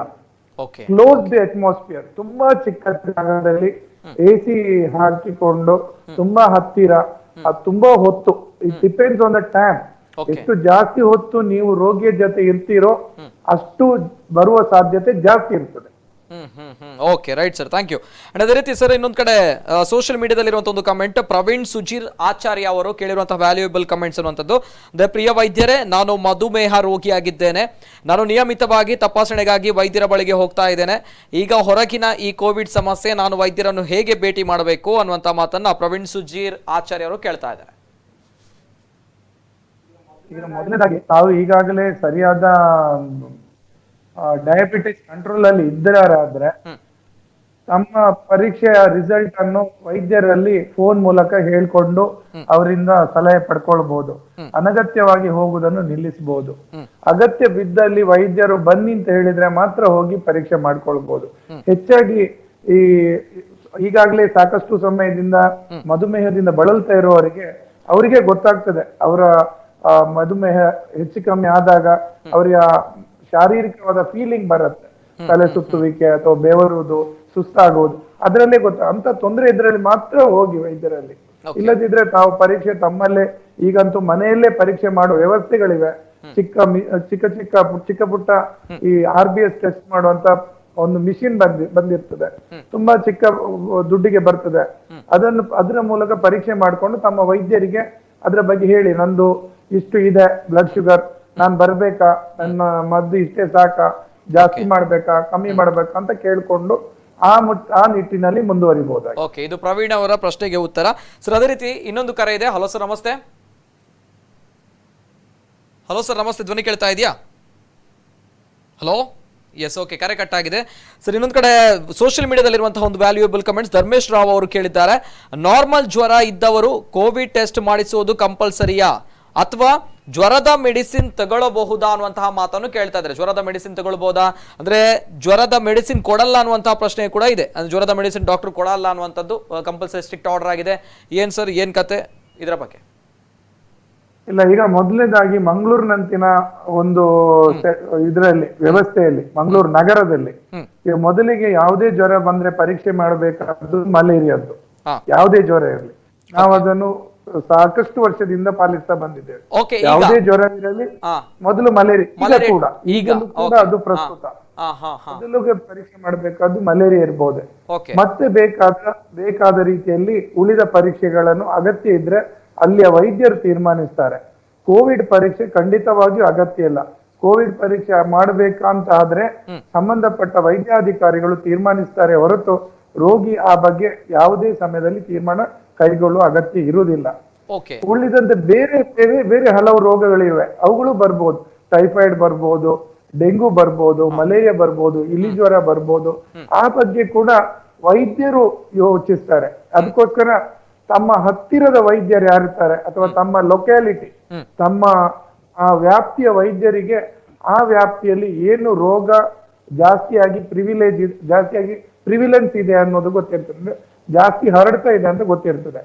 ಅವರು ಆ ಬಗ್ಗೆ ಸರಿಯಾದ ನಿರ್ಧಾರ ತಗೊಳ್ತಾರೆ. ತಾವು ದಯವಿಟ್ಟು ತಗೋಬೇಡಿ. ಹತ್ತಿರದ ವೈದ್ಯರು ಅಥವಾ ತಮ್ಮ ಸರ್ಕಾರಿ ವೈದ್ಯರು ಅವರು ಅದರ ಬಗ್ಗೆ ಸರಿಯಾದ ನಿರ್ಧಾರ ತಗೋತಾರೆ. ಓಕೆ ಸರ್, ಇನ್ನೊಂದು ಕಡೆ ಹಾಗಾದ್ರೆ ಒಬ್ಬ ವ್ಯಕ್ತಿಗೆ ಸ್ವಯಂ ಪ್ರೇರಿತವಾಗಿ ಅಂದ್ರೆ ತನಗೆ ಈಗ ಕೋವಿಡ್ ಟೆಸ್ಟ್ ಮಾಡಬೇಕು ಅಂತ ಅನ್ನುವಂತಹ ಒಂದು ಅವನಿಗೆ ಗೊಂದಲ ಇದ್ರೆ ಅವ ಮಾಡಬಾರ್ದಾ, ಮಾಡುವಂತಹ ಅವಕಾಶ ಇದೆಯಾ ಅನ್ನುವಂಥ ಪ್ರಶ್ನೆ ಬರುತ್ತೆ. ಅಂದ್ರೆ ಅನೇಕ ಕರೆಗಳು ಕೂಡ ನಮ್ಮ ಕಚೇರಿಗೆ ಬಂದಿತ್ತು. ಅಂದ್ರೆ ನನಗೆಲ್ಲೋ ಒಂದ್ ಕಡೆ ಗುಣಲಕ್ಷಣ ಕಂಡು ಬಂದಾಗ ಆಗ್ತಾ ಇದೆ, ಸೊ ಅದಕ್ಕೋಸ್ಕರ ನಾನು ಮುಂಜಾಗ್ರತವಾಗಿ ನಾನು ಕೋವಿಡ್ ಟೆಸ್ಟ್ ಮಾಡಬೇಕಂತ ಹೋದ್ರೆ ಅಲ್ಲಿ ಟೆಸ್ಟ್ ಮಾಡ್ತಾ ಇಲ್ಲ ಅನ್ನುವಂಥ ಆರೋಪಗಳು ಕೇಳಿ ಬರ್ತಾ ಇದೆ. ಅಲ್ಲಿ ಹಿಂದೆ ಮುಂದೆ ನೋಡ್ತಾರೆ, ಪ್ರಶ್ನೆಗಳನ್ನ ಕೇಳ್ತಾರೆ, ಅಂದ್ರೆ ಏನು ಗುಣಲಕ್ಷಣಗಳನ್ನು ಅಂತ ಕೇಳ್ತಾರೆ.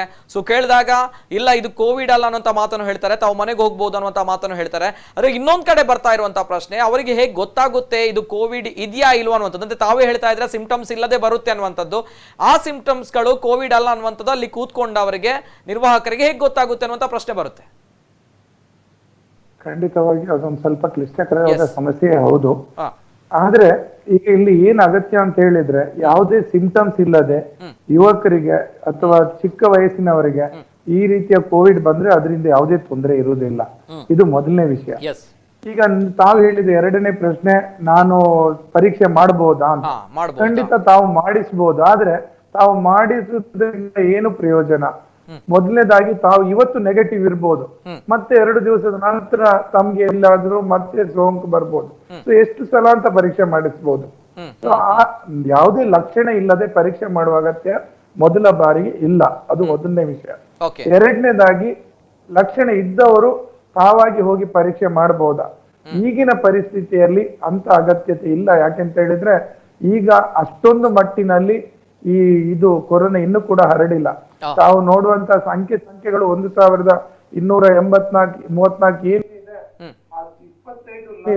25 ಲಕ್ಷ ಪಾಪ್ಯುಲೇಷನ್ ಅಲ್ಲಿ 25 ಲಕ್ಷ ಜನರಲ್ಲಿ 1284 34 ತುಂಬಾ ಚಿಕ್ಕ ಪರ್ಸೆಂಟೇಜ್ ಅದು. ಅದರ ಅರ್ಥ ಅದು ಇನ್ನೂ ಅಷ್ಟೊಂದು ಪ್ರಮಾಣದಲ್ಲಿ ಹರಡಿಲ್ಲ ಅಥವಾ ಜನ ತಿಳ್ಕೊಂಡಷ್ಟು ಇದ್ರ ಬಾಧೆ ಇಲ್ಲ. ಇದು ನಾವೊಂದು ಸ್ವಲ್ಪ ಅಗತ್ಯಕ್ಕಿಂತ ಜಾಸ್ತಿ ಆ ವಿಷಯದಲ್ಲಿ ಗಾಬರಿ ಆಗ್ತಾ ಇದ್ದೇವೆ. ನಾವು ಗಾಬರಿ ಆಗ್ಬೇಕಾದ್ದು ರೋಗದಕ್ಕಿಂತಲೂ ಜಾಸ್ತಿ ರೋಗ ಹರಡದ ಹಾಗೆ ಏನ್ ನೋಡ್ಬೇಕು ಅದ್ರ ಬಗ್ಗೆ ಯೋಚಿಸುವ ಅಗತ್ಯತೆ ಜಾಸ್ತಿ ಇದೆ ಇವತ್ತು. ರೋಗ ಇದೇ ರೀತಿ ಮುಂದುವರಿದ್ರೆ ಖಂಡಿತವಾಗಿ ಸಂಖ್ಯೆ ಜಾಸ್ತಿ ಆಗ್ತದೆ. ಸೊ ಆ ನಿಟ್ಟಿನಲ್ಲಿ ಯೋಚಿಸುವ, ಯಾರಿಗೆ ತೊಂದರೆ ಬಂದಿದೆ ಅದ್ರ ಬಗ್ಗೆ ಏನ್ ಮಾಡ್ಬೇಕು ಆ ಬಗ್ಗೆ ಸಾಕಷ್ಟು ಸರ್ಕಾರ, ಜಿಲ್ಲಾಡಳಿತ ಹಾಗೂ ಆರೋಗ್ಯ ಇಲಾಖೆ ಬೇಕಾದ ಕ್ರಮ ಕೈಗೊಳ್ತಾ ಇದೆ. ದಯವಿಟ್ಟು ಗಾಬರಿ ಪಡಬೇಡಿ. ಯಾವಾಗ ಆಗ ಗರ್ಭಿಣಿಯರಾಗಿರ್ಬೋದು, ಮಕ್ಕಳ ಇಂಜೆಕ್ಷನ್ ಬಗ್ಗೆ ಆಗ್ಬೋದು, ಅಥವಾ ಮಧುಮೇಹಿಗಳಾಗಿರ್ಬೋದು, ಸಾಕಷ್ಟು ತುಂಬಾ ಗಾಬರಿ ಇದ್ದ ರೀತಿಯಲ್ಲಿ ಕಾಣಿಸ್ತಾ ಇದೆ. ತಾವು ಯಾರು ಗಾಬರಿ ಆಗೋ ಅಗತ್ಯ ಇಲ್ಲ. ತಾವು ಸಂಖ್ಯೆಗಳನ್ನು ನೋಡಿ, 1234 22 ಲಕ್ಷ ಜನಸಂಖ್ಯೆಗೆ ಅದು ತುಂಬಾ ಚಿಕ್ಕ ಪರ್ಸೆಂಟೇಜ್. ದಯವಿಟ್ಟು ಗಾಬರಿ ಆಗ್ಬೇಡಿ. ಬೇಕಾದ ಎಲ್ಲಾ ವ್ಯವಸ್ಥೆ ಸರ್ಕಾರ ಮಾಡ್ಕೊಂಡಿದೆ. ನಾವು ಆರೋಗ್ಯ ಇಲಾಖೆಯಿಂದ ಕೂಡ ಜಿಲ್ಲಾಡಳಿತದ ಮೂಲಕ ಮಾಡ್ಕೊಂಡಿದ್ದೇವೆ. ದಯವಿಟ್ಟು ಗಾಬರಿ ಆಗುವ ಅಗತ್ಯತೆ ಇರುವುದಿಲ್ಲ. Okay, right sir. ಇನ್ನೊಂದು ಕಡೆ ಅನೇಕ ಕರೆಗಳು ಬರ್ತಾ ಇದೆ, ಆದ್ರೆ ಸಮಯದ ಅಭಾವ ತುಂಬಾನೇ ಇದೆ. ಸೊ ಕೊನೆಯ ಕರೆ ನಾನು ಸ್ವೀಕಾರ ಮಾಡ್ತೇನೆ ಈ ಸಂದರ್ಭ. ಹಲೋ ಸರ್, ನಮಸ್ತೆ. ನಮಸ್ತೆ. ನಮಸ್ತೆ ಸರ್, ತಮ್ಮ ಹೆಸರು ಎಲ್ಲಿಂದ ಕರೆ ಮಾಡ್ತಾ ಇದ್ದೀರಾ? ಪಡುಬಿದ್ರಿ, ಜಸ್ಮೀರ್. ಪಡುಬಿದ್ರಿಂದ ಜಸ್ಮೀರ್ ಅವರು. ನಮಸ್ತೆ ಜಸ್ಮೀರ್ ಅವರೇ, ಮಾತಾಡಿ ತಮ್ಮ ಪ್ರಶ್ನೆ. ನವೀನ್ ಗುಲಾಲ್ ಸರ್ ಅವರಿಗೆ ಮಾತಾಡ್ಬೇಕಿತ್ತು. ಎಸ್, ಕೇಳಿ ಮಾತಾಡಿ.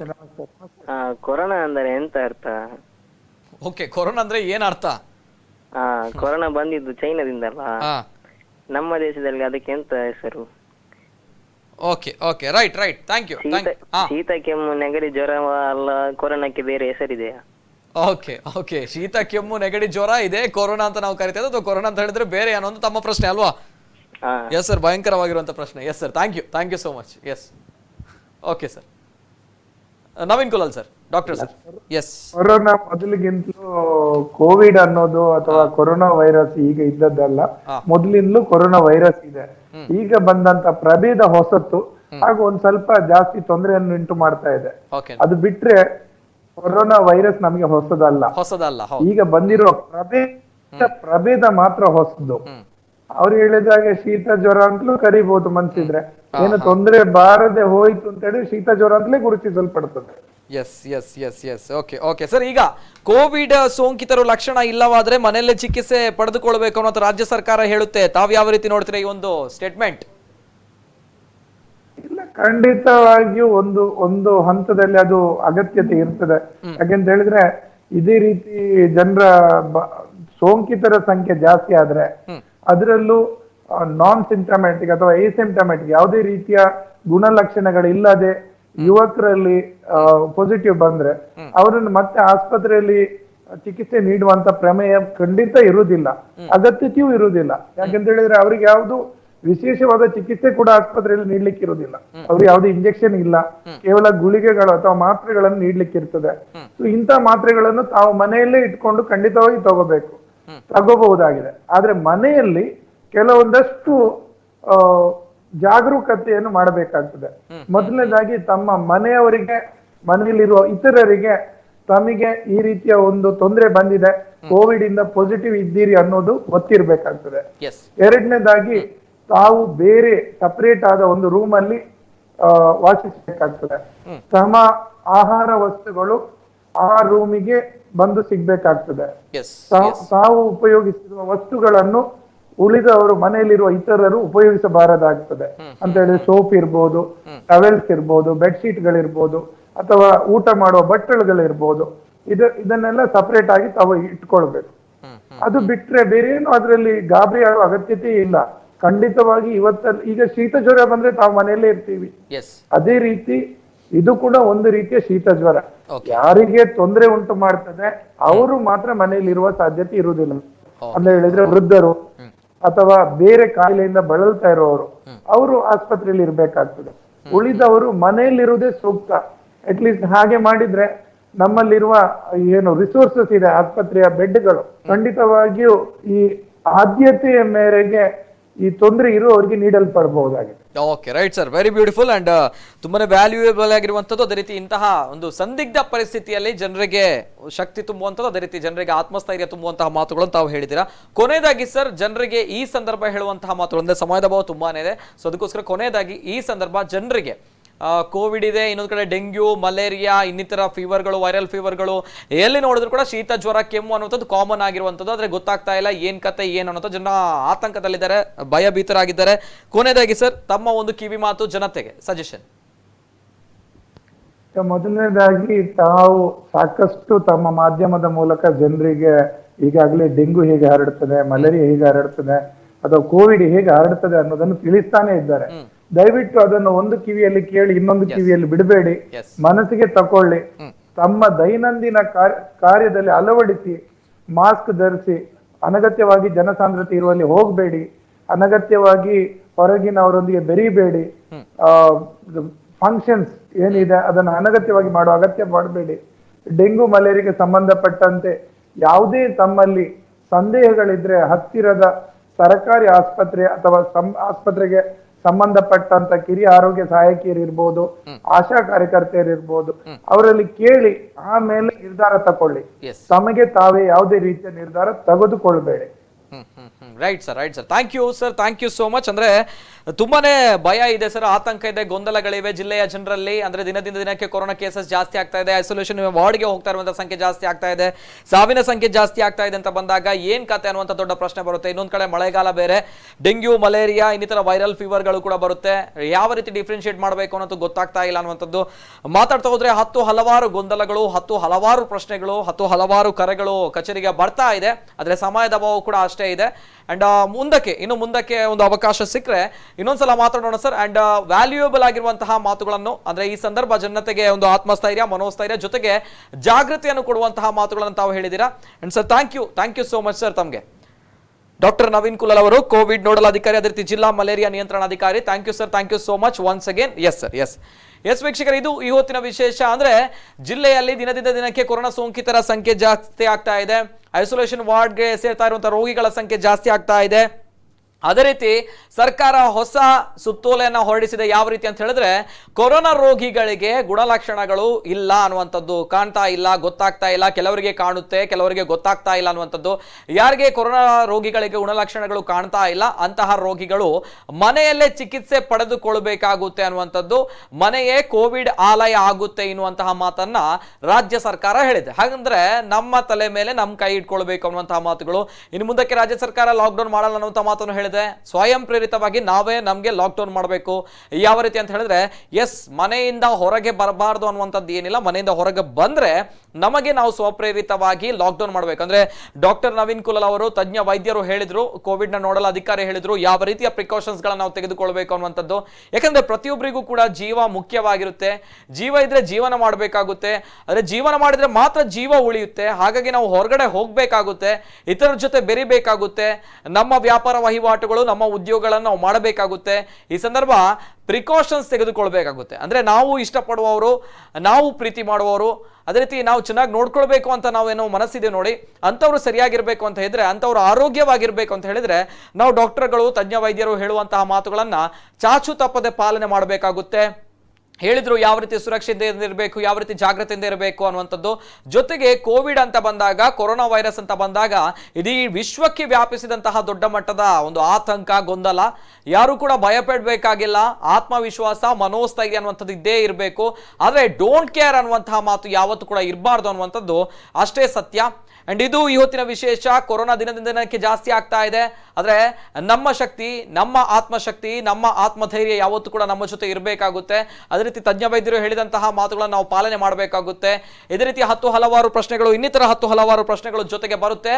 ಅನೇಕ ರೋಗಗಳು, ರುಜಿನಗಳು ನಮ್ಮ ಕಣ್ಣ ಮುಂದೆ ಇದೆ. ಯಾವ ರೀತಿ ಡಿಫ್ರೆನ್ಶಿಯೇಟ್ ಮಾಡಬೇಕು ಅನ್ನುವಂಥದ್ದು. ಇನ್ನು ಮುಂದಕ್ಕೆ ಇದೇ ರೀತಿ ಜಾಗೃತಿ ಕಾರ್ಯಕ್ರಮಗಳನ್ನು ನಾವು ಮಾಡ್ತೇವೆ. ಅಂಡ್ ಇದು ಇವತ್ತಿನ ವಿಶೇಷ. ನಿರಂತರ ಸುದ್ದಿ ಹಾಗೂ ಮನೋರಂಜನೆಗಾಗಿ ನೋಡ್ತಾ ಇರಿ ನಮ್ಮ ಕುಡ್ಲ 24/7.